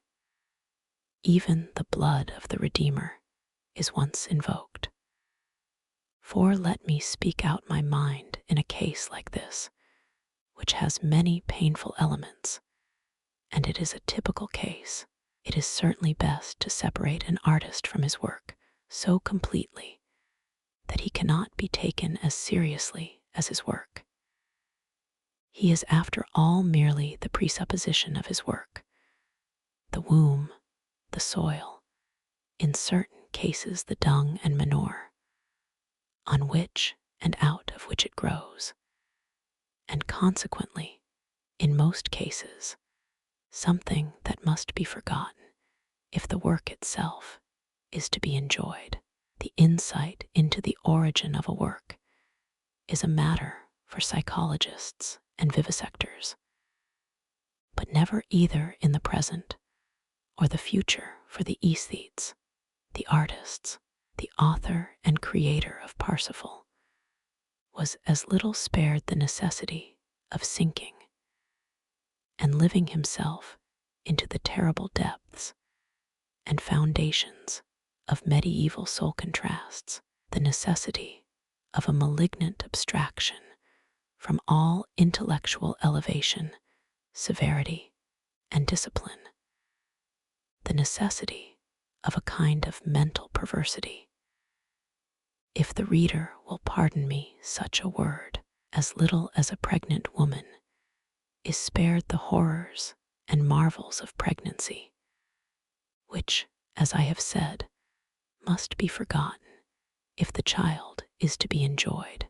We must guard ourselves against the confusion into which an artist himself would fall only too easily, to employ the English terminology, out of psychological contiguity, as though the artist himself actually were the object which he is able to represent, imagine, and express. In point of fact, the position is that even if he conceived he were such an object, he would certainly not represent, conceive, express it. Homer would not have created an Achilles, nor Goethe a Faust, if Homer had been an Achilles, or if Goethe had been a Faust. A complete and perfect artist is to all eternity separated from the real, from the actual. On the other hand, it will be appreciated that he can at times get tired to the point of despair of this eternal unreality, and falseness of his innermost being, and that he then sometimes attempts to trespass on to the most forbidden ground, on reality, and attempts to have real existence. With what success? The success will be guessed. It is the typical velleity of the artist, the same velleity to which Wagner fell a victim in his old age, and for which he had to pay so dearly and so fatally. He lost thereby his most valuable friends. But after all, quite apart from this velleity, who would not wish emphatically for Wagner's own sake that he had taken farewell of us and of his art in a different manner, not with a Parsifal, but in more victorious, more self-confident, more Wagnerian style, a style less misleading, a style less ambiguous with regard to his whole meaning, less Schopenhauerian, less nihilistic. 5. What, then, is the meaning of ascetic ideals? In the case of an artist, we are getting to understand their meaning. Nothing at all, or so much that it is as good as nothing at all. Indeed, what is the use of them? Our artists have for a long time past not taken up a sufficiently independent attitude, either in the world or against it, to warrant their valuations, and the changes in these valuations exciting interest. At all times, they have played the valet of some morality, philosophy, or religion, quite apart from the fact that unfortunately they have often enough been the inordinately supple courtiers of their clients and patrons, and the inquisitive toadies of the powers that are existing, or even of the new powers to come. To put it at the lowest, they always need a rampart, a support, an already constituted authority. Artists never stand by themselves. Standing alone is opposed to their deepest instincts. So, for example, did Richard Wagner take, when the time had come, the philosopher Schopenhauer for his covering man in front, for his rampart. Who would consider it even thinkable that he would have had the courage for an ascetic ideal without the support afforded him by the philosophy of Schopenhauer, without the authority of Schopenhauer, which dominated Europe in the 70s? This is without consideration of the question whether an artist without the milk one of an orthodoxy would have been possible at all. This brings us to the more serious question: what is the meaning of a real philosopher paying homage to the ascetic ideal? A really self-dependent intellect like Schopenhauer, a man and knight with a glance of bronze, who has the courage to be himself, who knows how to stand alone without first waiting for men who cover him in front and the nods of his superiors. Let us now consider at once the remarkable attitude of Schopenhauer towards art, an attitude which has even a fascination for certain types.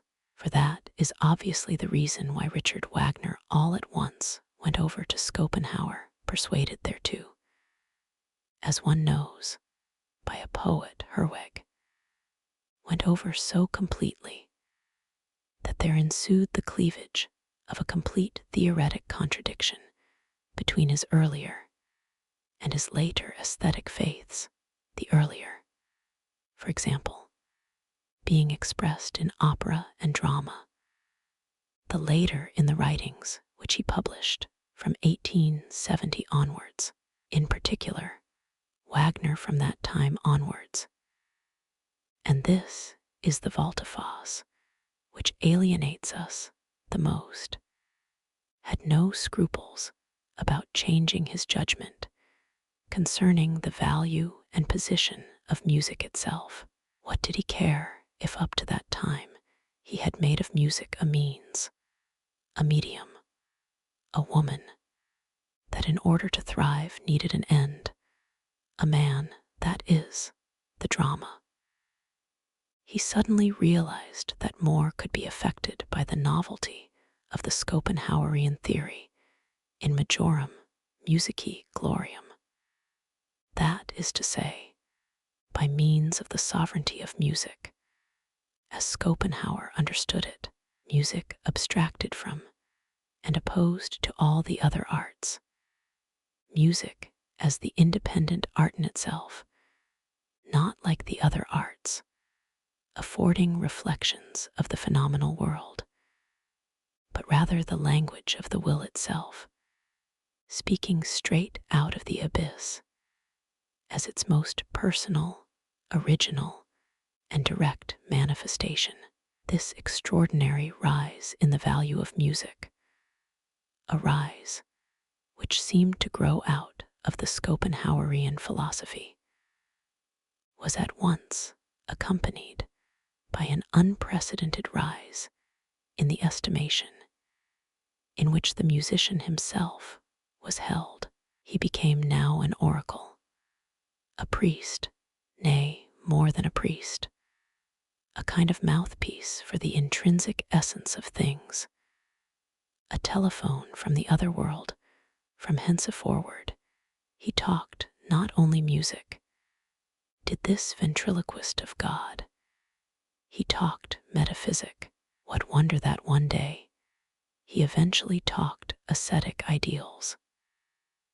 6. Schopenhauer has made use of the Kantian treatment of the aesthetic problem, though he certainly did not regard it with the Kantian eyes.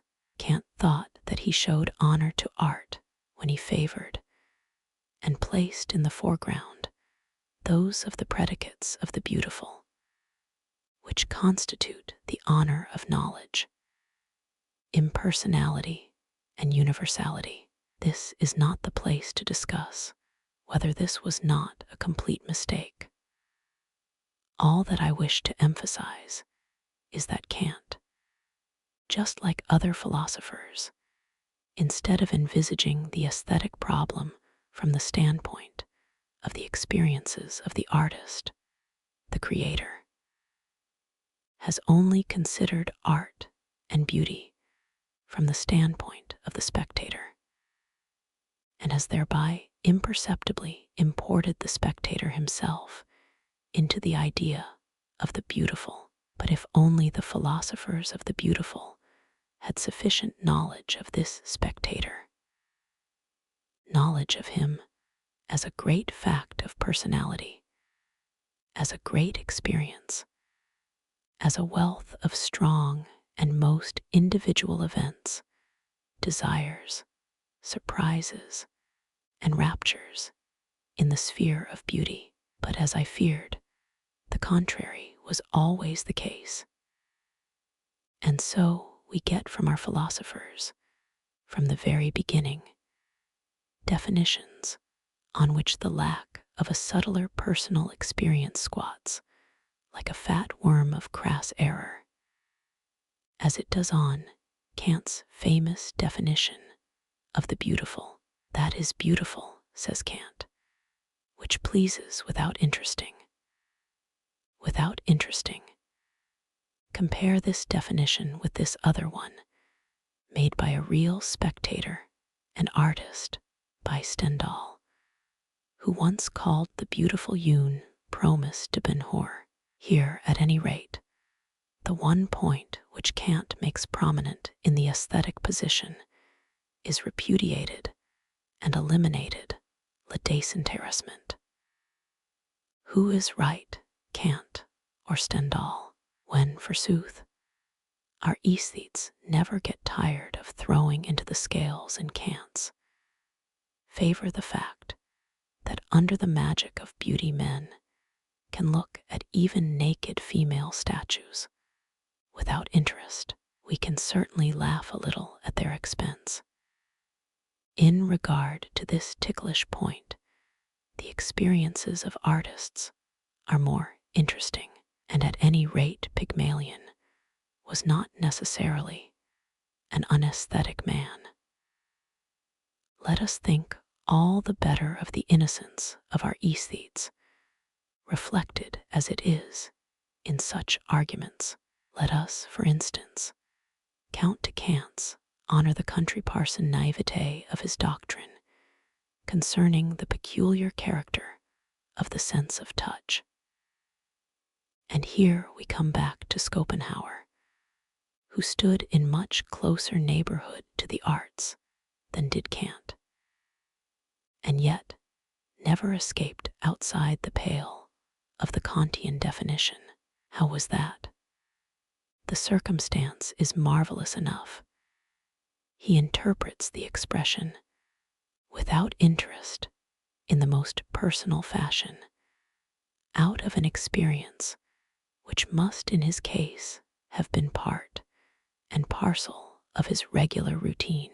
On few subjects does Schopenhauer speak with such certainty as on the working of aesthetic contemplation.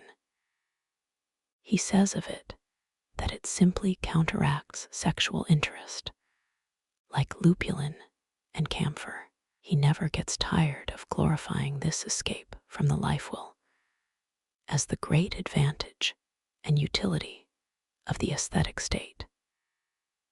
In fact, one is tempted to ask if his fundamental conception of will and idea, the thought that there can only exist freedom from the will by means of idea, did not originate in a generalization from this sexual experience. In all questions concerning the Schopenhauerian philosophy, one should, by the by, never lose sight of the consideration that it is the conception of a youth of 26, so that it participates not only in what is peculiar to Schopenhauer's life, but in what is peculiar to that special period of his life. Let us listen, for instance, to one of the most expressive among the countless passages which he has written in honor of the aesthetic state, world, as will and idea. 231. Let us listen to the tone, the suffering, the happiness, the gratitude with which such words are uttered. This is the painless state which Epicurus praised as the highest good and as the state of the gods. We are during that moment freed from the vile pressure of the will. We celebrate the Sabbath of the will's hard labor. The wheel of Ixion stands still. What vehemence of language! What images of anguish and protracted revulsion! How almost pathological is that temporal antithesis between that moment and everything else. The wheel of Ixion, the hard labor of the will, the vile pressure of the will. But granted that Schopenhauer was 100 times right for himself, personally, how does that help our insight into the nature of the beautiful? Schopenhauer has described one effect of the beautiful, the calming of the will. But is this effect really normal? As has been mentioned, Stendhal, an equally sensual but more happily constituted nature than Schopenhauer, gives prominence to another effect of the beautiful. The beautiful promises happiness. To him, it is just the excitement of the will, the interest by the beauty, that seems the essential fact. And does not Schopenhauer ultimately lay himself open to the objection that he is quite wrong in regarding himself as a Kantian on this point, that he has absolutely failed to understand, in a Kantian sense, the Kantian definition of the beautiful, that the beautiful pleased him as well by means of an interest, by means, in fact, of the strongest and most personal interest of all, that of the victim of torture who escapes from his torture. And to come back again to our first question, what is the meaning of a philosopher paying homage to ascetic ideals? We get now, at any rate, a first hint. He wishes to escape from a torture. 7. Let us beware of making dismal faces at the word torture. There is certainly in this case enough to deduct, enough to discount. There is even something to laugh at, for we must certainly not underestimate the fact that Schopenhauer, who in practice treated sexuality as a personal enemy, including its tool, woman, that instrumentum diaboli, needed enemies to keep him in a good humor, that he loved grim, bitter, blackish-green words, that he raged for the sake of raging, out of passion, that he would have grown ill, would have become a pessimist, for he was not a pessimist, however much he wished to be, without his enemies, without Hegel, woman, sensuality, and the whole will for existence, keeping on.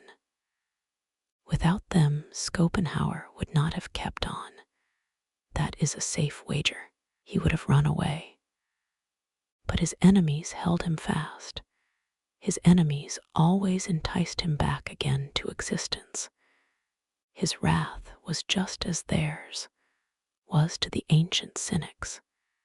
His balm, his recreation, his recompense, his remedium against disgust, his happiness, so much with regard to what is most personal in the case of Schopenhauer. On the other hand, there is still much which is typical in him, and only now we come back to our problem. It is an accepted and indisputable fact. So long as there are philosophers in the world, and wherever philosophers have existed, from India to England, to take the opposite poles of philosophically ability, that there exists a real irritation and rancor on the part of philosophers towards sensuality. Schopenhauer is merely the most eloquent, and if one has the ear for it, also the most fascinating and enchanting outburst. There similarly exists a real philosophically bias and affection for the whole ascetic ideal. There should be no illusions on this score. Both these feelings, as has been said, belong to the type. If a philosopher lacks both of them, then he is, you may be certain of it, never anything but a pseudo. What does this mean? For this state of affairs must first be interpreted.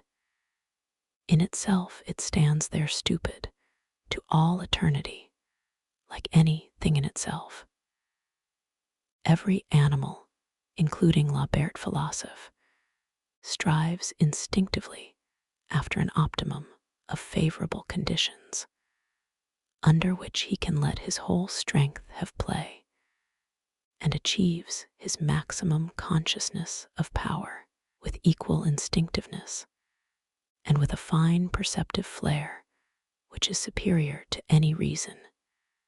Every animal shudders mortally at every kind of disturbance and hindrance which obstructs or could obstruct his way to that optimum.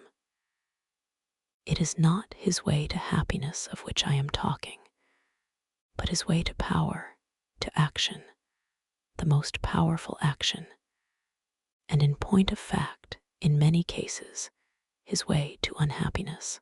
Similarly, the philosopher shudders mortally at marriage. Together, with all that could persuade him to it, marriage, as a fatal hindrance on the way to the optimum. Up to the present, what great philosophers have been married? Heraclitus, Plato, Descartes, Spinoza, Leibniz, Kant, Schopenhauer, they were not married. And further, one cannot imagine them as married. A married philosopher belongs to comedy. That is my rule.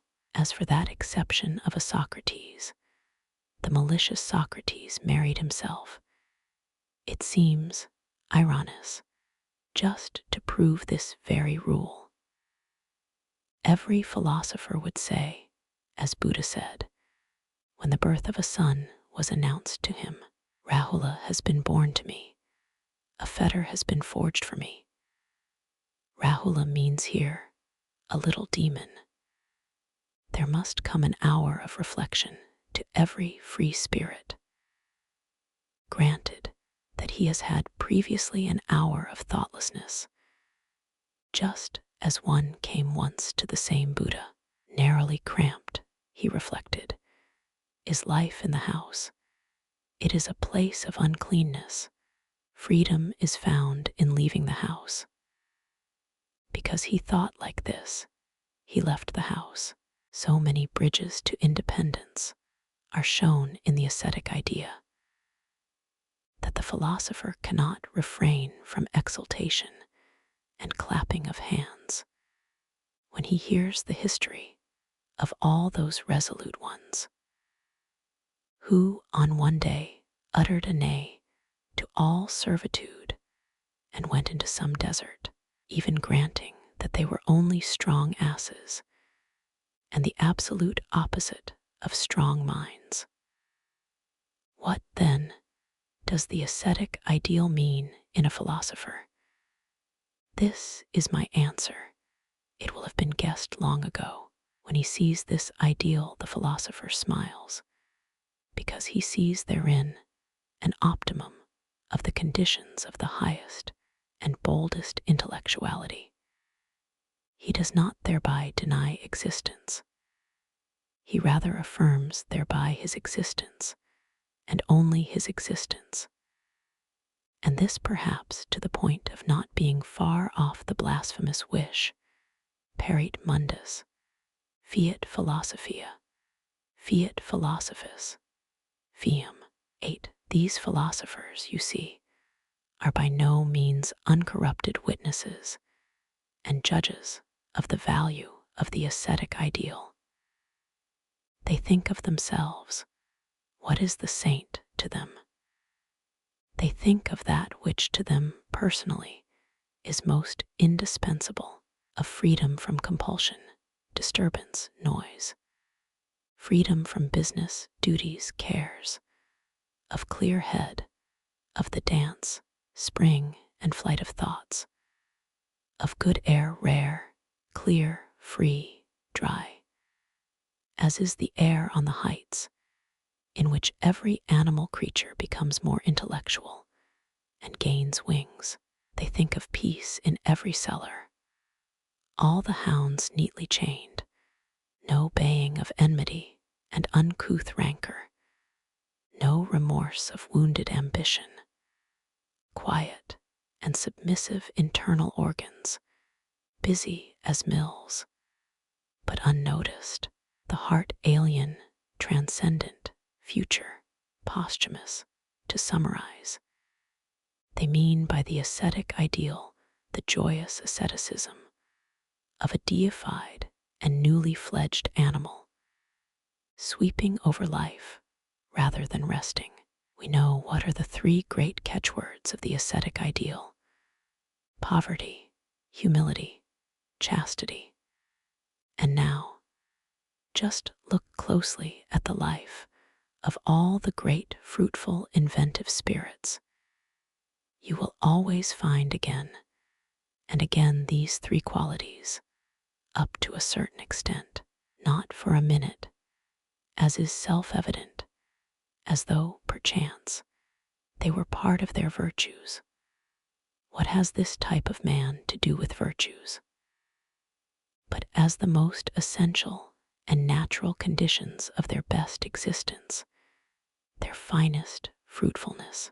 In this connection, it is quite possible that their predominant intellectualism had first to curb an unruly and irritable pride, or an insolent sensualism, or that it had all its work cut out to maintain its wish for the desert, against perhaps an inclination to luxury and dilettantism, or similarly against an extravagant liberality of heart and hand. But their intellect did affect all this, simply because it was the dominant instinct which carried through its orders in the case of all the other instincts. It affects it still. If it ceased to do so, it would simply not be dominant. But there is not one iota of virtue in all this. Further, the desert, of which I just spoke, in which the strong, independent, and well-equipped spirits retreat into their hermitage. Oh, how different is it from the cultured class's dream of a desert. In certain cases, in fact, the cultured classes themselves are the desert.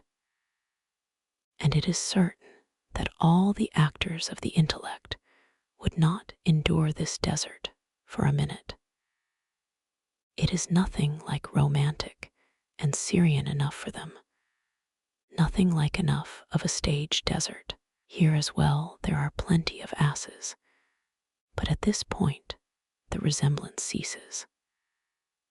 But a desert nowadays is something like this, perhaps a deliberate obscurity, a getting out of the way of oneself, a fear of noise, admiration, papers, influence, a little office, a daily task, something that hides rather than brings to light, sometimes associating with harmless, cheerful beasts and fowls, the sight of which refreshes, a mountain for company, but not a dead one with eyes, that is, with lakes.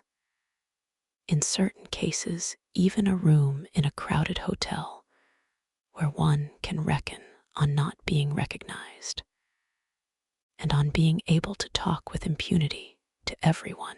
Here is the desert. Oh, it is lonely enough, believe me.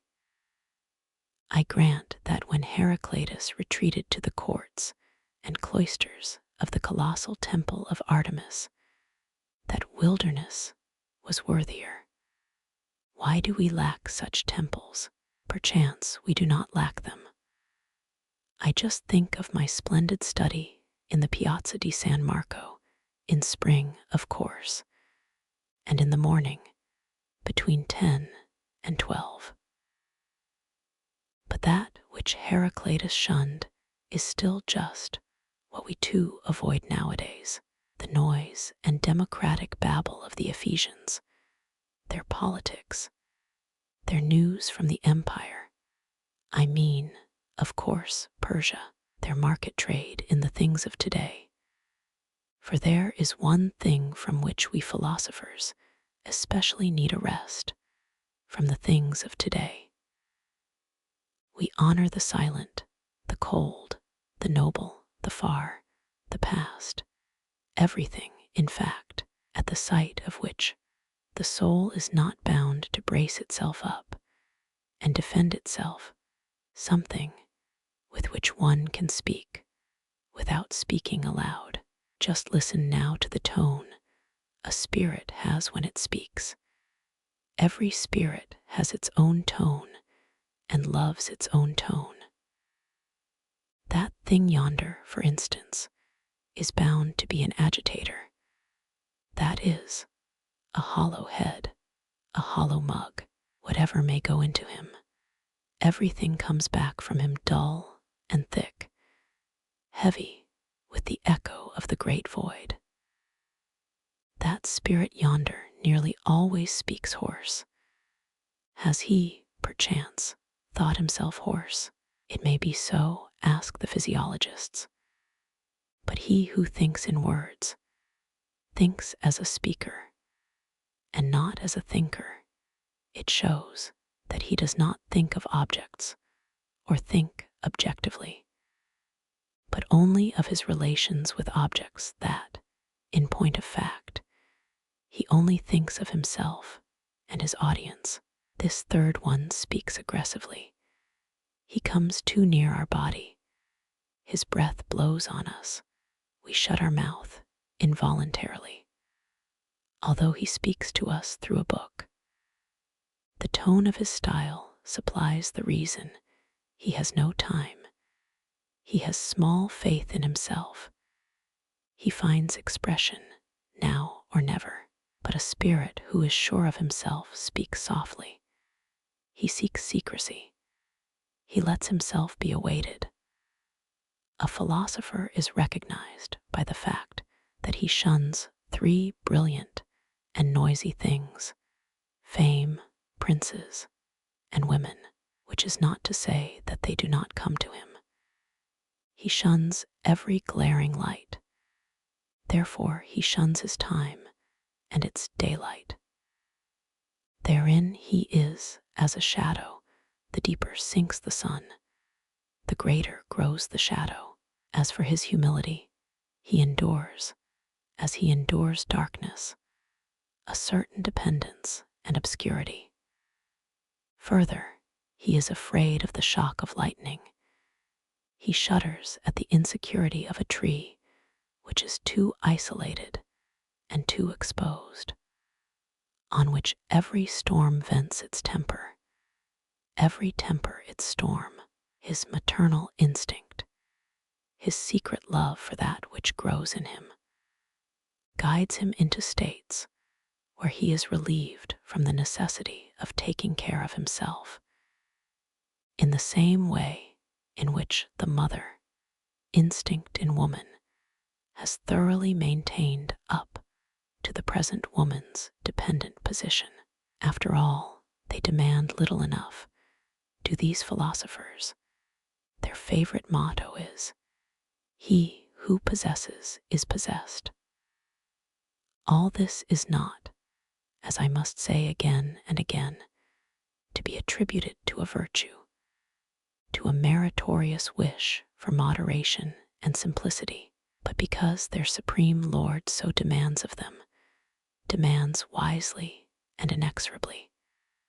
Their Lord who is eager only for one thing, for which alone he musters, and for which alone he hoards everything: time, strength, love, interest. This kind of man likes not to be disturbed by enmity. He likes not to be disturbed by friendship. It is a type which forgets or despises easily. It strikes him as bad form to play the martyr, to suffer for truth. He leaves all that to the ambitious and to the stage heroes of the intellect, and to all those, in fact, who have time enough for such luxuries.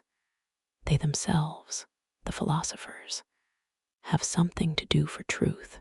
They make a sparing use of big words. They are said to be adverse to the word truth itself. It has a highfalutin ring.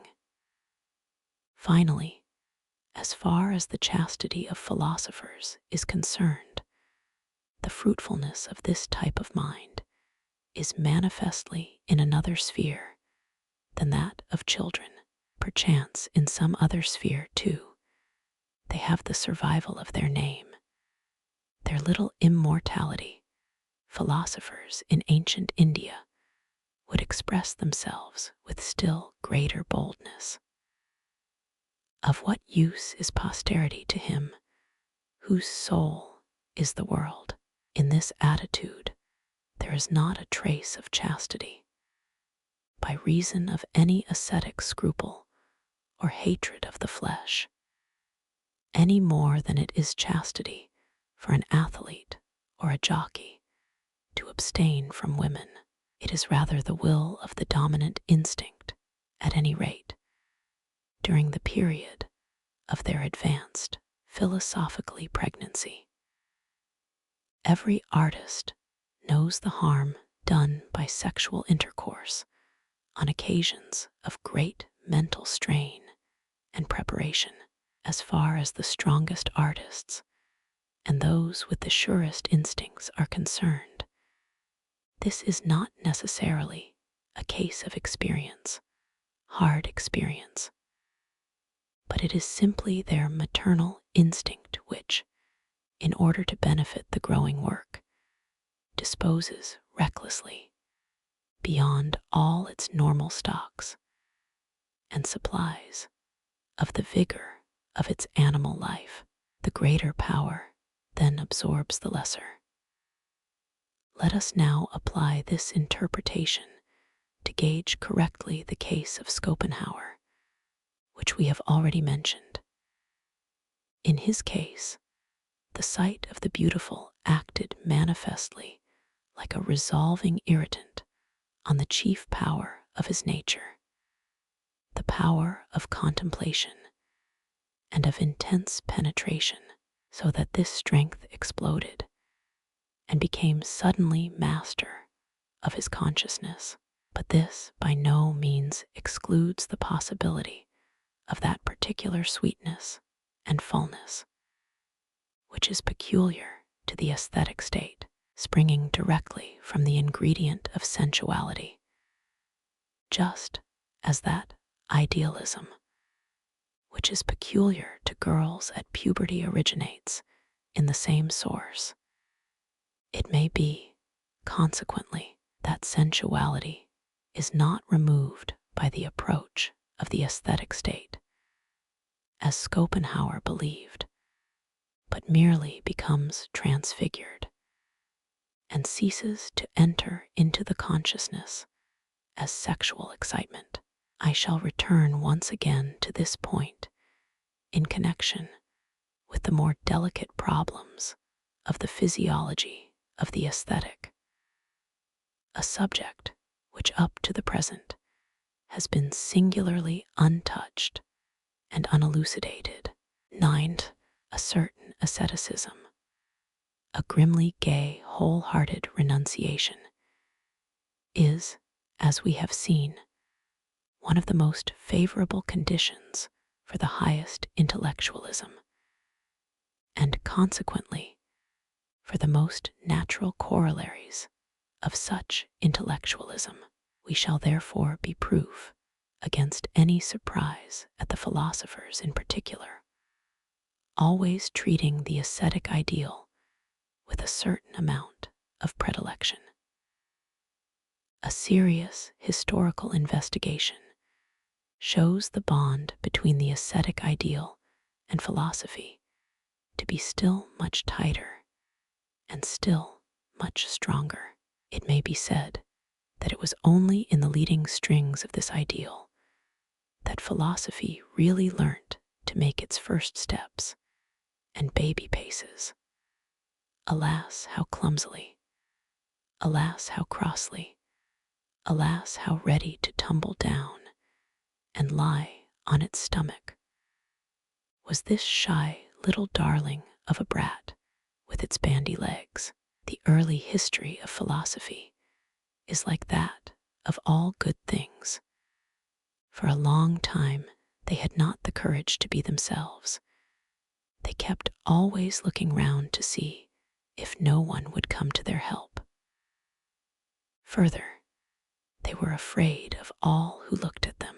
Just enumerate in order the particular tendencies and virtues of the philosopher: his tendency to doubt, his tendency to deny, his tendency to wait to be ephectic, his tendency to analyze, search, explore, dare, his tendency to compare and to equalize, his will to be neutral and objective, his will for everything which is sine ira et studio.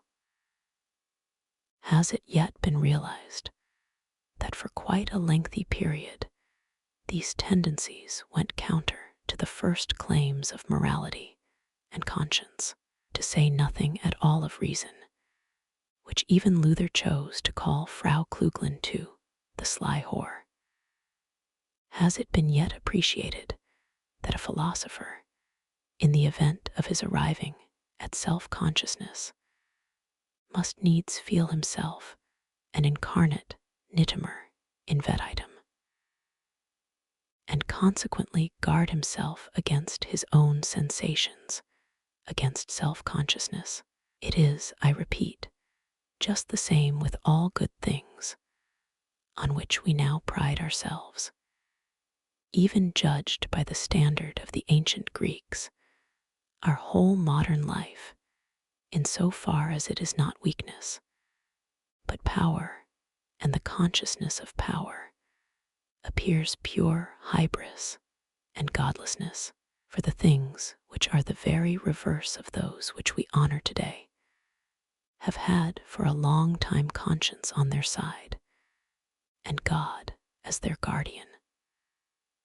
Hybris is our whole attitude to nature nowadays, our violation of nature with the help of machinery, and all the unscrupulous ingenuity of our scientists and engineers.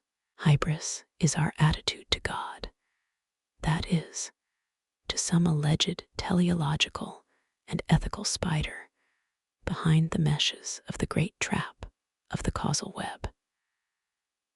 Like Charles the Bold in his war with Louis XI, we may say, G combats L universelle arene.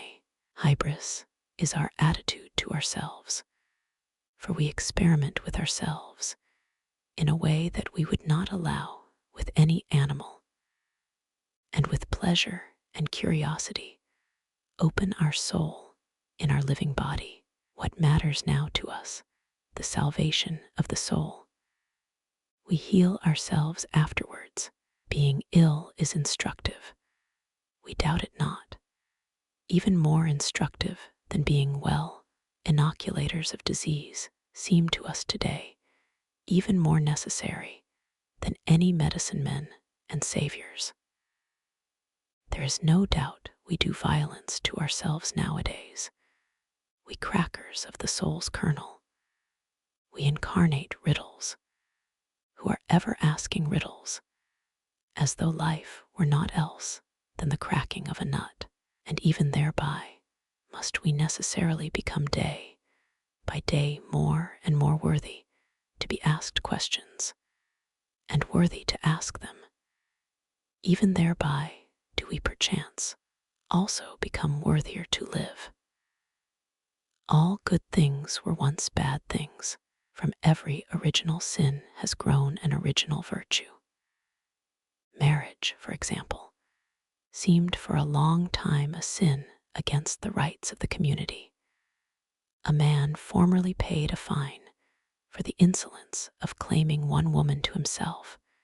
To this phase belongs, for instance, the jus primi noctis, today still in Cambodia, the privilege of the priest, that guardian of the good old customs, the soft, benevolent, yielding, sympathetic feelings, eventually valued so highly that they almost became intrinsic values, were for a very long time actually despised by their possessors. Gentleness was then a subject for shame, just as hardness is now. Compare Beyond Good and Evil, APH 260. The submission to law. Oh, with what qualms of conscience was it that the noble races throughout the world renounced the vendetta and gave the law power over themselves.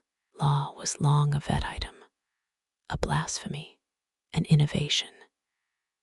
It was introduced with force, like a force, to which men only submitted with a sense of personal shame. Every tiny step forward in the world was formerly made at the cost of mental and physical torture. Nowadays, the whole of this point of view, that not only stepping forward, nay, stepping at all, movement, change, all needed their countless martyrs. Rings in our ears, quite strangely. I have put it forward in the dawn of day. APH. 18. Nothing is purchased more dearly, says the same book a little later, than the modicum of human reason and freedom, which is now our pride. But that pride is the reason why it is now almost impossible for us to feel in sympathy with those immense periods of the morality of custom, which lie at the beginning of the world's history, constituting, as they do, the real decisive historical principle which has fixed the character of humanity. Those periods, I repeat, when throughout the world suffering passed for virtue, cruelty for virtue, deceit for virtue, revenge for virtue, repudiation of the reason for virtue, and when, conversely, well-being passed current for danger, the desire for knowledge for danger, pity for danger, peace for danger, being pitied for shame, work for shame, madness for divinity, and change for immorality and incarnate corruption. 10. There is in the same book, APH. 12. An explanation of the burden of unpopularity under which the earliest race of contemplative men had to live, despised almost as widely as they were first feared. Contemplation first appeared on earth in a disguised shape, in an ambiguous form, with an evil heart, and often with an uneasy head. There is no doubt about it.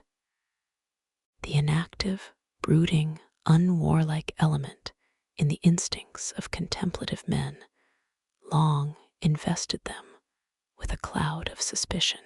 The only way to combat this was to excite a definite fear. And the old Brahmins, for example, knew to a nicety how to do this. The oldest philosophers were well versed in giving to their very existence and appearance meaning, firmness, background, by reason whereof men learnt to fear them. Considered more precisely, they did this from an even more fundamental need, the need of inspiring in themselves fear and self-reverence. For they found, even in their own souls, all the valuations turned against themselves. They had to fight down every kind of suspicion and antagonism against the philosophically element in themselves. Being men of a terrible age, they did this with terrible means, cruelty to themselves, ingenious self-mortification. This was the chief method of these ambitious hermits and intellectual revolutionaries, who were obliged to force down the gods and the traditions of their own soul, so as to enable themselves to believe in their own revolution. I remember the famous story of the King Vicvamitra, who, as the result of 1,000 years of self-martyrdom, reached such a consciousness of power and such a confidence in himself that he undertook to build a new heaven, the sinister symbol of the oldest and newest history of philosophy in the whole world. Every one who has ever built anywhere a new heaven first found the power thereto in his own hell. Let us compress the facts into a short formula. The philosophically spirit had, in order to be possible to any extent at all, to masquerade and disguise itself as one of the previously fixed types of the contemplative man, to disguise itself as priest, wizard, soothsayer, as a religious man, generally, The ascetic ideal has for a long time served the philosopher as a superficial form, as a condition which enabled him to exist. To be able to be a philosopher, he had to exemplify the ideal. To exemplify it, he was bound to believe in it, the peculiarly etherealized abstraction of philosophers, with their negation of the world, their enmity to life, their disbelief in the senses, which has been maintained up to the most recent time, and has almost thereby come to be accepted as the ideal philosophically attitude. This abstraction is the result of those enforced conditions under which philosophy came into existence and continued to exist, inasmuch as for quite a very long time philosophy would have been absolutely impossible in the world without an ascetic cloak and dress, without an ascetic self-misunderstanding expressed plainly and palpably. The ascetic priest has taken the repulsive and sinister form of the caterpillar, beneath which and behind which alone philosophy could live and slink about. Has all that really changed? Has that flamboyant and dangerous winged creature, that spirit which that caterpillar concealed within itself, has it, I say, thanks to a sunnier, warmer, lighter world, really, and finally flung off its hood and escaped into the light? Can we today point to enough pride, enough daring, enough courage, enough self-confidence, enough mental will, enough will for responsibility, enough freedom of the will, to enable the philosopher to be now in the world really possible?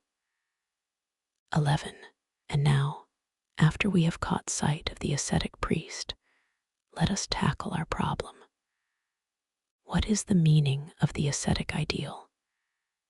It now first becomes serious, vitally serious. We are now confronted with the real representatives of the serious. What is the meaning of all seriousness?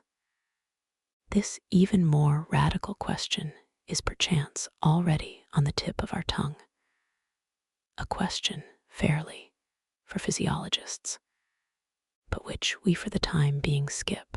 In that ideal, the ascetic priest finds not only his faith, but also his will, his power, his interest.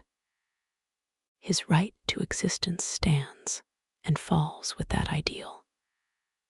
What wonder that we here run up against a terrible opponent, on the supposition, of course, that we are the opponents of that ideal, an opponent fighting for his life against those who repudiate that ideal. On the other hand, it is from the outset improbable that such a biased attitude towards our problem will do him any particular good. The ascetic priest himself will scarcely prove the happiest champion of his own ideal. On the same principle on which a woman usually fails when she wishes to champion woman, let alone proving the most objective critic and judge of the controversy now raised, we shall therefore, so much is already obvious, rather have actually to help him to defend himself properly against ourselves, then we shall have to fear being too well beaten by him. The idea, which is the subject of this dispute, is the value of our life from the standpoint of the ascetic priests. This life, then, together with the whole of which it is a part, nature, the world, the whole sphere of becoming and passing away, is placed by them in relation to an existence of quite another character, which it excludes, and to which it is opposed, unless it deny its own self. In this case, the case of an ascetic life, life is taken as a bridge to another existence. The ascetic treats life as a maze in which one must walk backwards till one comes to the place where it starts, or he treats it as an error which one may, nay must, refute by action. For he demands that he should be followed. He enforces, where he can, his valuation of existence. What does this mean? Such a monstrous valuation is not an exceptional case or a curiosity recorded in human history. It is one of the most general and persistent facts that there are. The reading from the vantage of a distant star of the capital letters of our earthly life would perchance lead to the conclusion that the earth was the especially ascetic planet, a den of discontented, arrogant, and repulsive creatures who never got rid of a deep disgust of themselves, of the world, of all life, and did themselves as much hurt as possible out of pleasure, in hurting presumably their one and only pleasure.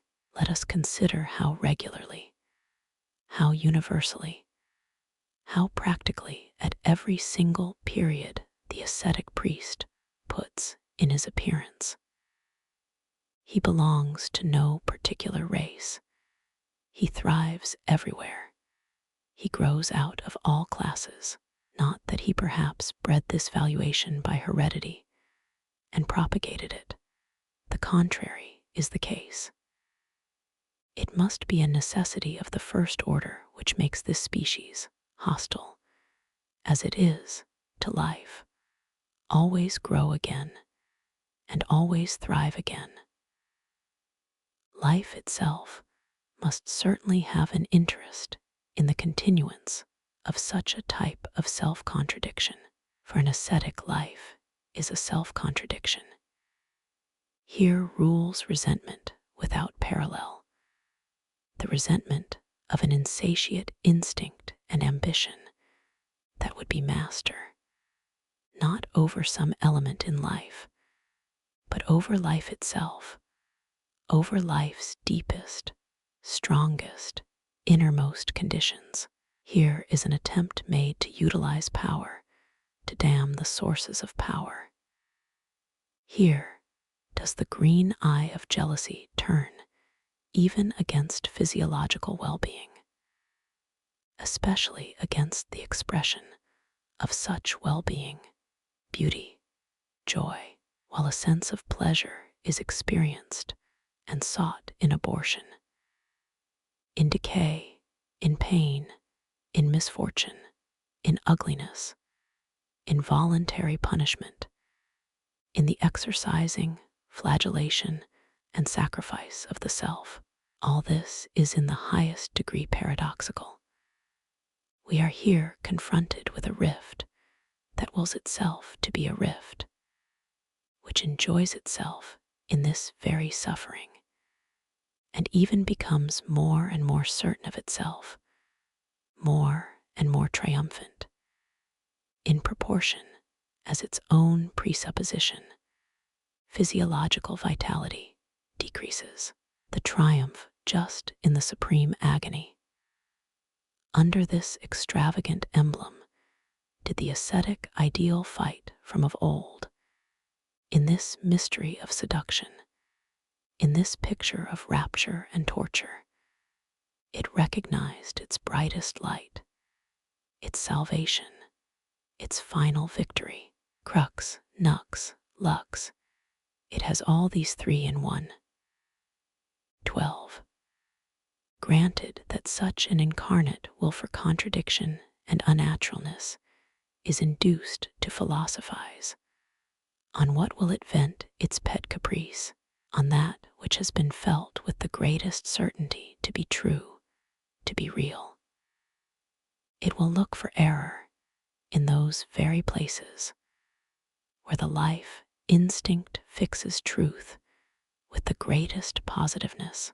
It will, for instance, after the example of the ascetics of the Vedanta philosophy, reduce matter to an illusion, and similarly treat pain, multiplicity, the whole logical contrast of subject and object, errors, nothing but errors, to renounce the belief in one's own ego, to deny to oneself one's own reality.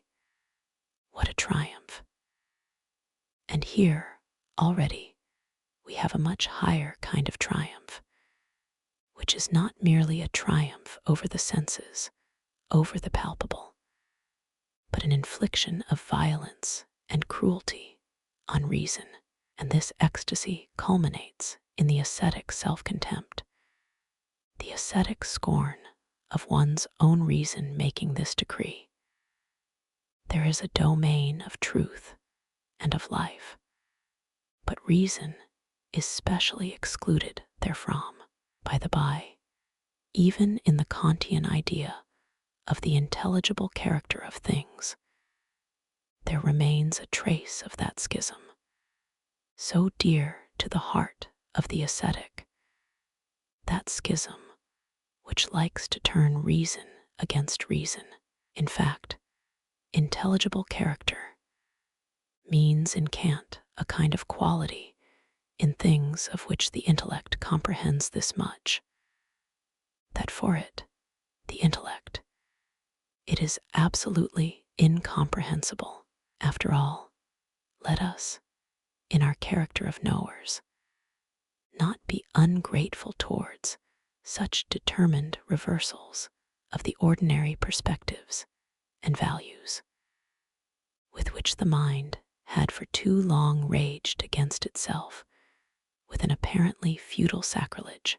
In the same way, the very seeing of another vista, the very wishing to see another vista, is no little training and preparation of the intellect for its eternal objectivity.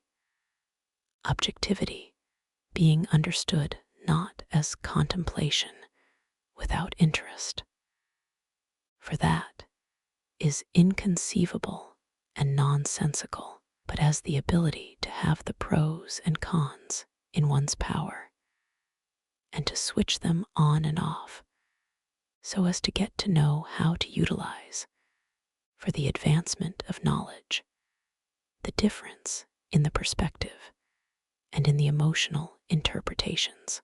But let us, forsooth, my philosophically colleagues, henceforward guard ourselves more carefully against this mythology of dangerous ancient ideas, which has set up a pure, will-less, painless, timeless subject of knowledge. Let us guard ourselves from the tentacles of such contradictory ideas as pure reason, absolute spirituality, knowledge in itself. In these theories, an I that cannot be thought of is required to think, an I which ex hypothesi has no direction at all, an I in which the active and interpreting functions are cramped, are absent, those functions, I say, by means of which abstract seeing first became seeing something.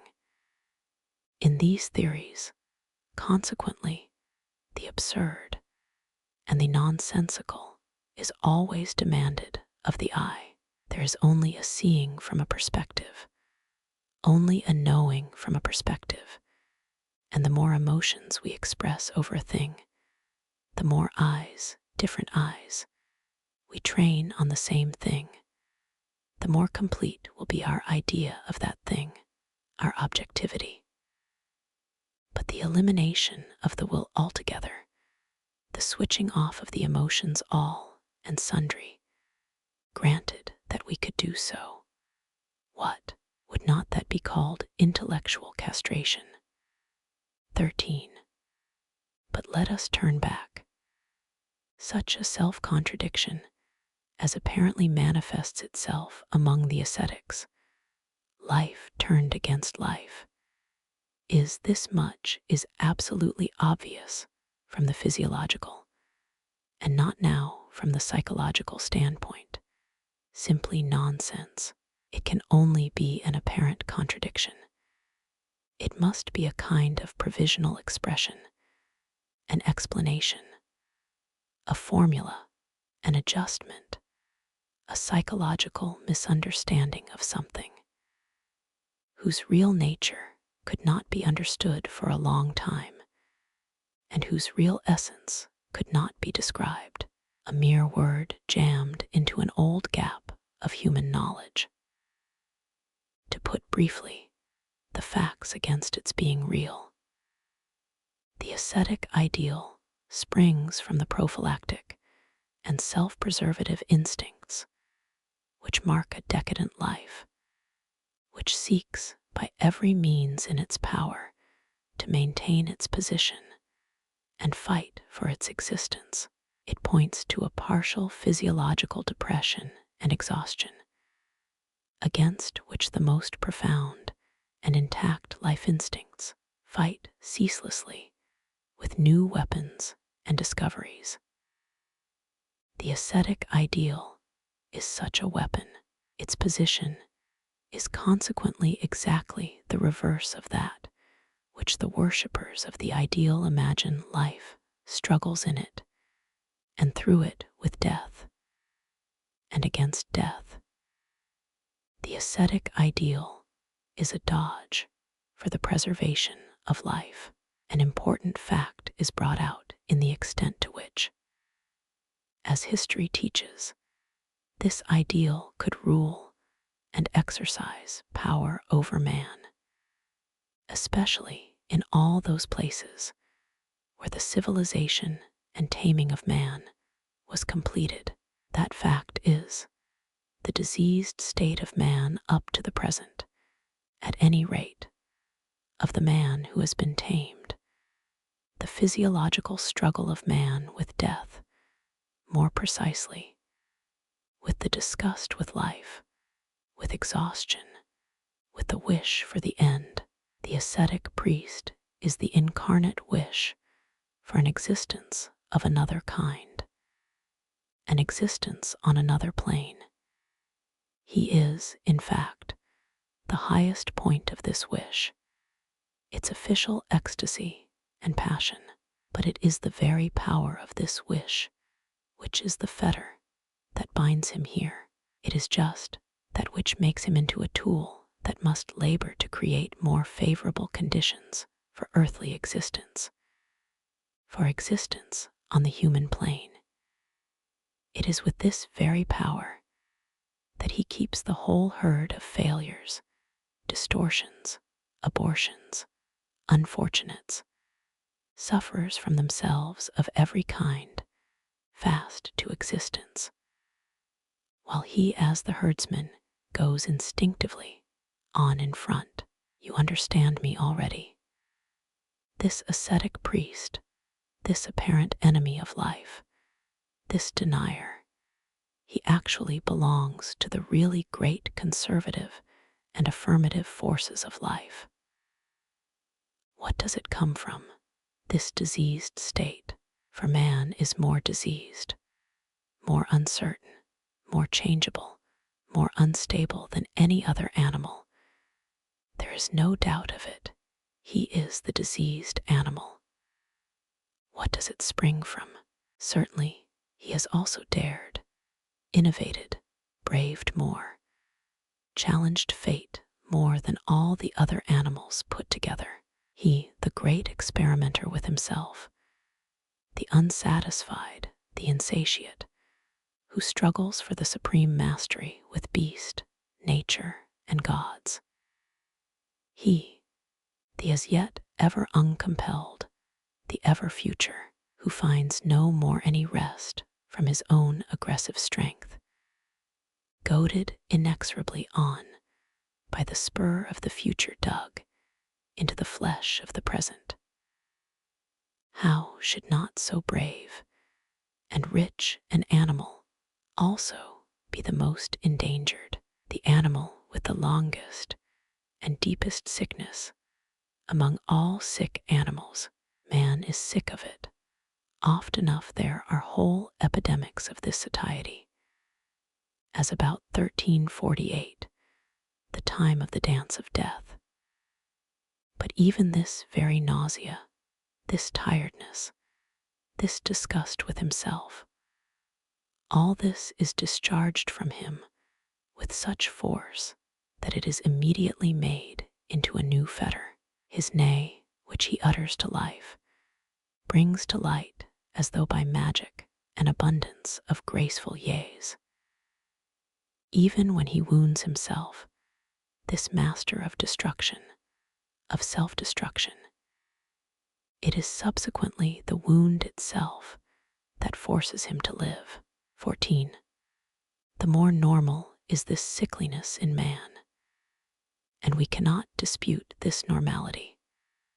The higher honor should be paid to the rare cases of psychical and physical powerfulness, the windfalls of humanity, and the more strictly should the sound be guarded from that worst of air, the air of the sick room. Is that done? The sick are the greatest danger for the healthy. It is not from the strongest that harm comes to the strong, but from the weakest. Is that known? Broadly considered, it is not for a minute the fear of man, whose diminution should be wished for this fear forces the strong to be strong, to be at times terrible. It preserves in its integrity the sound type of man. What is to be feared? What does work with a fatality found in no other fate is not the great fear of, but the great nausea with man, and equally so the great pity for man.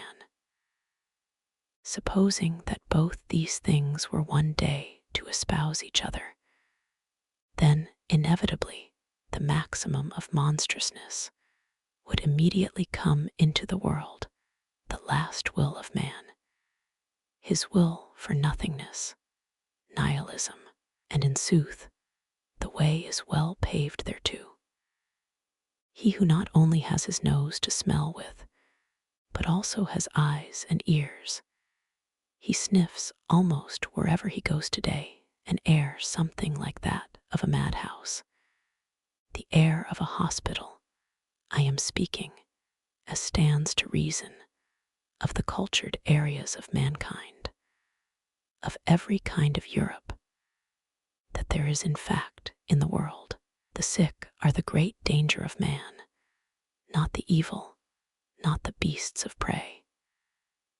They who are from the outset botched, oppressed, broken, those are they, the weakest are they, who most undermine the life beneath the feet of man, who instill the most dangerous venom and skepticism into our trust in life, in man, in ourselves. Where shall we escape from it? From that covert look, from which we carry away a deep sadness, from that averted look of him who is misborn from the beginning, that look which betrays what such a man says to himself, that look which is a groan. Would that I were something else, so groans this look, but there is no hope. I am what I am. How could I get away from myself? And verily, I am sick of myself. On such a soil of self-contempt, a veritable swamp soil, grows that weed, that poisonous growth, and all so tiny, so hidden, so ignoble, so sugary. Here teem the worms of revenge and vindictiveness. Here the air reeks of things secret and unmentionable. Here is ever spun the net of the most malignant conspiracy, the conspiracy of the sufferers against the sound and the victorious. Here is the sight of the victorious hated. And what lying so as not to acknowledge this hate as hate? What a show of big words and attitudes. What an art of righteous calumniation.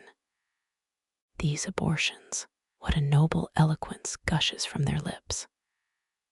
What an amount of sugary, slimy, humble submission oozes in their eyes.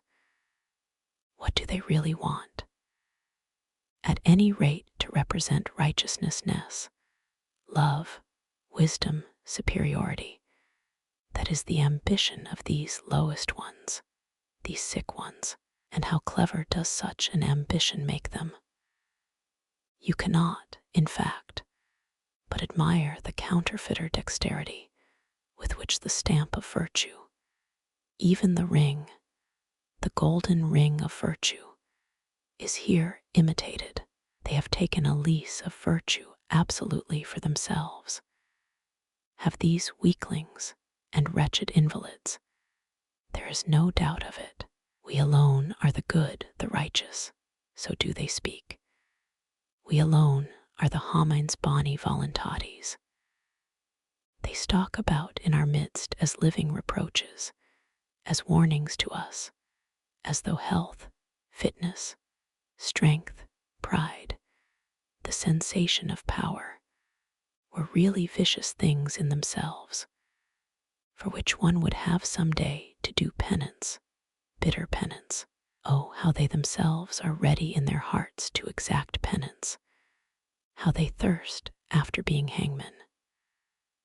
Among them is an abundance of revengeful ones disguised as judges, who ever mouth the word righteousness like a venomous spittle, with mouth, I say, always pursed, always ready to spit at everything, which does not wear a discontented look, but is of good cheer as it goes on its way.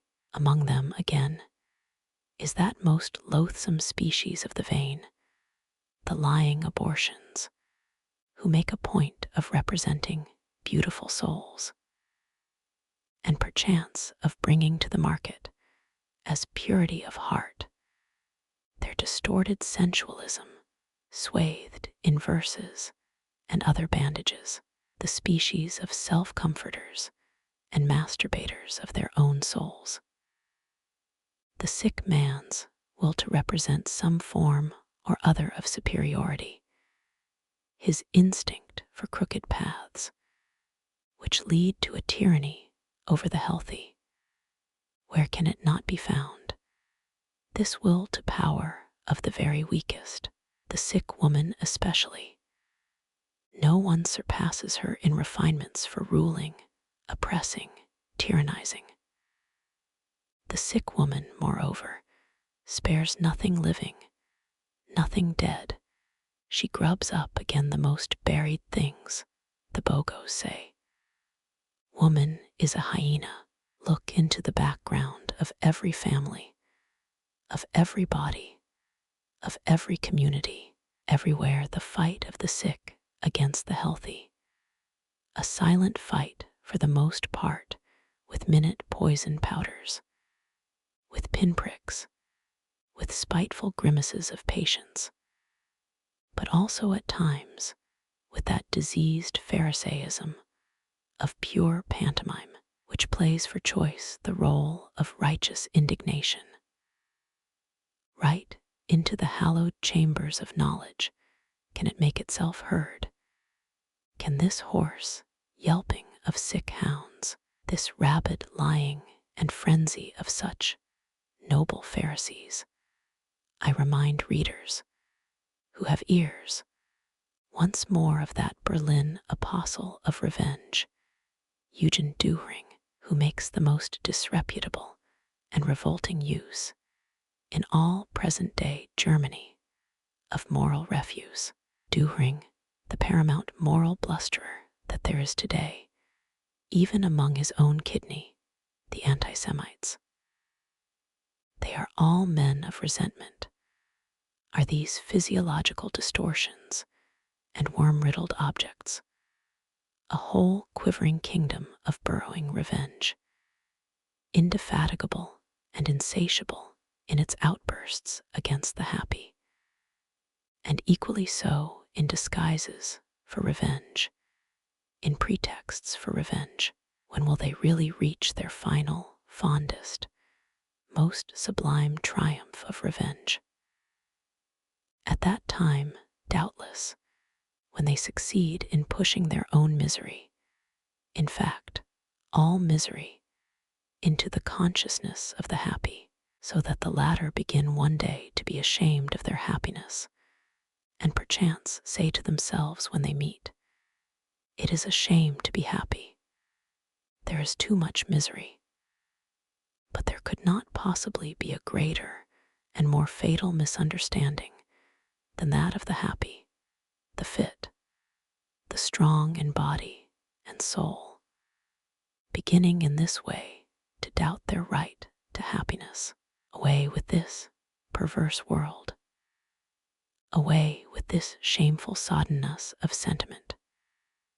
Preventing the sick, making the healthy sick, for that is what such a soddenness comes to. This ought to be our supreme object in the world. But for this, it is above all essential that the healthy should remain separated from the sick, that they should even guard themselves from the look of the sick, that they should not even associate with the sick, or may it, perchance, be their mission to be nurses or doctors. But they could not mistake and disown their mission more grossly. The higher must not degrade itself to be the tool of the lower. The pathos of distance must to all eternity keep their missions also separate. The right of the happy to existence, the right of bells with a full tone over the discordant cracked bells, is verily 1,000 times greater. They alone are the sureties of the future. They alone are bound to man's future. What they can, what they must do, that can the sick never do, should never do. But if they are to be enabled to do what only they must do, how can they possibly be free to play the doctor, the comforter, the savior of the sick, and therefore good air, and away, at any rate, from the neighborhood of all the madhouses and hospitals of civilization, and therefore good company, our own company, or solitude, if it must be so, but away, at any rate, from the evil fumes of internal corruption and the secret worm-eaten state of the sick. That, forsooth, my friends, we may defend ourselves, at any rate for still a time, against the two worst plagues that could have been reserved for us, against the great nausea with man, against the great pity for man. 15. If you have understood in all their depths, and I demand that you should grasp them profoundly, and understand them profoundly, the reasons for the impossibility of its being the business of the healthy to nurse the sick, to make the sick healthy, it follows that you have grasped this further necessity, the necessity of doctors and nurses who themselves are sick. And now we have, and hold with both our hands the essence of the ascetic priest. The ascetic priest must be accepted by us as the predestined savior, herdsman, and champion of the sick herd. Thereby do we first understand his awful historic mission. The lordship over sufferers is his kingdom.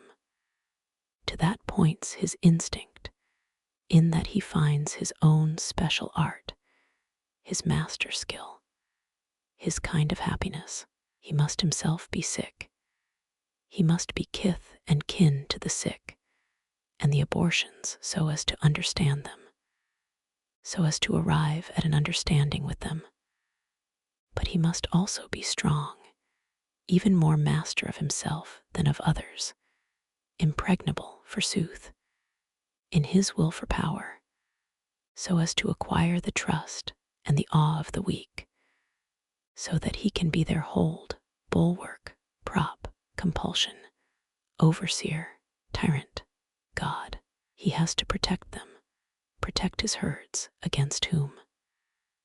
Against the healthy, doubtless also against the envy towards the healthy. He must be the natural adversary and scorner of every rough, stormy, rainless, hard, violently predatory health and power.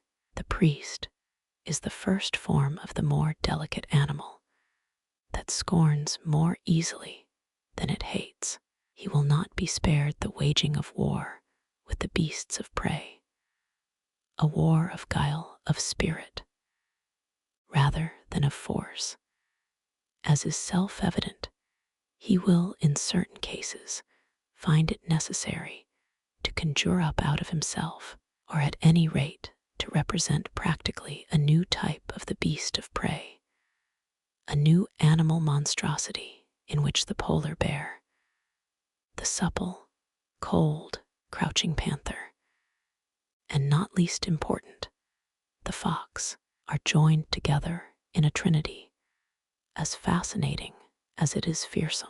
If necessity exacts it, then will he come on the scene with bearish seriousness, venerable, wise, cold, full of treacherous superiority, as the herald and mouthpiece of mysterious powers, sometimes going among even the other kind of beasts of prey, determined as he is to sow on their soil, wherever he can, suffering, discord, self-contradiction, and only too sure of his art, always to be lord of sufferers at all times. He brings with him, doubtless, salve and balsam. But before he can play the physician, he must first wound. So, while he soothes the pain which the wound makes, he at the same time poisons the wound. Well versed is he in this above all things. Is this wizard and wild beast tamer, in whose vicinity everything healthy must needs become ill, and everything ill must needs become tame. He protects, in sooth, his sick herd well enough, does this strange herdsman. He protects them also against themselves, against the sparks, even in the center of the herd, of wickedness, knavery, malice, and all the other ills that the plaguy and the sick are heir to. He fights with cunning, hardness, and stealth against anarchy, and against the ever-imminent breakup inside the herd, where resentment, that most dangerous blasting stuff and explosive, ever accumulates and accumulates. Getting rid of this blasting stuff in such a way that it does not blow up the herd and the herdsman. That is his real feat, his supreme utility. If you wish to comprise in the shortest formula the value of the priestly life, it would be correct to say the priest is the diverter of the course of resentment. Every sufferer, in fact, searches instinctively for a cause of his suffering. To put it more exactly, a doer. To put it still more precisely, a sentient, responsible doer. In brief, something living, on which, either actually or in effigy, he can on any pretext vent his emotions, for the venting of emotions is the sufferer's greatest attempt at alleviation. That is to say, stupefaction, his mechanically desired narcotic against pain of any kind. It is in this phenomenon alone that is found, according to my judgment, the real physiological cause of resentment, revenge, and their family is to be found. That is, in a demand for the deadening of pain through emotion. This cause is generally, but in my view very erroneously, looked for in the defensive parry of a bare protective principle of reaction, of a reflex movement in the case of any sudden hurt and danger, after the manner that a decapitated frog still moves in order to get away from a corrosive acid. But the difference is fundamental. In one case, the object is to prevent being hurt anymore.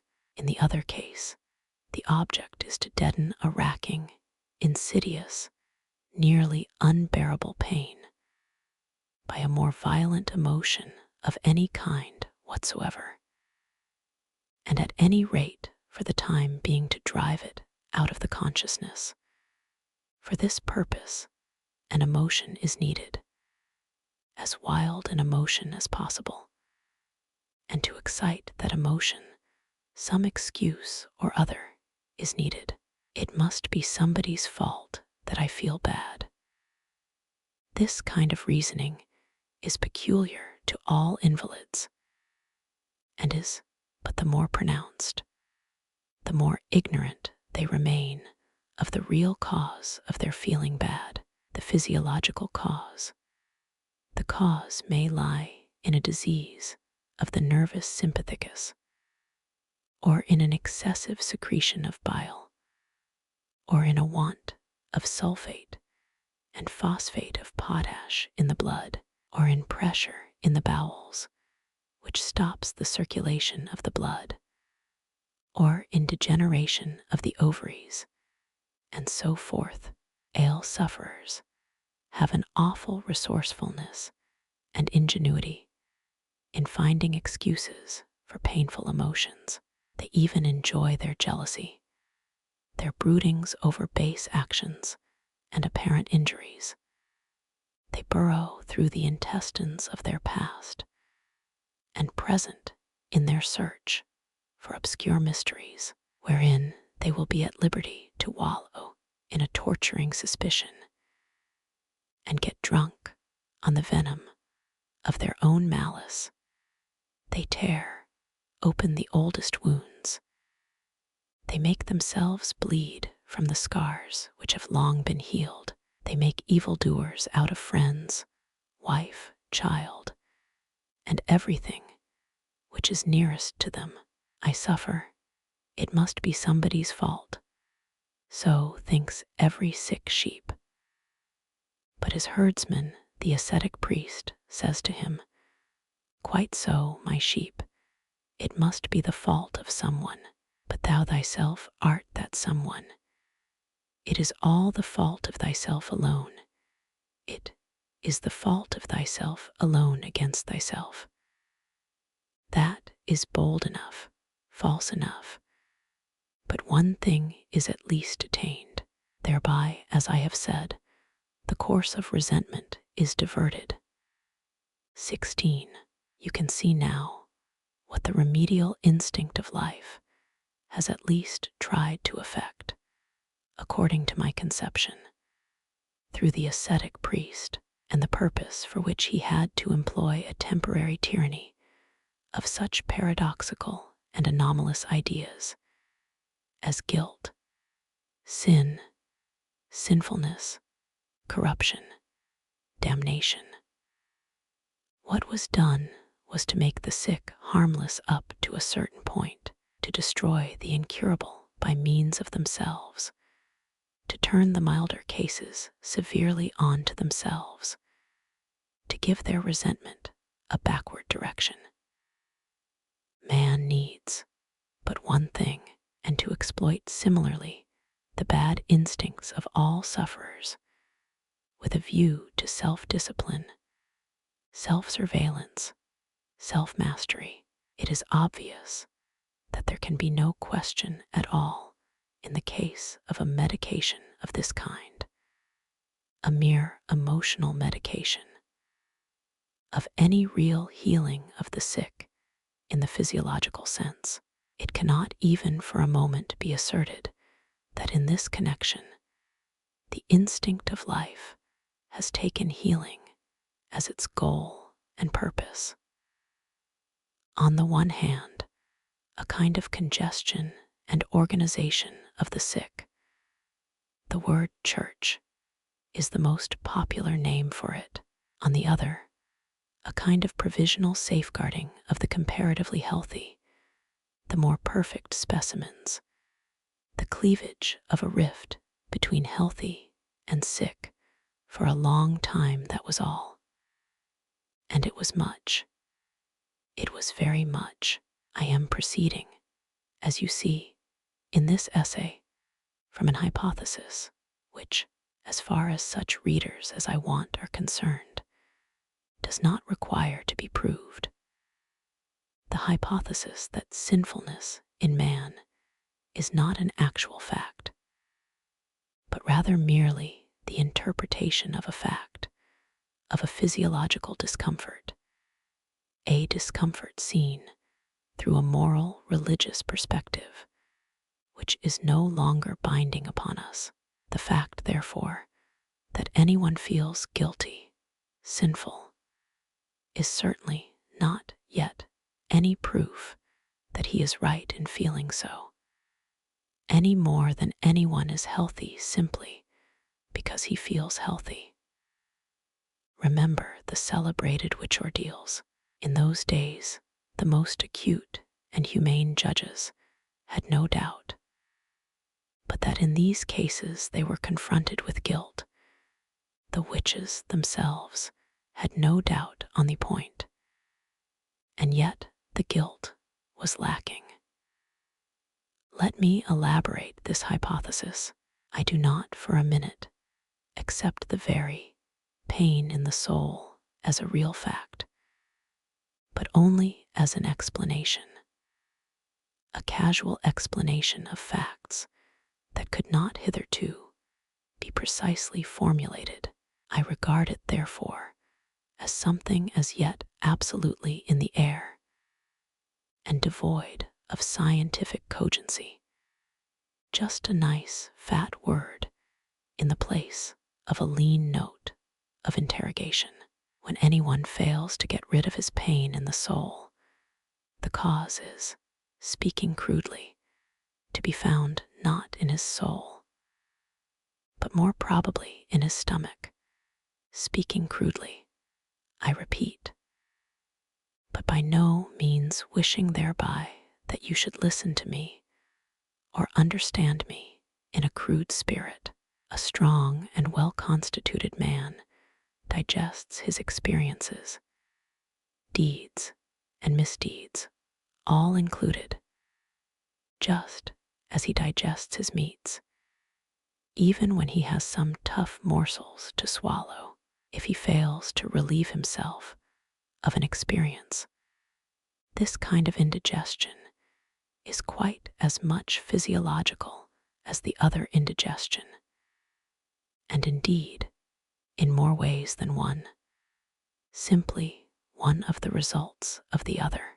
You can adopt such a theory, and yet entre nous be nevertheless the strongest opponent of all materialism. 17. But is he really a physician, this ascetic priest? We already understand why we are scarcely allowed to call him a physician, however much he likes to feel a savior, and let himself be worshipped as a savior. 3. It is only the actual suffering, the discomfort of the sufferer, which he combats, not its cause, not the actual state of sickness. This needs must constitute our most radical objection to priestly medication. But just once put yourself into that point of view, of which the priests have a monopoly, you will find it hard to exhaust your amazement at what from that standpoint he has completely seen, sought, and found: the mitigation of suffering, every kind of consoling. All this manifests itself as his very genius. With what ingenuity has he interpreted his mission of consoler? With what aplomb and audacity has he chosen weapons necessary for the part? Christianity, in particular, should be dubbed a great treasure chamber of ingenious consolations. Such a store of refreshing, soothing, deadening drugs has it accumulated within itself. So many of the most dangerous and daring expedients has it hazarded. With such subtlety, refinement, oriental refinement, has it divined what emotional stimulants can conquer, at any rate for a time, the deep depression, the leaden fatigue, the black melancholy of physiological cripples. For, speaking generally, all religions are mainly concerned with fighting a certain fatigue and heaviness that has infected everything. You can regard it as prima facie probable that in certain places in the world there was almost bound to prevail from time to time among large masses of the population a sense of physiological depression, which, however, owing to their lack of physiological knowledge, did not appear to their consciousness as such, so that consequently its cause and its cure can only be sought and essayed in the science of moral psychology.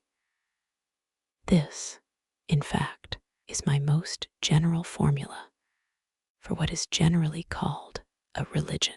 Such a feeling of depression can have the most diverse origins. It may be the result of the crossing of two heterogeneous races, or of classes. Genealogical and racial differences are also brought out in the classes. The European Weltschmerz, the pessimism of the 19th century, is really the result of an absurd and sudden class mixture. It may be brought about by a mistaken emigration, a race falling into a climate for which its power of adaptation is insufficient. The case of the Indians in India. It may be the effect of old age and fatigue, the Parisian pessimism from 1850 onwards. It may be a wrong diet, the alcoholism of the Middle Ages, the nonsense of vegetarianism, which, however, have in their favor the authority of Sir Christopher in Shakespeare. It may be blood deterioration, malaria, syphilis, and the like German depression after the 30 Years' War, which infected half Germany with evil diseases, and thereby paved the way for German servility, for German pusillanimity. In such a case, there is invariably recourse to a war on a grand scale, with the feeling of depression. Let us inform ourselves briefly on its most important practices and phases. I leave on one side, as stands to reason, the actual philosophically war against the feeling of depression, which is usually simultaneous. It is interesting enough, but too absurd, too practically negligible, too full of cobwebs, too much of a hole-in-corner affair, especially when pain is proved to be a mistake. On the naive hypothesis that pain must needs vanish when the mistake underlying it is recognized. But behold, it does anything but vanish. That dominant depression is primarily fought by weapons which reduce the consciousness of life itself to the lowest degree. Wherever possible, no more wishes, no more wants. Shun everything which produces emotion, which produces blood, eating no salt, the fakir hygiene, No love, no hate, equanimity, no revenge, no getting rich, no work begging. As far as possible, no woman, or as little woman as possible. As far as the intellect is concerned, Pascal's principle, il faut s'avertir. To put the result in ethical and psychological language, self-annihilation, sanctification. To put it in physiological language, hypnotism. The attempt to find some approximate human equivalent for what hibernation is for certain animals, for what estivation is for many tropical plants, a minimum of assimilation and metabolism in which life just manages to subsist without really coming into the consciousness. An amazing amount of human energy has been devoted to this object, perhaps uselessly. There cannot be the slightest doubt but that such sportsmen of saintliness, in whom at times nearly every nation has abounded, have really found a genuine relief from that which they have combated with such a rigorous training. In countless cases, they really escaped by the help of their system of hypnotism away from deep physiological depression. Their method is consequently counted among the most universal ethnological facts. Similarly, it is improper to consider such a plan for starving the physical element and the desires as in itself a symptom of insanity, as a clumsy species of roast beef-eating freethinkers. And Sir Christopher's are fain to do. All the more certain is it that their method can and does pave the way to all kinds of mental disturbances. For instance, inner lights, as far as the case of the hesychasts of Mount Athos, auditory and visual hallucinations, voluptuous ecstasies and effervescences of sensualism. The history of St. Teresa, the explanation of such events given by the victims, is always the acme of fanatical falsehood. This is self-evident.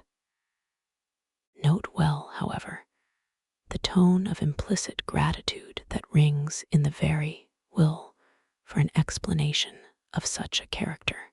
The supreme state, salvation itself, that final goal of universal hypnosis and peace, is always regarded by them as the mystery of mysteries, which even the most supreme symbols are inadequate to express.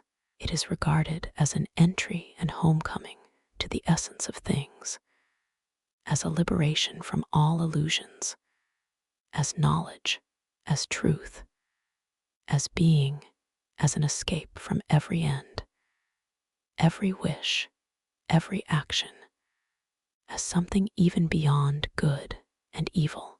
Good and evil, quoth the Buddhists, both are fetters. The perfect man is master of them both. The done and the undone, quoth the disciple of the Vedanta, do him no hurt. The good and the evil he shakes from off him.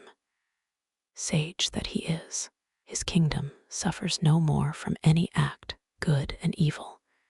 He goes beyond them both. An absolutely Indian conception, as much Brahmanist as Buddhist. Neither in the Indian nor in the Christian doctrine is this redemption regarded as attainable by means of virtue and moral improvement. However high they may place the value of the hypnotic efficiency of virtue, keep clear on this point. Indeed, it simply corresponds with the facts. The fact that they remained true on this point is perhaps to be regarded as the best specimen of realism in the three great religions, absolutely soaked as they are with morality, with this one exception: for those who know, there is no duty. Redemption is not attained by the acquisition of virtues, for redemption consists in being one with Brahman, who is incapable of acquiring any perfection, and equally little does it consist in the giving up of faults.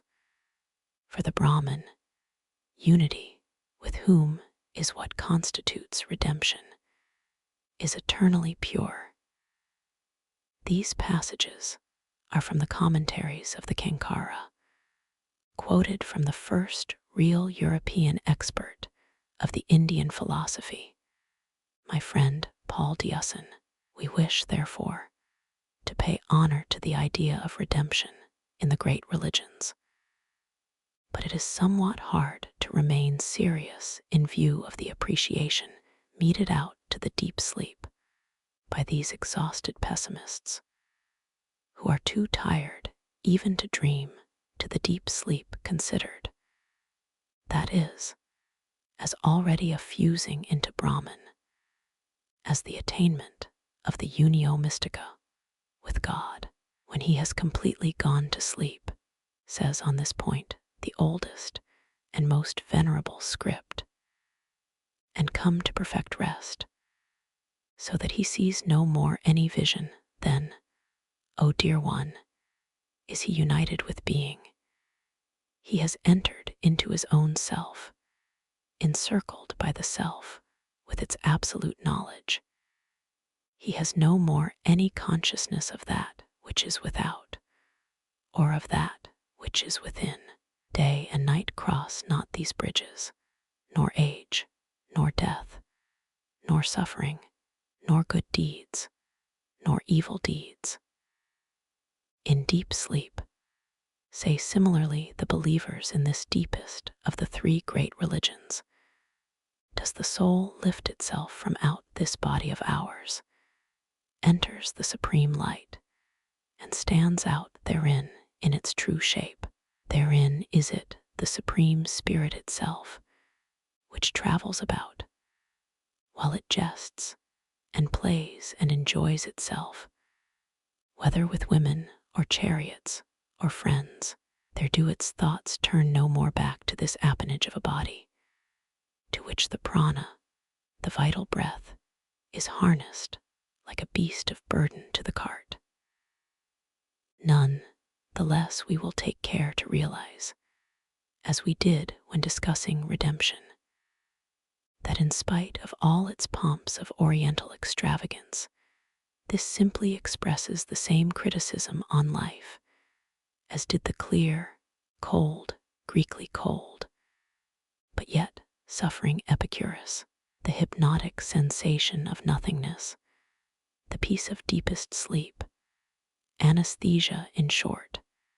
That is what passes with the sufferers, and the absolutely depressed for, forsooth, their supreme good, their value of values. That is what must be treasured by them as something positive, be felt by them as the essence of the positive, according to the same logic of the feelings. Nothingness is in all pessimistic religions called God. 18. Such a hypnotic deadening of sensibility and susceptibility to pain, which presupposes somewhat rare powers, especially courage, contempt of opinion, intellectual stoicism, is less frequent than another, and certainly easier training, which is tried against states of depression. I mean mechanical activity. It is indisputable that a suffering existence can be thereby considerably alleviated. This fact is called today by the somewhat ignoble title of the blessing of work. The alleviation consists in the attention of the sufferer being absolutely diverted from suffering, in the incessant monopoly of the consciousness by action, so that consequently there is little room left for suffering, for narrow is it, this chamber of human consciousness, mechanical activity and its corollaries, such as absolute regularity, punctilious unreasoning obedience, the chronic routine of life, the complete occupation of time, a certain liberty to be impersonal, nay, a training in impersonality, self-forgetfulness, incuria sui. With what thoroughness and expert subtlety have all these methods been exploited by the ascetic priest in his war with pain, when he has to tackle sufferers of the lower orders, slaves or prisoners or women, who for the most part are a compound of labor slave and prisoner. All he has to do is to juggle a little with the names and to rechristen, so as to make them see henceforth a benefit, a comparative happiness, in objects which they hated. The slave's discontent with his lot was at any rate not invented by the priests. An even more popular means of fighting depression is the ordaining of a little joy, which is easily accessible and can be made into a rule. This medication is frequently used in conjunction with the former ones. The most frequent form in which joy is prescribed as a cure is the joy in producing joy, such as doing good, giving presents, alleviating, helping, exhorting, comforting, praising, treating with distinction, together with the prescription of love your neighbor. The ascetic priest prescribes, though in the most cautious doses, what is practically a stimulation of the strongest and most life-assertive impulse, the will for power, the happiness involved in the smallest superiority, which is the concomitant of all benefiting, helping, extolling, making one's self useful, is the most ample consolation, of which, if they are well advised, physiological distortions avail themselves. In other cases, they hurt each other, and naturally in obedience to the same radical instinct. An investigation of the origin of Christianity in the Roman world shows that cooperative unions for poverty, sickness, and burial sprang up in the lowest stratum of contemporary society, amid which the chief antidote against depression, the little joy experienced in mutual benefits, was deliberately fostered. Perchance this was then a novelty, a real discovery. This conjuring up of the will for cooperation, for family organization, for communal life, for coenacula, necessarily brought the will for power, which had been already infinitesimally stimulated, to a new and much fuller manifestation. The herd organization is a genuine advance and triumph in the fight with depression. With the growth of the community, there matures even to individuals a new interest, which often enough takes him out of the more personal element in his discontent, his aversion to himself, the dyspectus sway of Julinkeks. All sick and diseased people strive instinctively after a herd organization, out of a desire to shake off their sense of oppressive discomfort and weakness. The ascetic priest divines this instinct and promotes it. Wherever a herd exists, it is the instinct of weakness which has wished for the herd. and the cleverness of the priests which has organized it. For, mark this, by an equally natural necessity, the strong strive as much for isolation as the weak for union. When the former bind themselves, it is only with a view to an aggressive joint action and joint satisfaction of their will for power, much against the wishes of their individual consciences. The latter, on the contrary, range themselves together with positive delight in such a muster. Their instincts are as much gratified thereby as the instincts of the born master.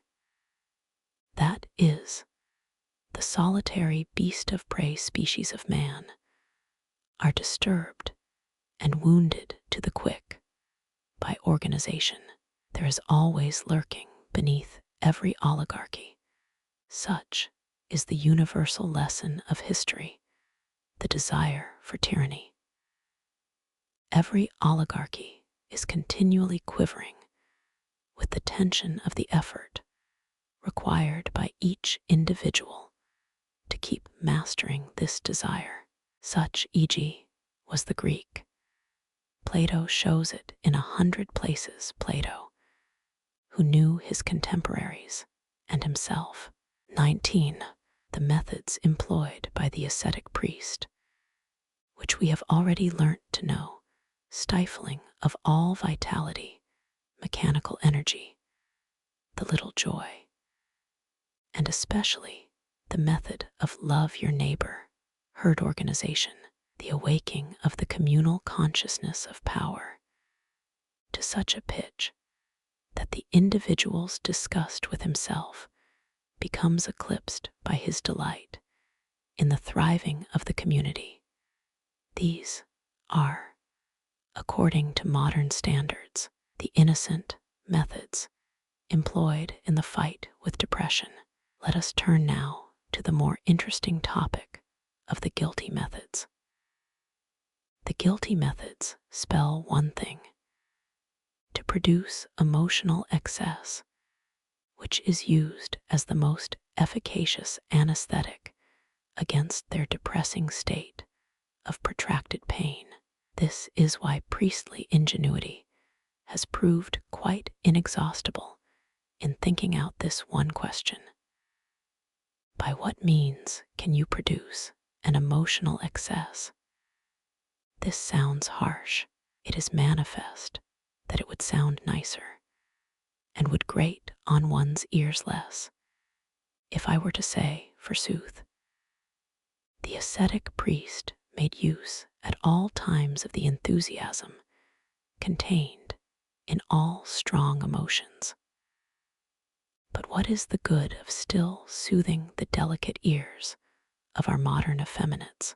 What is the good on our side of budging one single inch before their verbal Pecksniffianism? For us psychologists to do that would be at once practical Pecksniffianism, apart from the fact of its nauseating us.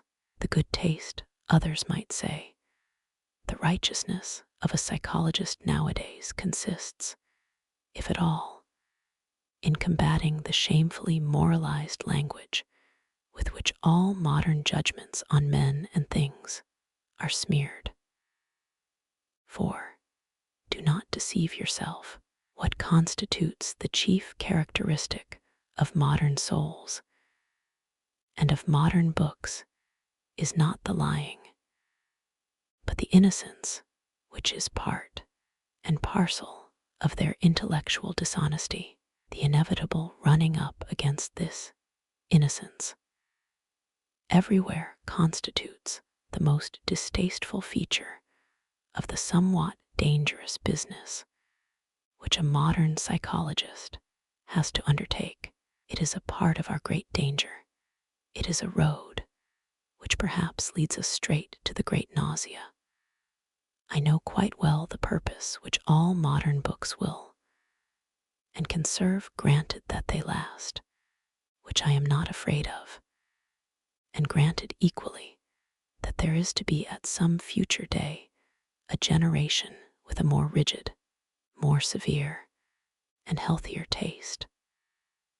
The function which all modernity generally will serve with posterity, that of an emetic, and this by reason of its moral sugriness and falsity, its ingrained feminism, which it is pleased to call idealism, and at any rate believes to be idealism. Our cultured men of today, our good men, do not lie, that is true, but it does not redound to their honor. The real lie, the genuine, determined, honest lie, on whose value you can listen to Plato, would prove too tough and strong an article for them by a long way.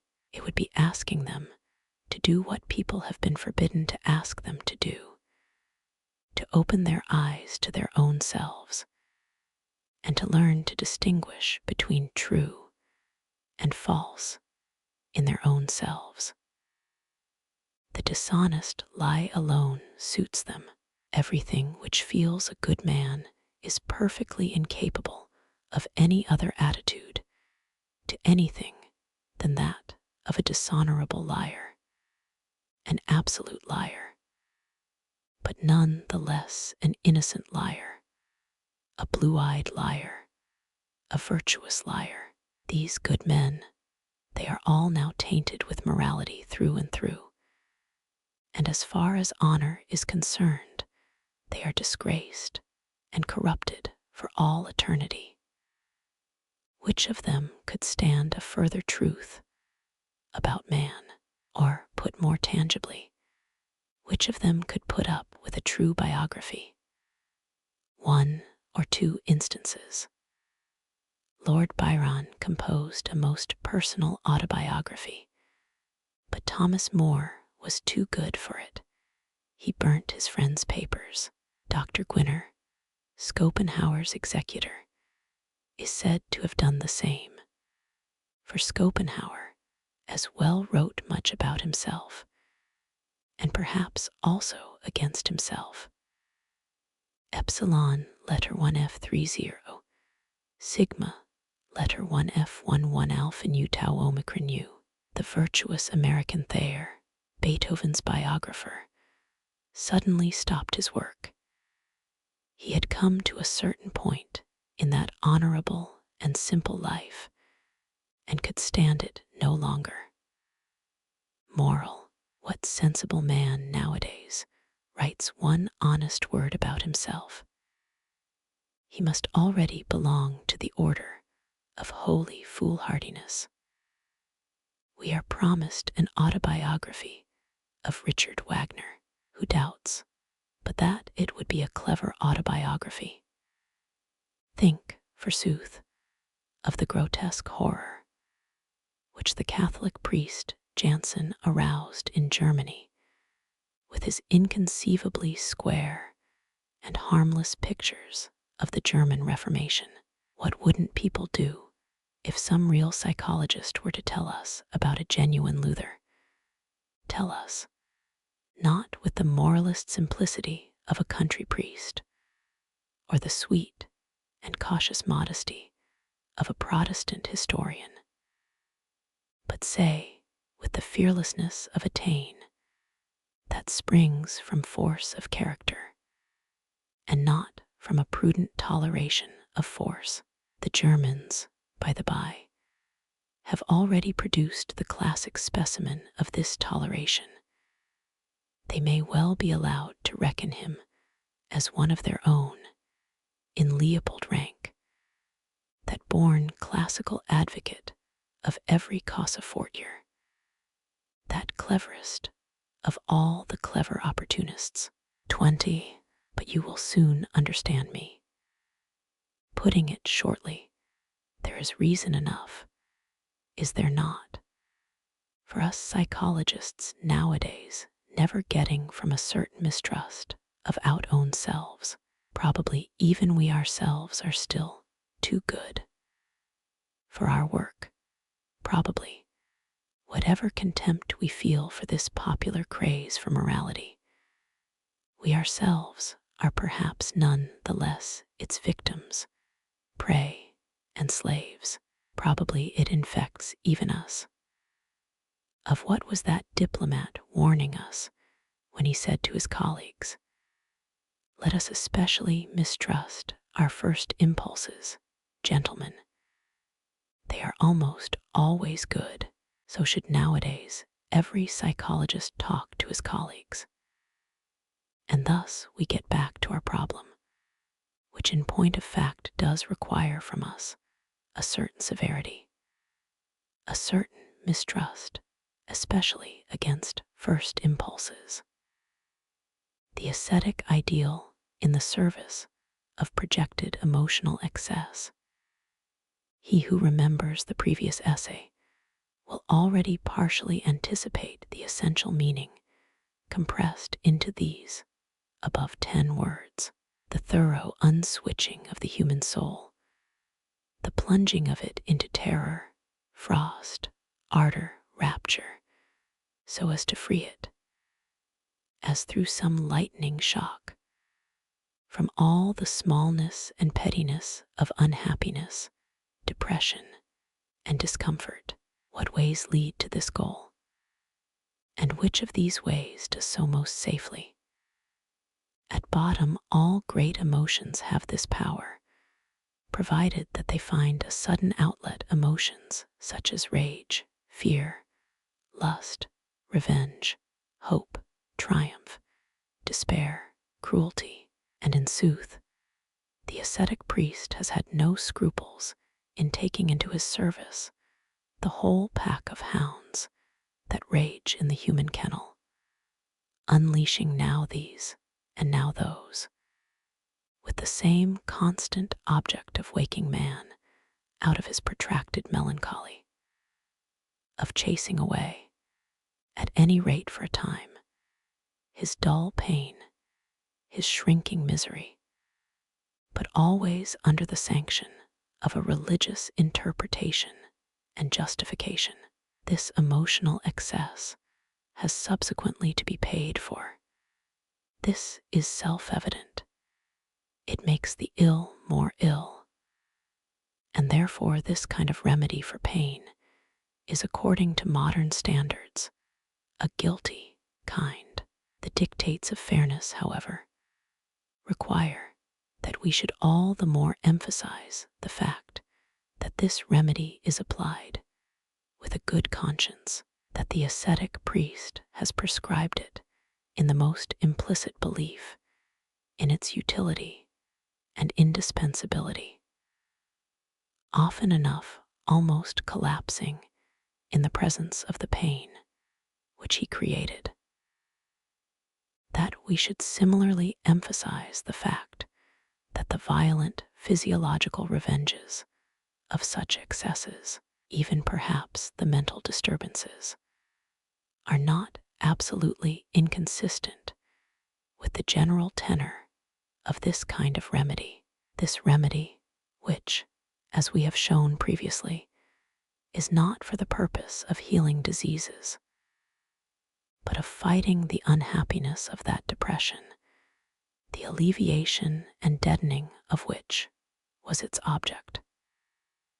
The object was consequently achieved, the keynote by which the ascetic priest was enabled to get every kind of agonizing and ecstatic music to play on the fibers of the human soul was, as everyone knows, the exploitation of the feeling of guilt. I have already indicated in the previous essay the origin of this feeling as a piece of animal psychology and nothing else.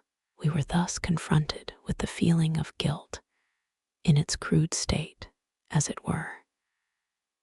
It was first in the hands of the priest, real artist, that he was in the feeling of guilt, that it took shape.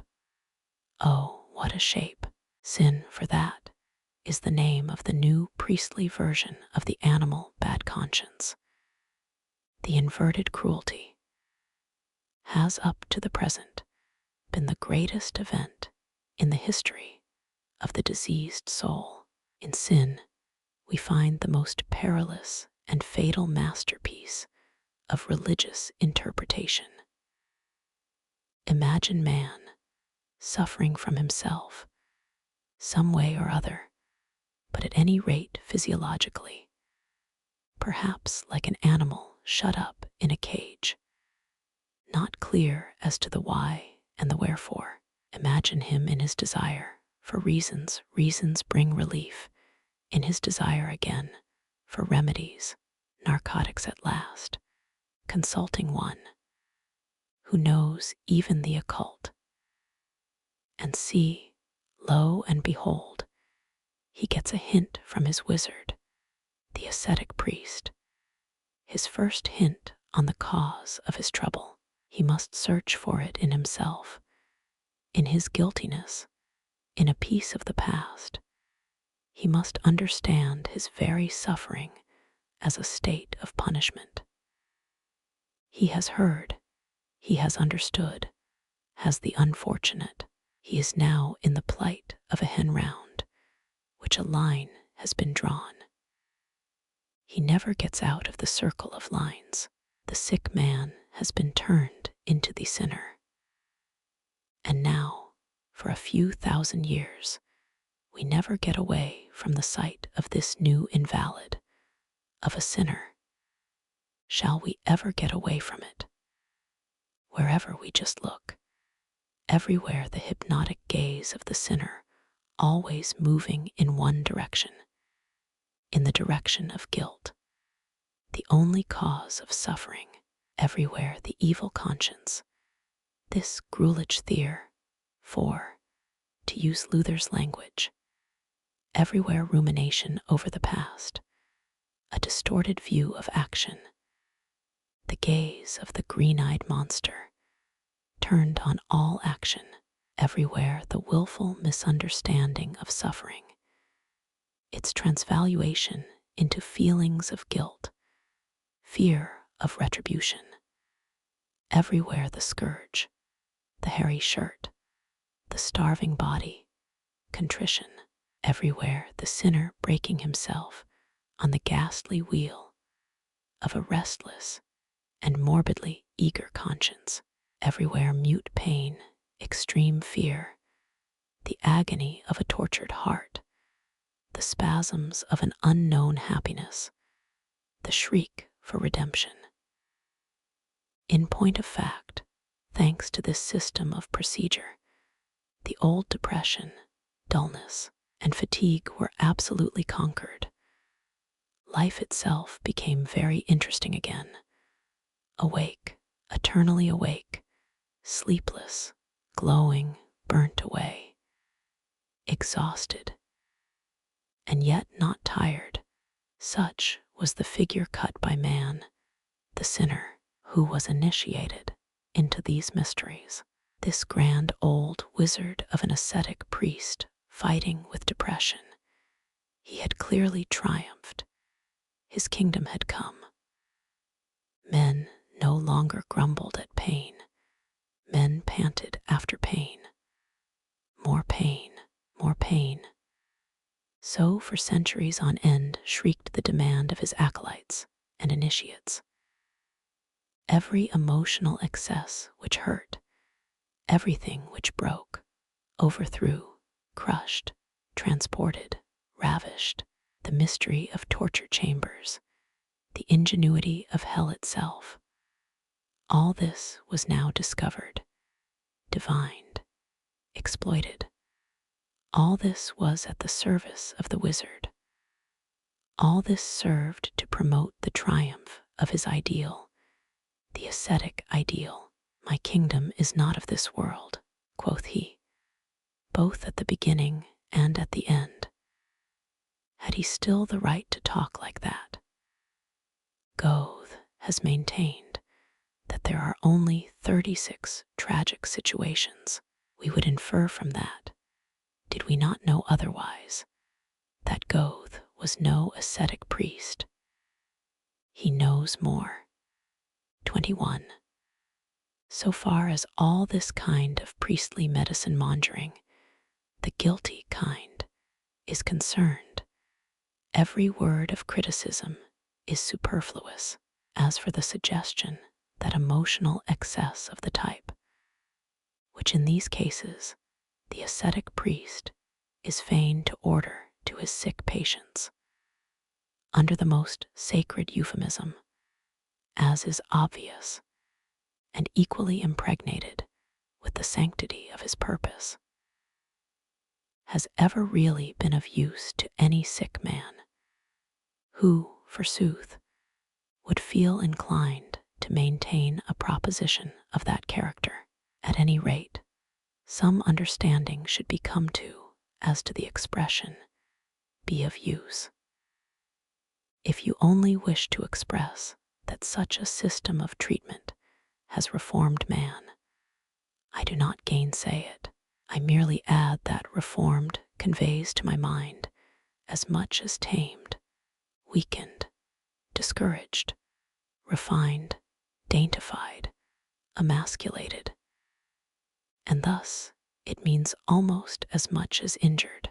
But when you have to deal principally with sick, depressed, and oppressed creatures, such a system, even granted that it makes the ill better, under any circumstances also makes them more ill. Ask the mad doctors the invariable result of a methodical application of penance torture, contrition, and salvation ecstasies. Similarly, ask history. In every body politic where the ascetic priest has established this treatment of the sick, disease has on every occasion spread with sinister speed throughout its length and breadth. What was always the result? A shattered nervous system in addition to the existing malady, and this in the greatest as in the smallest, in the individuals as in masses. We find, in consequence of the penance and redemption training, awful epileptic epidemics, the greatest known to history, such as the St. Vitus and St. John dances of the Middle Ages. We find, as another phase of its after effect, frightful mutilations and chronic depressions, by means of which the temperament of a nation or a city, Geneva, Bale, is turned once for all into its opposite. This training, again, is responsible for the witch hysteria, a phenomenon analogous to somnambulism. 8 great epidemic outbursts of this only between 1564 and 1605.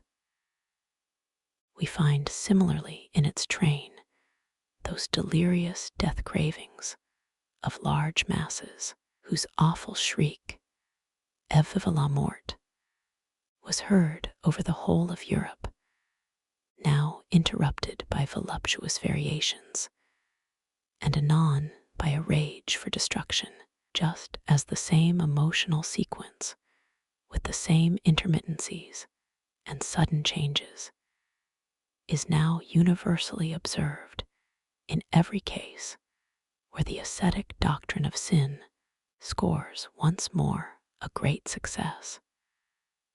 Religious neurosis appears as a manifestation of the devil. There is no doubt of it.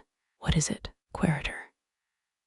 Speaking generally, the ascetic ideal and its sublime moral cult, this most ingenious, reckless, and perilous systematization of all methods of emotional excess, is writ large in a dreadful and unforgettable fashion on the whole history of man, and unfortunately, not only on history. I was scarcely able to put forward any other element which attacked the health and race efficiency of Europeans with more destructive power than did this ideal. It can be dubbed, without exaggeration, the real fatality in the history of the health of the European man. At the most, you can merely draw a comparison with the specifically German influence. I mean the alcohol poisoning of Europe, which up to the present has kept pace exactly with the political and racial predominance of the Germans, where they inoculated their blood. There too did they inoculate their vice. Third in the series comes syphilis, magno est proximo intervallo. 22. The ascetic priest has, wherever he has obtained the mastery, corrupted the health of the soul. He has consequently also corrupted taste in artibus et literis. He corrupts it still. Consequently, I hope I shall be granted this consequently. At any rate, I am not going to prove it first. One solitary indication. It concerns the Archbook of Christian literature, their real model, their book in itself. In the very midst of the Greco-Roman splendor, which was also a splendor of books, face to face with an ancient world of writings, which had not yet fallen into decay and ruin, at a time when certain books were still to be read, to possess, which we would give nowadays half our literature in exchange. At that time, the simplicity and vanity of Christian agitators, they are generally called fathers of the church, dared to declare, we too have our classical literature. We do not need that of the Greeks. And meanwhile, they proudly pointed to their books of legends, their letters of apostles, and their apologetic tractlets, just in the same way that today the English Salvation Army wages its fight against Shakespeare and other heathens with an analogous literature. You already guess it. I do not like the New Testament. It almost upsets me that I stand so isolated in my taste so far as concerns this overvalued scripture. The taste of 2,000 years is against me, but what boots it? Here I stand. I cannot help myself. I have the courage of my bad taste. The Old Testament, yes, that is something quite different. All honor to the Old Testament. I find therein great men, an heroic landscape, and one of the rarest phenomena in the world, the incomparable naivete of the strong heart. Further still, I find a people. In the New, on the contrary, just a hostel of petty sects, pure rococo of the soul, twisting angles and fancy touches.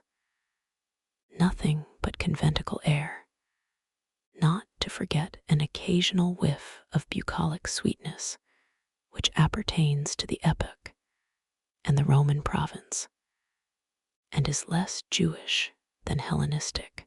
Meekness and braggadocio cheek by jowl, an emotional garrulousness that almost deafens, passionate hysteria, but no passion, painful pantomime. Here manifestly every one lacked good breeding. How dare anyone make so much fuss about their little failings as do these pious little fellows? No one cares a straw about it, let alone God. Finally, they actually wish to have the crown of eternal life. Do all these little provincials, in return for what, in sooth? For what end?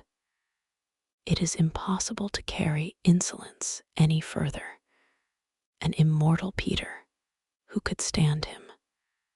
They have an ambition which makes one laugh. The thing dishes up cut and dried his most personal life his melancholies, and common or garden troubles, as though the universe itself were under an obligation to bother itself about them.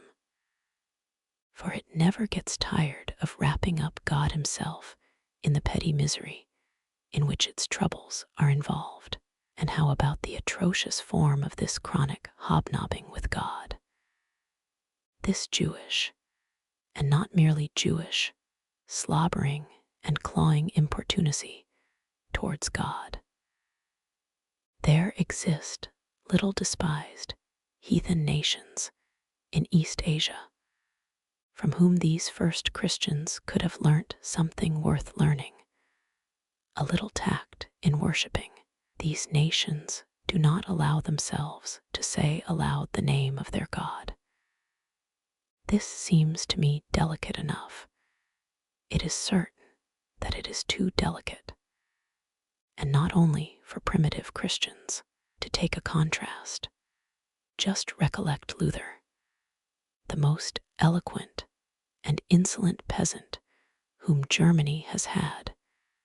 Think of the Lutheran tone, in which he felt quite the most in his element during his tete-a-tetes with God.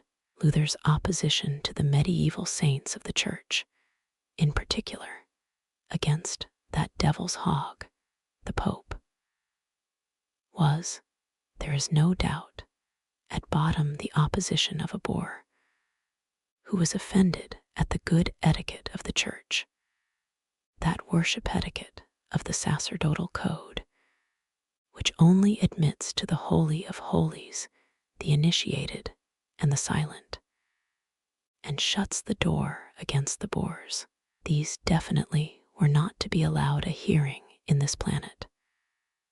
But Luther, the peasant, simply wished it otherwise. As it was not German enough for him. He personally wished himself to talk direct, to talk personally, to talk straight from the shoulder with his God. Well, he's done it. The ascetic ideal, you will guess, was at no time and in no place a school of good taste, still less of good manners. At the best, it was a school for sacerdotal manners. That is, it contains in itself something which was a deadly enemy to all good manners. Lack of measure, opposition to measure. It is itself a non plus ultra. 23. The ascetic ideal has corrupted not only health and taste. There are also third, fourth, fifth, and sixth things which it has corrupted. I shall take care not to go through the catalogue. When should I get to the end? I have here to expose not what this ideal affected, but rather only what it means, on what it is based, what lies lurking behind it and under it, that of which it is the provisional expression, an obscure expression bristling with queries and misunderstandings. And with this object only in view, I presumed not to spare my readers a glance at the awfulness of its results, a glance at its fatal results. I did this to prepare them for the final and most awful aspect presented to me by the question of the significance of that ideal. What is the significance of the power of that ideal, the monstrousness of its power? Why is it given such an amount of scope? Why is not a better resistance offered against it? The ascetic ideal expresses one will. Where is the opposition will, in which an opposition ideal expresses itself? The ascetic ideal has an aim.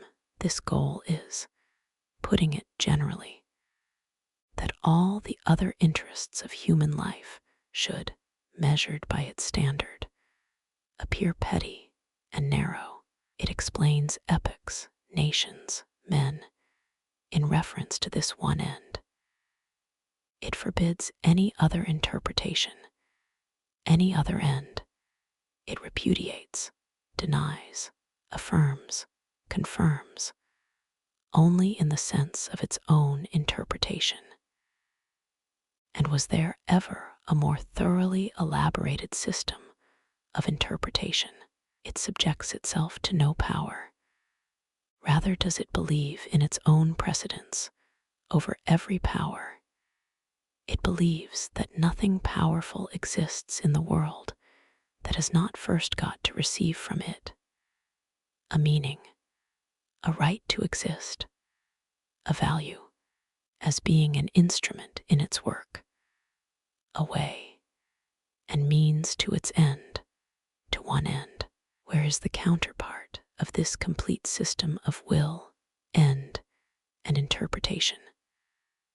Why is the counterpart lacking? Where is the other one aim? But I am told it is not lacking, that not only has it fought a long and fortunate fight with that ideal, but that further it has already won the mastery over that ideal in all essentials. Let our whole modern science attest this, that modern science, which, like the genuine reality philosophy, which it is, manifestly believes in itself alone, manifestly has the courage to be itself, the will to be itself, and has got on well enough without God, another world, and negative virtues. With all their noisy agitator babble, however, they affect nothing with me. These trumpeters of reality are bad musicians. Their voices do not come from the deeps with sufficient audibility. They are not the mouthpiece for the abyss of scientific knowledge. For today, scientific knowledge is an abyss. The word science, in such trumpeter mouths, is a prostitution, an abuse, an impertinence. The truth is just the opposite from what is maintained in the ascetic theory. Science has today absolutely no belief in itself, let alone in an ideal superior to itself. And wherever science still consists of passion, love, ardor, suffering, it is not the opposition to that ascetic ideal, but rather the incarnation of its latest and noblest form. Does that ring strange? There are enough brave and decent working people, even among the learned men of today, who like their little corner, and who, just because they are pleased so to do, become at times indecently loud with their demand that people today should be quite content, especially in science. For in science, there is so much useful work to do. I do not deny it. There is nothing I should like less than to spoil the delight of these honest workers in their handiwork, for I rejoice in their work. But the fact of science requiring hard work, the fact of its having contented workers, is absolutely no proof of science as a whole having today one end, one will, one ideal, one passion for a great faith. The contrary, as I have said, is the case when science is not the latest manifestation of the ascetic ideal. But these are cases of such rarity, selectness, and exquisiteness as to preclude the general judgment being affected thereby. Science is a hiding place for every kind of cowardice, disbelief, remorse, despectio, sway, bad conscience. It is the very anxiety that springs from having no ideal, the suffering from the lack of a great love, the discontent with an enforced moderation. Oh, what does all science not cover today? How much, at any rate, does it not try to cover? The diligence of our best scholars, their senseless industry, their burning the candle of their brain at both ends, their very mastery in their handiwork. How often is the real meaning of all that to prevent themselves continuing to see a certain thing, science as a self-anesthetic? Do you know that? You wound them. Everyone who consorts with scholars experiences this. You wound them sometimes to the quick, through just a harmless word. When you think you are paying them a compliment, you embitter them beyond all bounds, simply because you didn't have the finesse to infer the real kind of customers you had to tackle, the sufferer kind, who won't own up even to themselves what they really are, the dazed and unconscious kind who have only one fear, coming to consciousness. 24.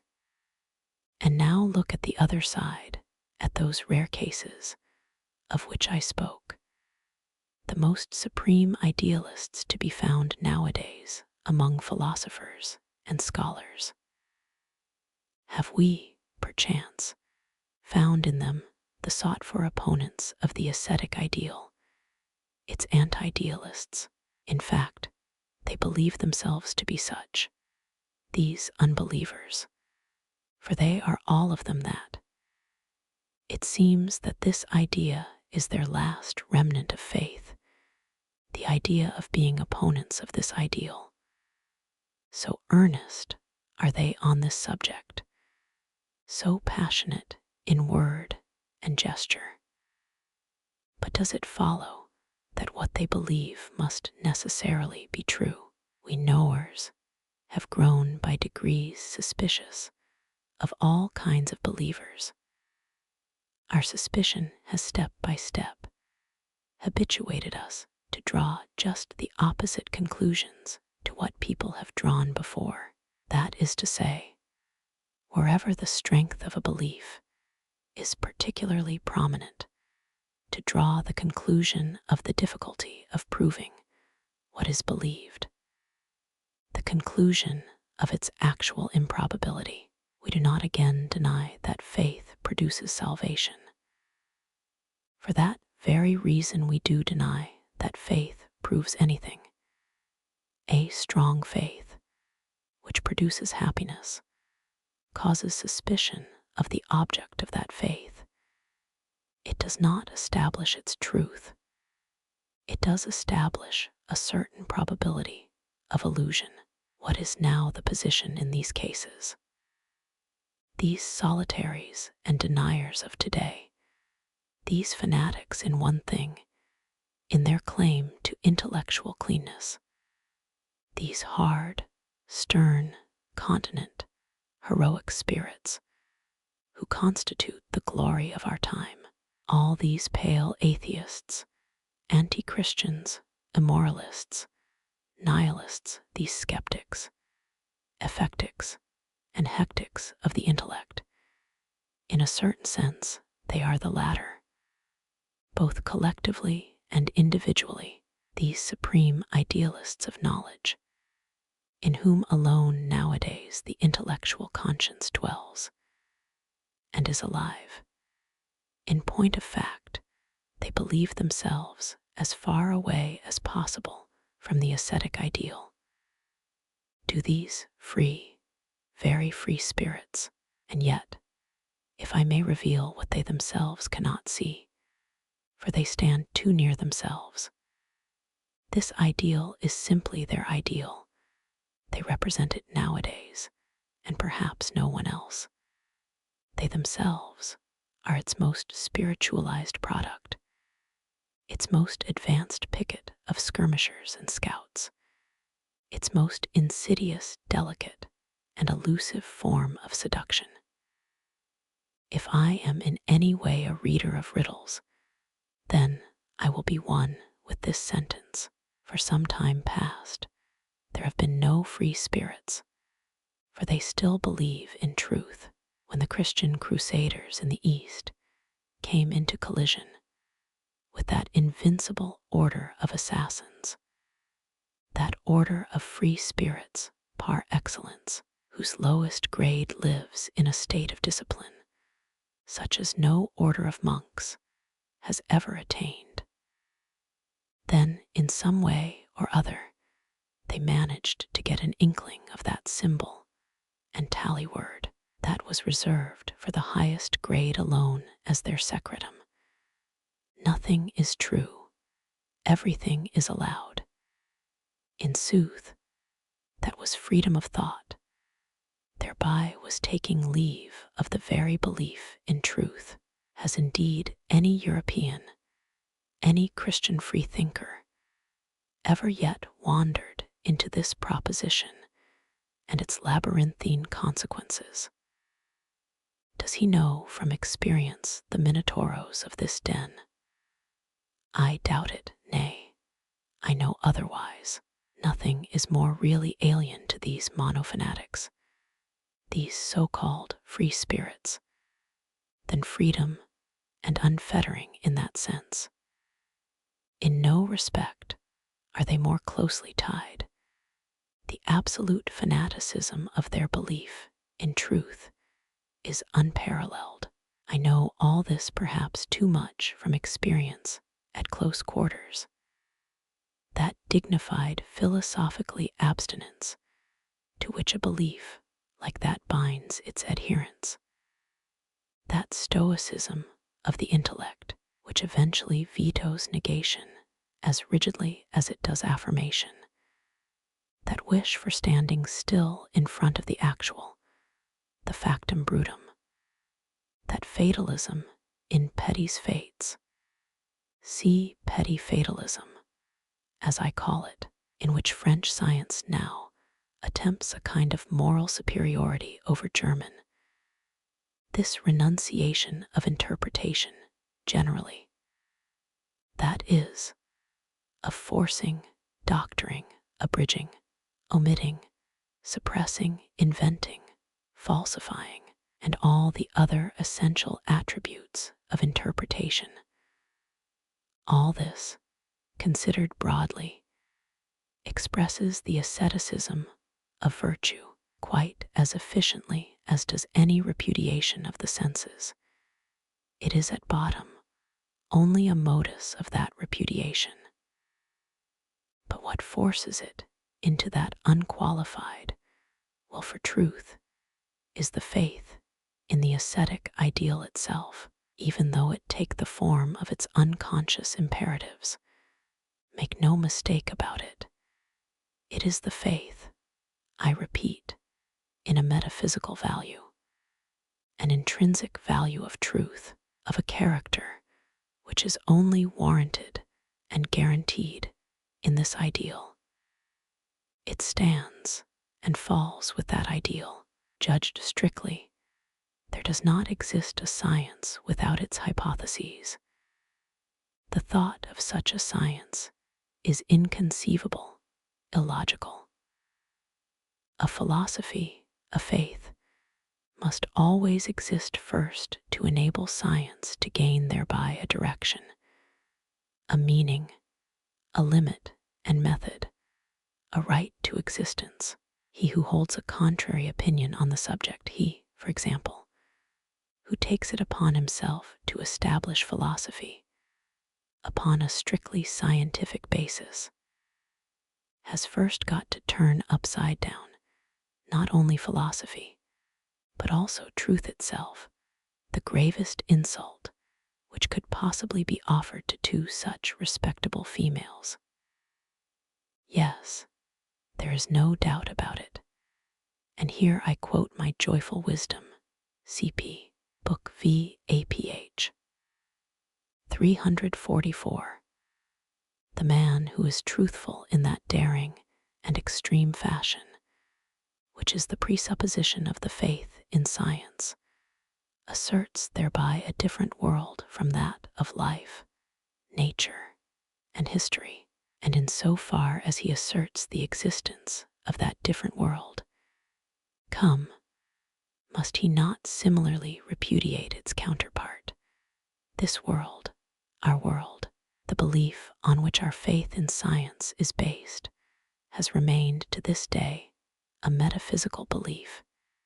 Even we knowers of today, we godless foes of metaphysics, we too take our fire from that conflagration which was kindled by 1,000-year-old faith, from that Christian belief which was also Plato's belief, the belief that God is truth, that truth is divine. But what if this belief becomes more and more incredible? What if nothing proves itself to be divine, unless it be error, blindness, lies? What if God himself proved himself to be our oldest lie? It is necessary to stop at this point and to consider the situation carefully. Science itself now needs a justification, which is not for a minute to say that there is such a justification. Turn in this context to the most ancient and the most modern philosophers. They all fail to realize the extent of the need of a justification on the part of the will for truth. Here is a gap in every philosophy. What is it caused by? Because up to the present, the ascetic ideal dominated all philosophy. Because truth was fixed as being, as God, as the Supreme Court of Appeal. Because truth was not allowed to be a problem. Do you understand this aloud? From the minute that the belief in the God of the ascetic ideal is repudiated, there exists a new problem.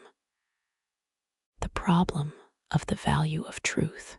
The will for truth needed a critique. Let us define by these words our own task.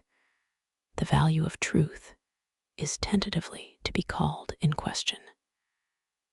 If this seems too laconically expressed, I recommend the reader to peruse again that passage from the Joyful Wisdom, which bears the title, How Far We Also Are Still Pious, APH 344, and best of all the whole 5th book of that work, as well as the preface to the Dawn of Day, 25.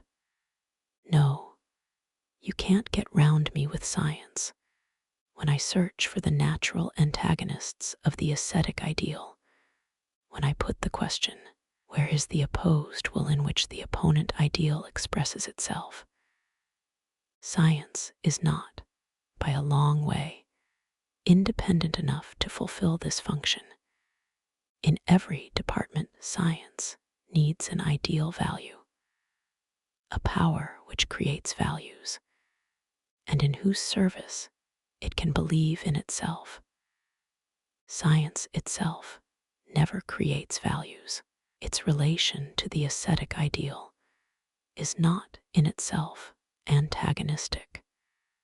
Speaking roughly, it rather represents the progressive force in the inner evolution of that ideal.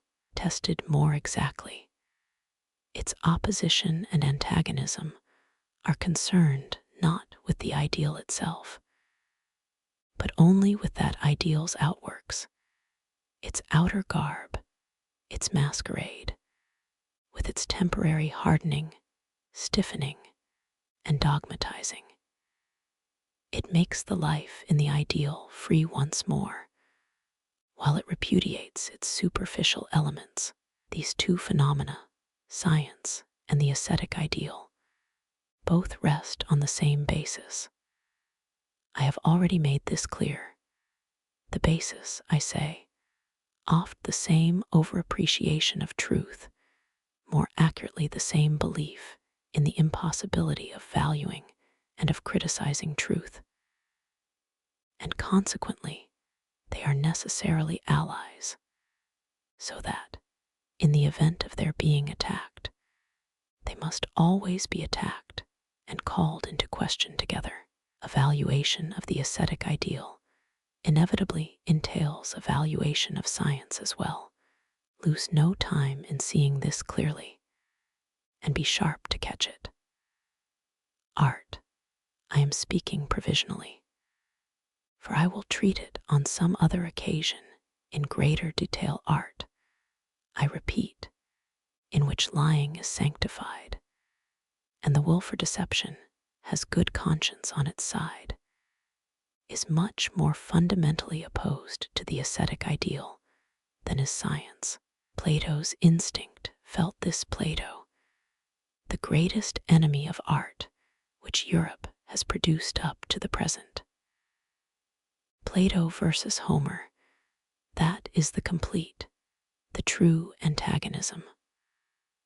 On the one side, the whole-hearted transcendental, the great defamer of life. On the other, its involuntary panegyrist, the golden nature.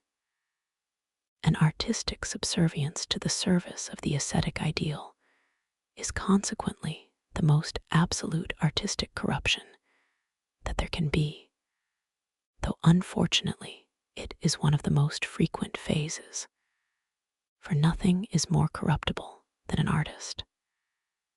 Considered physiologically, moreover, science rests on the same basis as does the ascetic ideal.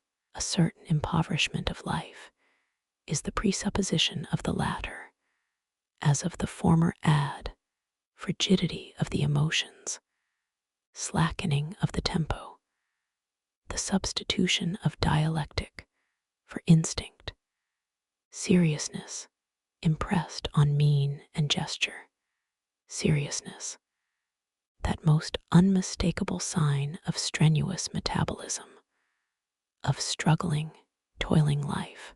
Consider the periods in a nation in which the learned man comes into prominence. They are the periods of exhaustion, often of sunset, of decay, the effervescing strength, the confidence in life, the confidence in the future are no more. The preponderance of the mandarins never signifies any good, any more than does the advent of democracy, or arbitration instead of war, equal rights for women, the religion of pity, and all the other symptoms of declining life. Science handled as a problem. What is the meaning of this point, the preface to the birth of tragedy? No, this modern science, mark you this well, is at times the best ally for the ascetic ideal, and for the very reason that it is the ally which is most unconscious, most automatic, most secret, and most subterranean. They have been playing into each other's hands up to the present. Have these poor in spirit, and the scientific opponents of that ideal take care, by the by, not to think that these opponents are the antithesis of this ideal, that they are the rich in spirit, that they are not. I have called them the hectic in spirit. As for these celebrated victories of science, there is no doubt that they are victories, but victories over what? There was not for a single minute any victory among their list over the ascetic ideal. Rather was it made stronger, that is to say, more elusive, more abstract, more insidious, from the fact that a wall, an outwork, that had got built on to the main fortress and disfigured its appearance, should from time to time be ruthlessly destroyed and broken down by science. Does anyone seriously suggest that the downfall of the theological astronomy signified the downfall of that ideal? Has, perchance, man grown less in need of a transcendental solution of his riddle of existence, because since that time this existence has become more random, casual, and superfluous in the visible order of the universe?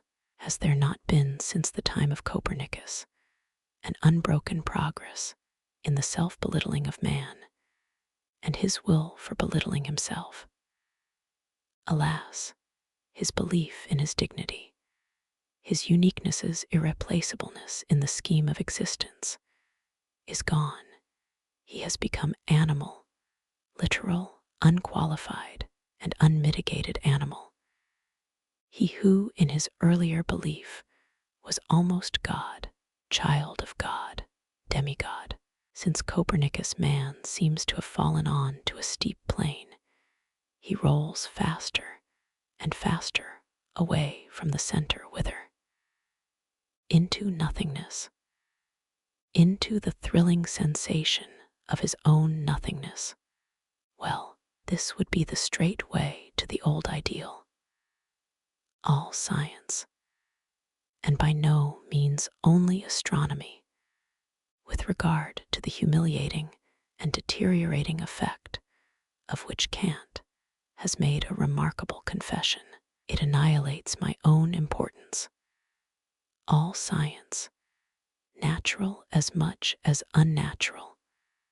By unnatural, I mean the self-critique of reason nowadays sets out to talk man out of his present opinion of himself, as though that opinion had been nothing but a bizarre piece of conceit. You might go so far as to say that science finds its peculiar pride, its peculiar bitter form of stoical ataraxia, in preserving man's contempt of himself, that state which it took so much trouble to bring about, as man's final and most serious claim to self-appreciation. Rightly so, in point of fact, for he who despises is always one who has not forgotten how to appreciate. But does all this involve any real effort to counteract the ascetic ideal? Is it really seriously suggested that Kant's victory over the theological dogmatism about God, soul, freedom, immortality, has damaged that ideal in any way, as the theologians have imagined to be the case for a long time past? And in this connection, it does not concern us for a single minute if Kant himself intended any such consummation. It is certain that from the time of Kant, every type of transcendentalist is playing a winning game. They are emancipated from the theologians. What luck! He has revealed to them that secret art by which they can now pursue their heart's desire on their own responsibility and with all the respectability of science. Similarly, who can grumble at the agnostics, reverers, as they are, of the unknown and the absolute mystery, if they now worship their very query as God? Xaver Dowden talks somewhere of the ravages which El habitude did mirer, El unintelligible, Olu de Rister tout simplement, Dan's Elinkanu, has produced. The ancients, he thinks, must have been exempt from those ravages. Supposing that everything known to man fails to satisfy his desires, and on the contrary contradicts and horrifies them, what a divine way out of all this to be able to look for the responsibility, not in the desiring, but in knowing. There is no knowledge, consequently, there is a God. What a novel elegantia syllogismy. What a triumph for the ascetic ideal. 26. Or, perchance, does the whole of modern history show in its demeanor greater confidence in life, greater confidence in its ideals? Its loftiest pretension is now to be a mirror. It repudiates all teleology. It will have no more proving. It disdains to play the judge, and thereby shows its good taste. It asserts as little as it denies. it fixes, it describes. All this is to a high degree ascetic, but at the same time, it is to a much greater degree nihilistic. Make no mistake about this. You see in the historian a gloomy, hard, but determined gaze, an eye that looks out as an isolated North Pole explorer looks out, perhaps so as not to look within, so as not to look back. There is snow, here is life silenced. The last crows which caw here are called whither. Vanity, nada, here nothing more flourishes and grows. At the most, the metapolitics of St. Petersburg and the pity of Tolstoy. But as for that other school of historians, a perhaps still more modern school, a voluptuous and lascivious school which ogles life and the ascetic ideal with equal fervor, which uses the word artist as a glove, and has nowadays established a corner for itself in all the praise given to contemplation. Oh, what a thirst do these sweet intellectuals excite even for ascetics and winter landscapes. Nay, the devil take these contemplative folk. How much liefer would I wander with those historical nihilists through the gloomiest, gray, cold mist. Nay, I shall not mind listening, supposing I have to choose, to one who is completely unhistorical and anti-historical, a man like Dühring, for instance, over whose periods a hitherto shy and unavowed species of beautiful souls has grown intoxicated in contemporary Germany, the species anarchistica within the educated proletariat, the contemplative, are 100 times worse. I never knew anything which produced such intense nausea as one of those objective chairs. 6. One of those scented mannequins about town of history, a thing half priest, half satyr Renan parfum, which betrays by the high, shrill falsetto of his applause what he lacks, and where he lacks it, who betrays where in this case the fates have plied their ghastly shears, alas, in too surgeon-like a fashion. This is distasteful to me, and irritates my patience. Let him keep patient at such sights, who has nothing to lose thereby. Such a sight enrages me. Such spectators embitter me against the play, even more than does the play itself, history itself. You understand, anacreontic moods imperceptibly come over me. This nature, who gave to the steer its horn, to the lion its chi alpha sigma mu letter 1F40 delta omicron u tau omega nu. For what purpose did nature give me my foot? To kick, by St. Anacreon, and not merely to run away.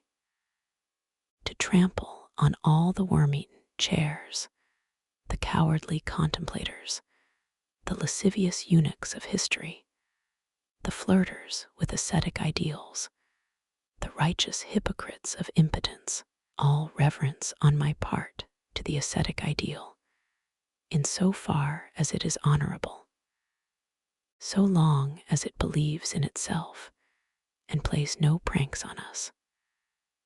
But I like not all these coquettish bugs who have an insatiate ambition to smell of the infinite, until eventually the infinite smells of bugs. I like not the whited sepulchres with their stagey reproduction of life. I like not the tired and the used up who wrap themselves in wisdom and look objective. I like not the agitators dressed up as heroes who hide their dummy heads behind the stalking horse of an ideal. I like not the ambitious artists who would fain play the ascetic and the priest, and are at bottom nothing but tragic clowns. I like not, again, these newest speculators in idealism, the anti-Semites, who nowadays roll their eyes in the patent Christianarian man of honor fashion, and by an abuse of moralist attitudes and agitation dodges, so cheap as to exhaust any patience, strive to excite all the blockhead elements in the populace.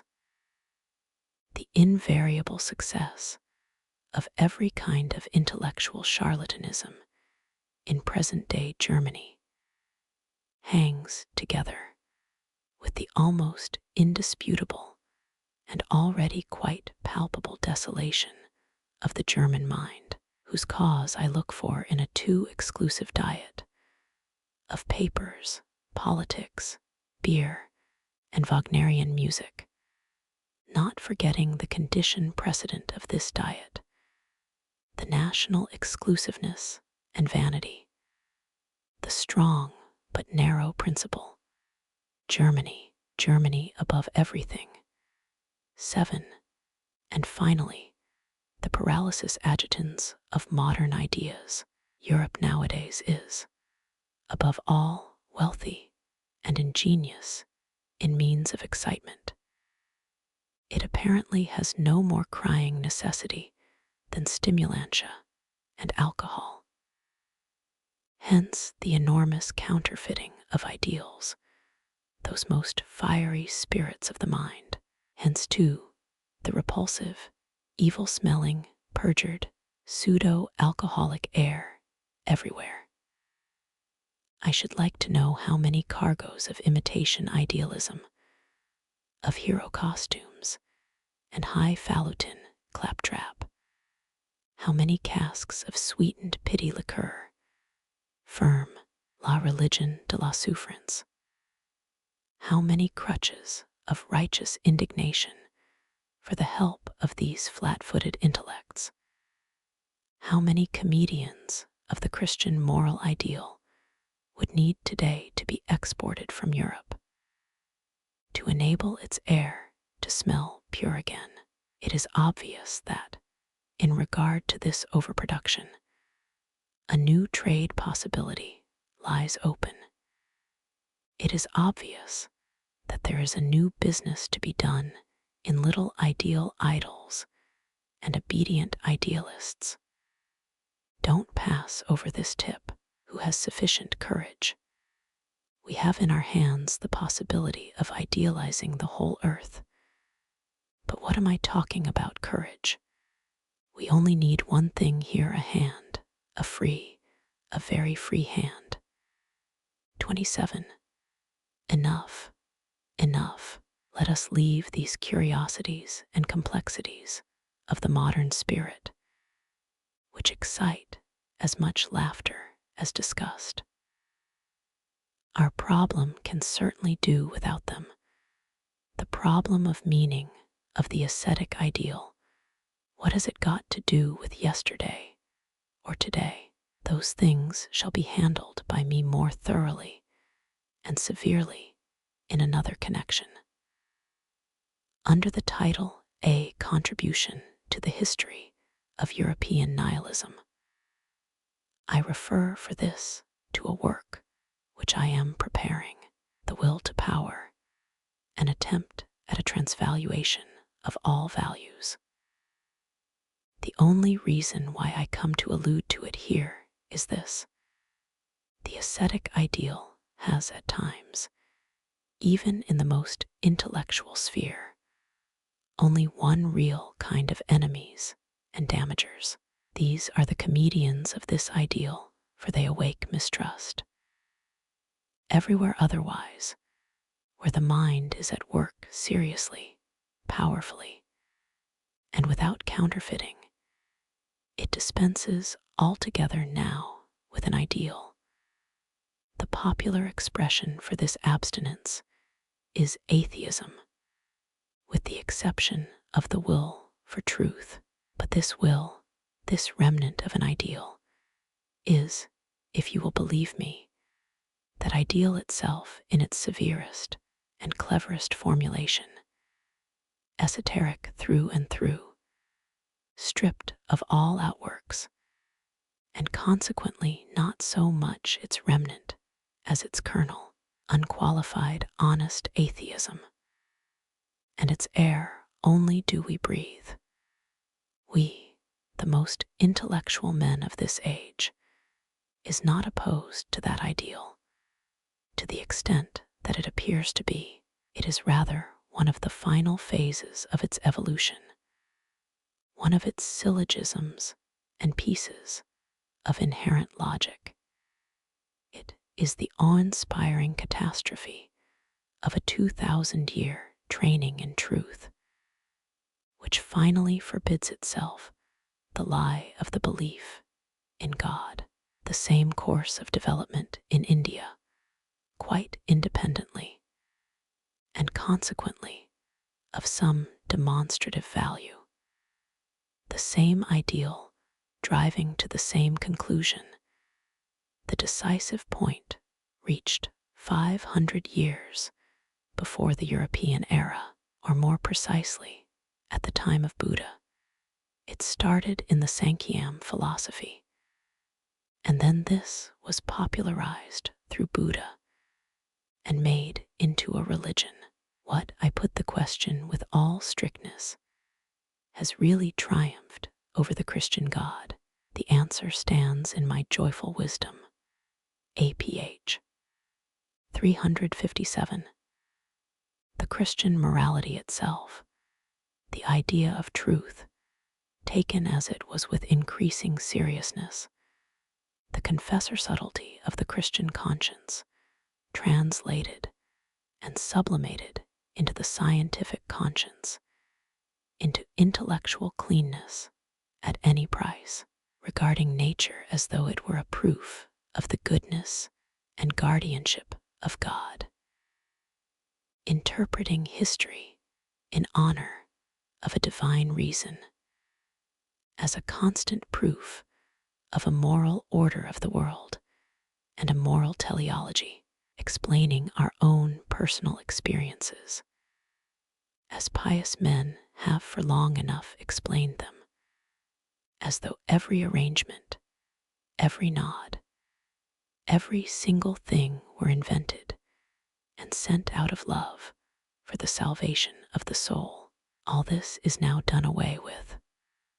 All this has the conscience against it, and is regarded by every subtler conscience as disreputable, dishonorable, as lying, feminism, weakness, cowardice.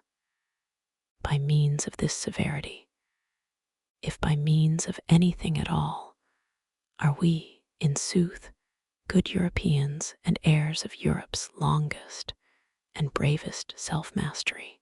All great things go to ruin by reason of themselves, by reason of an act of self-dissolution.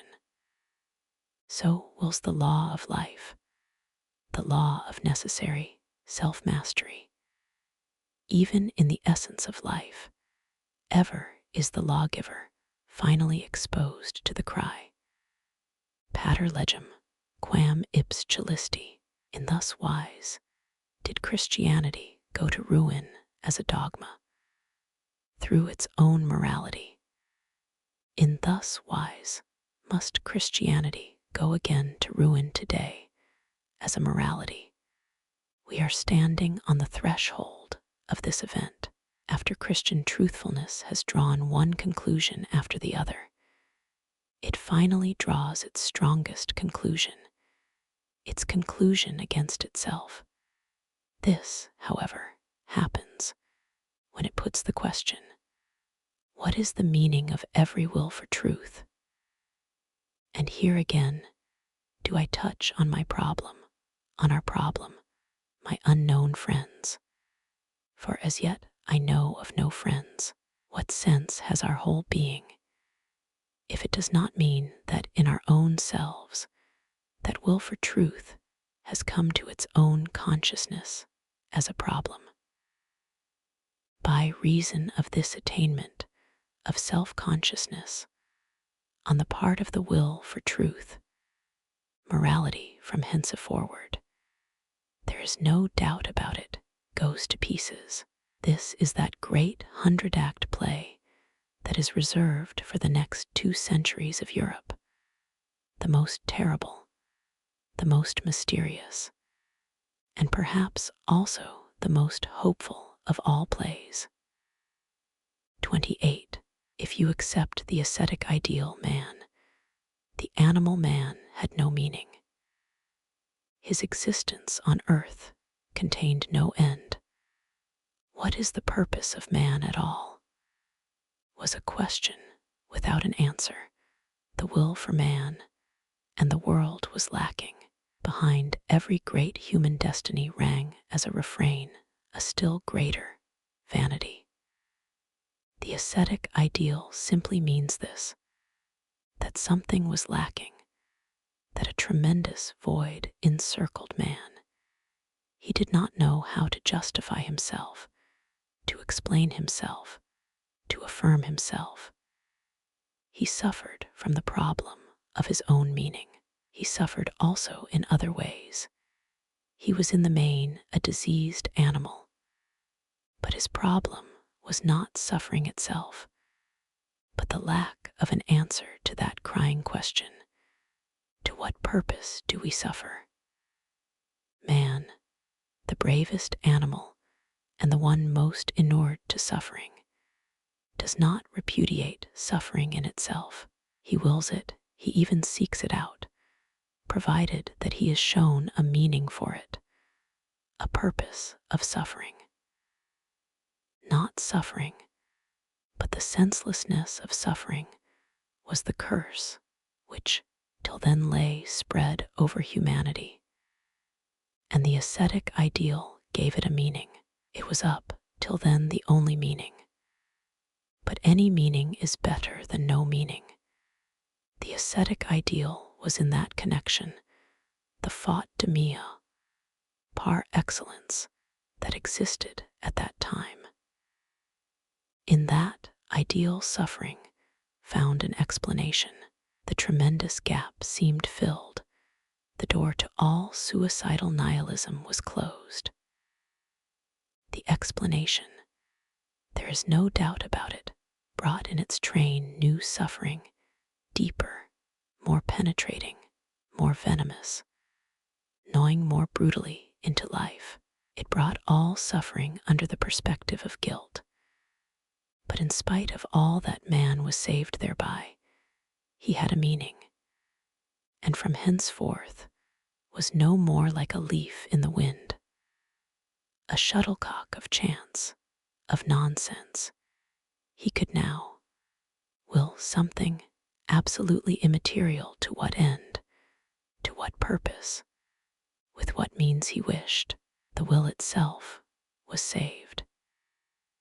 It is absolutely impossible to disguise what in point of fact is made clear by every complete will that has taken its direction from the ascetic ideal. This hate of the human, and even more of the animal, and more still of the material, this horror of the senses, of reason itself, this fear of happiness and beauty, this desire to get right away from all illusion, change, growth, death, wishing and even desiring, all this means, let us have the courage to grasp it, a will for nothingness, a will opposed to life, a repudiation of the most fundamental conditions of life, but it is and remains a will. And to say at the end that which I said at the beginning, man will wish nothingness rather than not wish at all. Peoples and Countries, translated by J. M. Kennedy. The following 27 fragments were intended by Nietzsche to form a supplement to chapter VIII of Beyond Good and Evil, dealing with peoples and countries. 1. The Europeans now imagined themselves as representing, in the main, the highest types of men on earth. 2. A characteristic of Europeans: inconsistency between word and deed. The Oriental is true to himself in daily life. How the European has established colonies is explained by his nature, which resembles that of a beast of prey. This inconsistency is explained by the fact that Christianity has abandoned the class from which it sprang. This is the difference between us and the Hellenes. Their morals grew up among the governing castes. Thucydides' morals are the same as those that exploded everywhere with Plato. Attempts towards honesty at the Renaissance, for example, always for the benefit of the arts. Michelangelo's conception of God as the tyrant of the world was an honest one. 3. I rate Michelangelo higher than Raphael because, through all the Christian clouds and prejudices of his time, he saw the ideal of a culture nobler than the Christoraphalian, whilst Raphael truly and modestly glorified only the values handed down to him, and did not carry within himself any inquiring, yearning instincts. Michelangelo, on the other hand, saw and felt the problem of the lawgiver of new values, the problem of the conqueror made perfect, who first had to subdue the hero within himself, the man exalted to his highest pedestal, master even of his pity, who mercilessly shatters and annihilates everything that does not bear his own stamp. Shining in Olympian divinity, Michelangelo was naturally only at certain moments so high and so far beyond his age and Christian Europe. For the most part, he adopted a condescending attitude towards the eternal feminine in Christianity. It would seem, indeed, that in the end he broke down before her and gave up the ideal of his most inspired hours. It was an ideal which only a man in the strongest and highest vigor of life could bear, but not a man advanced in years. Indeed, he would have had to demolish Christianity with his ideal. But he was not thinker and philosopher enough for that. Perhaps Leonardo da Vinci, alone of those artists, had a really super-Christian outlook. He knows the East, the land of dawn, within himself as well as without himself. There is something super-European and silent in him, a characteristic of everyone who has seen too wide a circle of things good and bad. 4. How much we have learnt, and learnt anew in 50 years. The whole Romantic school, with its belief in the people, is refuted. No Homeric poetry as popular poetry. No deification of the great powers of nature. No deduction from language relationship to race relationship. No intellectual contemplations of the supernatural. No truth enshrouded in religion. The problem of truthfulness is quite a new one. I am astonished. From this standpoint, we regard such natures as Bismarck as culpable out of carelessness, such as Richard Wagner out of want of modesty. We would condemn Plato for his Pia Fraus, Kant for the derivation of his categorical imperative, his own belief certainly not having come to him from this source. Finally, even doubt turns against itself, doubt in doubt.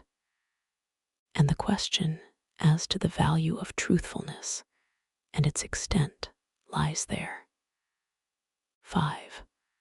What I observe with pleasure in the German is his Mephistophelian nature, but to tell the truth, one must have a higher conception of Mephistopheles than Goethe had, who found it necessary to diminish his Mephistopheles in order to magnify his inner Faust. The true German Mephistopheles is much more dangerous, bold, wicked, and cunning, and consequently more open-hearted. Remember the nature of Frederick the Great, or of that much greater Frederick, the Hohenstaufen, Friedrich II. The real German Mephistopheles crosses the Alps and believes that everything there belongs to him. Then he recovers himself, like Winckelmann, like Mozart. He looks upon Faust and Hamlet as caricatures, invented to be laughed at, and upon Luther also. Goethe had his good German moments when he laughed inwardly at all these things, but then he fell back again into his cloudy moods. 6. Perhaps the Germans have only grown up in a wrong climate. There is something in them that might be Hellenic, something that is awakened when they are brought into touch with the South, Winckelmann, Goethe, Mozart. We should not forget, however, that we are still young. Luther is still our last event. Our last book is still the Bible. The Germans have never yet moralized. Also, the very food of the Germans was their doom, its consequence, Philistinism. 7. The Germans are a dangerous people. They are experts at inventing intoxicants. Gothic, Rococo, according to Semper, the historical sense and exoticism, Hegel, Richard Wagner, Leibniz, too dangerous at the present day. They even idealized the serving soul as the virtue of scholars and soldiers, also as the simple mind. The Germans may well be the most composite people on earth. The people of the middle, the inventors of porcelain, and of a kind of Chinese breed of privy councillor. 8. The smallness and baseness of the German soul were not, and are not, consequences of the system of small states. For it is well known that the inhabitants of much smaller states were proud and independent, and it is not a large state per se that makes souls freer and more manly. The man whose soul obeys the slavish command, "Thou shalt and must kneel," in whose body there is an involuntary bowing and scraping to titles, orders, gracious glances from above, well, such a man in an empire will only bow all the more deeply and lick the dust more fervently in the presence of the greater sovereign than in the presence of the lesser. This cannot be doubted. We can still see in the lower classes of Italians that aristocratic self-sufficiency, manly discipline, and self-confidence still form a part of the long history of their country. These are virtues which once manifested themselves before their eyes. A poor Venetian gondolier makes a far better figure than a privy councillor from Berlin, and is even a better man in the end. Anyone can see this. Just ask the women. 9. Most artists, even some of the greatest, including the historians, have up to the present belonged to the serving classes, whether they serve people of high position, or princes, or women, or the masses. not to speak of their dependence upon the church and upon moral law.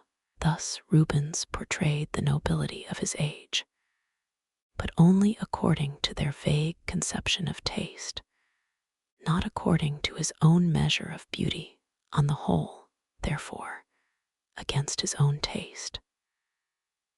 Van Dyck was nobler in this respect, who in all those whom he painted added a certain amount of what he himself most highly valued. He did not descend from himself, but rather lifted up others to himself when he rendered the slavish humility of the artist to his public, as Sebastian Bach has testified in undying and outrageous words in the dedication of his High Mass, is perhaps more difficult to perceive in music, but it is all the more deeply ingrained. A hearing would be refused me if I endeavored to impart my views on this subject. Chopin possesses distinction, like Van Dyck. The disposition of Beethoven is that of a proud peasant, of Haydn that of a proud servant. Mendelssohn, too, possesses distinction like Goethe, in the most natural way in the world. 10. We could at any time have counted on the fingers of one hand those German learned men who possessed wit. The remainder have understanding, and a few of them, happily, that famous, childlike character which divines. It is our privilege. With this divination, German science has discovered some things which we can hardly conceive of, and which, after all, do not exist, perhaps. It is only the Jews among the Germans who do not divine like them. 11. As Frenchmen reflect the politeness and esprit of French society, so do Germans reflect something of the deep, pensive earnestness of their mystics and musicians, and also of their silly childishness. The Italian exhibits a great deal of republican distinction and art, and can show himself to be noble and proud without vanity. 12. A larger number of the higher and better endowed men will, I hope, have in the end so much self-restraint as to be able to get rid of their bad taste for affectation and sentimental darkness, and to turn against Richard Wagner as much as against Schopenhauer. These two Germans are leading us to ruin. They flatter our dangerous qualities.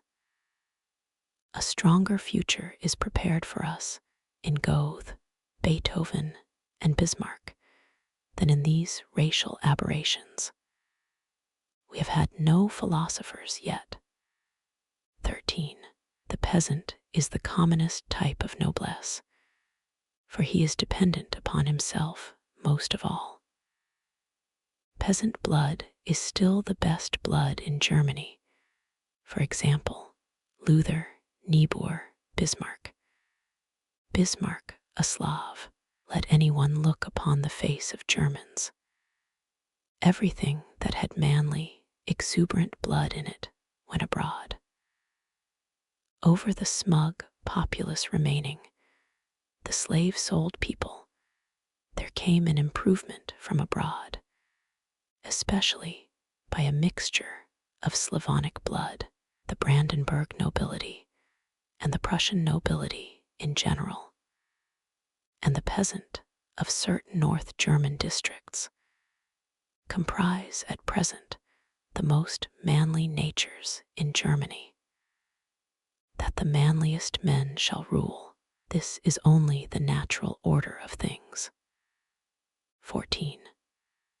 The future of German culture rests with the sons of the Prussian officers. 15. There has always been a want of wit in Germany, and mediocre heads attain there to the highest honors, because even they are rare. What is most highly prized is diligence and perseverance, and a certain cold-blooded, critical outlook. And for the sake of such qualities, German scholarship and the German military system have become paramount in Europe. 16. Parliaments may be very useful to a strong and versatile statesman. He has something there to rely upon. Every such thing must, however, be able to resist, upon which he can throw a great deal of responsibility. On the whole, however, I could wish that the counting mania and the superstitious belief in majorities were not established in Germany, as with the Latin races, and that one could finally invent something new even in politics. It is senseless and dangerous to let the custom of universal suffrage, which is still but a short time under cultivation, and could easily be uprooted, take a deeper root, whilst, of course, its introduction was merely an expedient to steer clear of temporary difficulties. 17. Can anyone interest himself in this German empire? Where is the new thought? Is it only a new combination of power, all the worse if it does not know its own mind? Peace and laissez aller are not types of politics for which I have any respect. Ruling and helping the highest thoughts to victory, the only things that can make me interested in Germany. England's small-mindedness is the great danger now on earth. I observe more inclination towards greatness in the feelings of the Russian nihilists than in those of the English utilitarians. We require an intergrowth of the German and Slav races, and we require, too, the cleverest financiers, the Jews, for us to become masters of the world.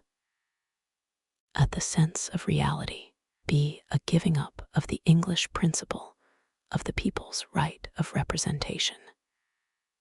We require the representation of the great interests. C.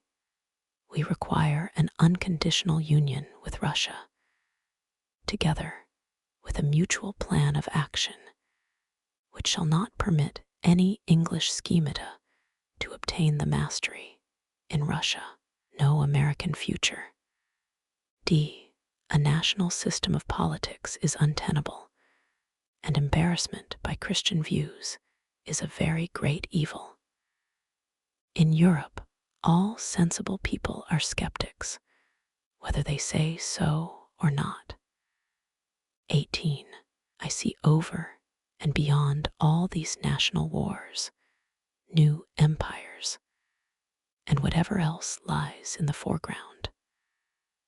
What I am concerned with, for I see it preparing itself slowly and hesitatingly, is the united Europe.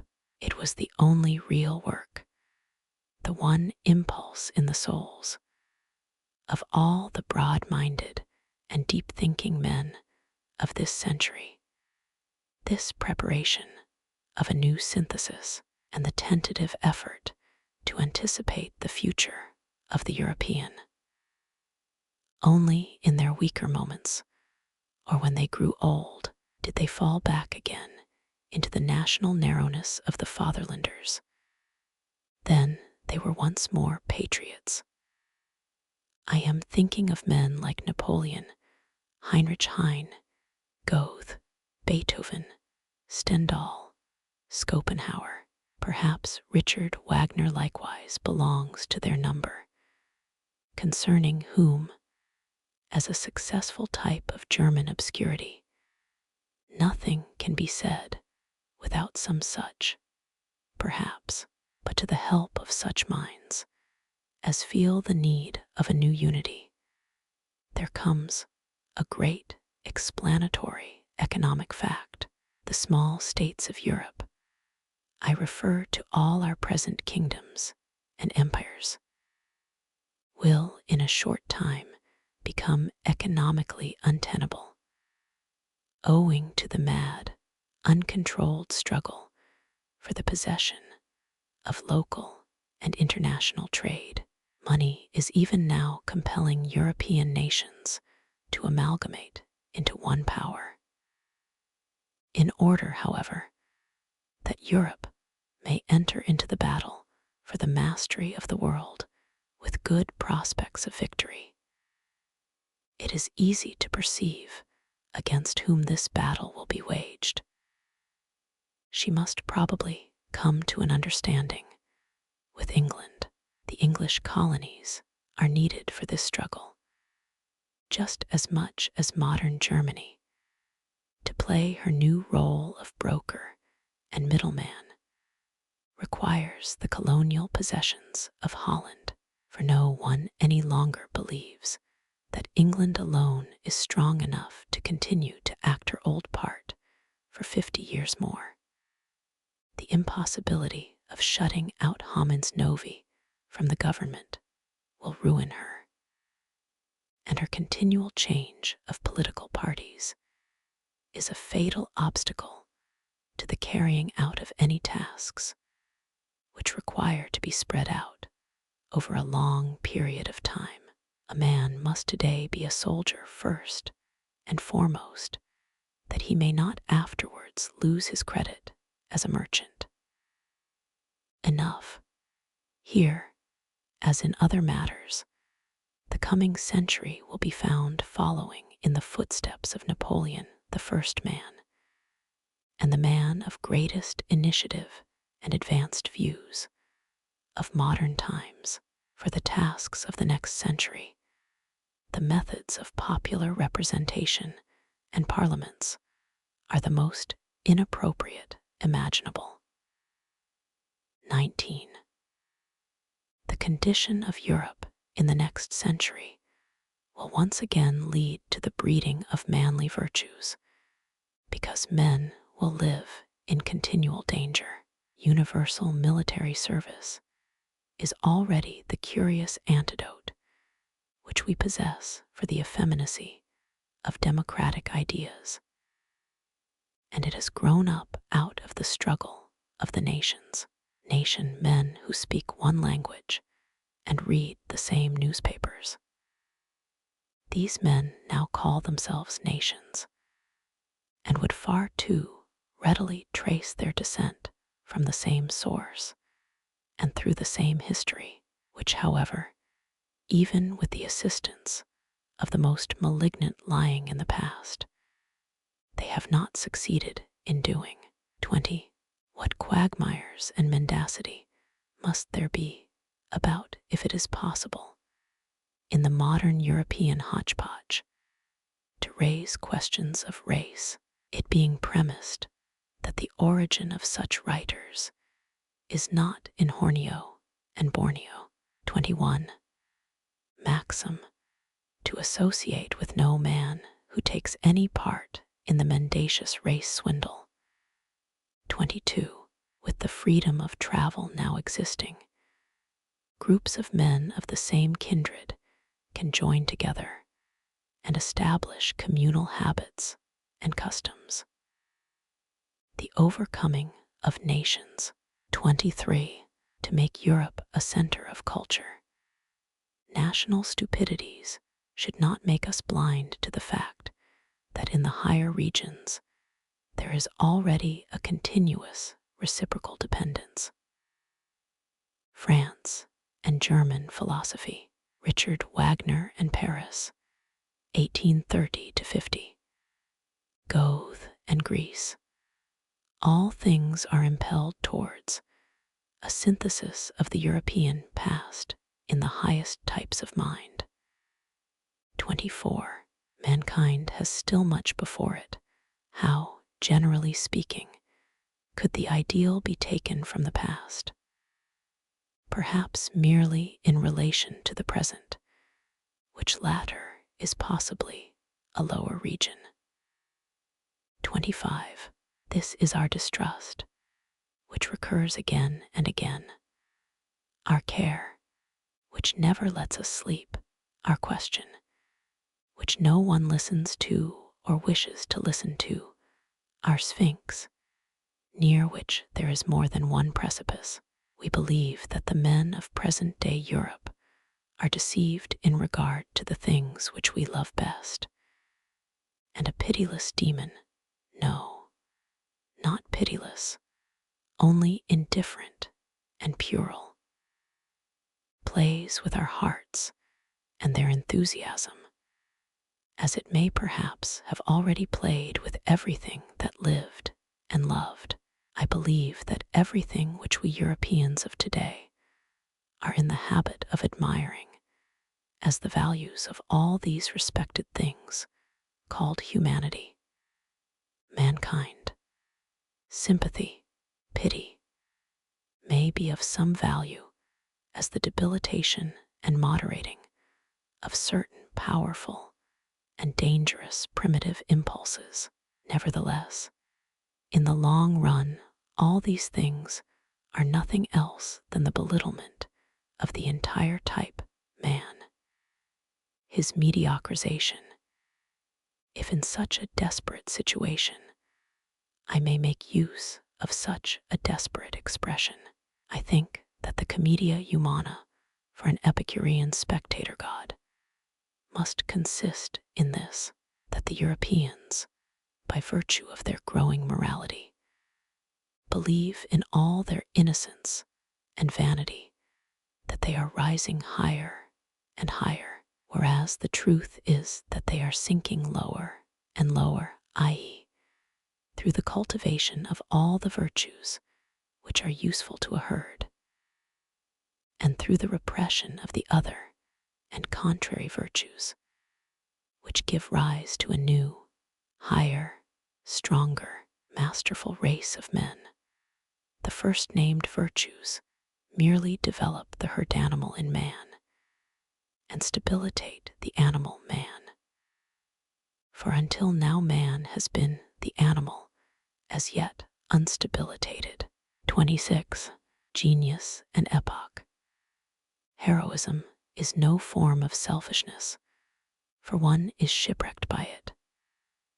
The direction of power is often conditioned by the state of the period in which the great man happens to be born, and this fact brings about the superstition that he is the expression of his time.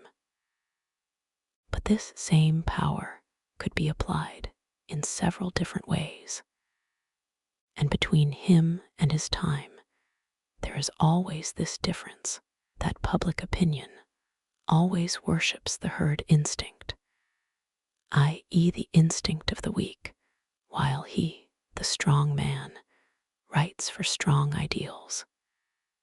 27.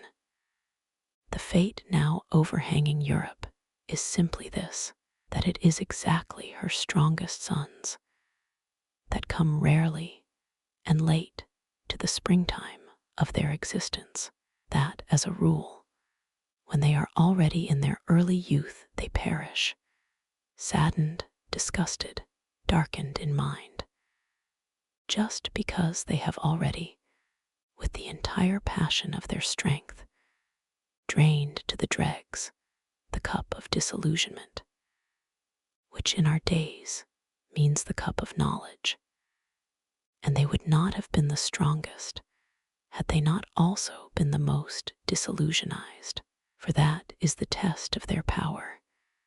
They must first of all rise out of the illness of their epoch to reach their own health. A late springtime is their mark of distinction. Also, let us add late merriment, late folly, the late exuberance of joy, for this is the danger of today. Everything that we loved when we were young has betrayed us.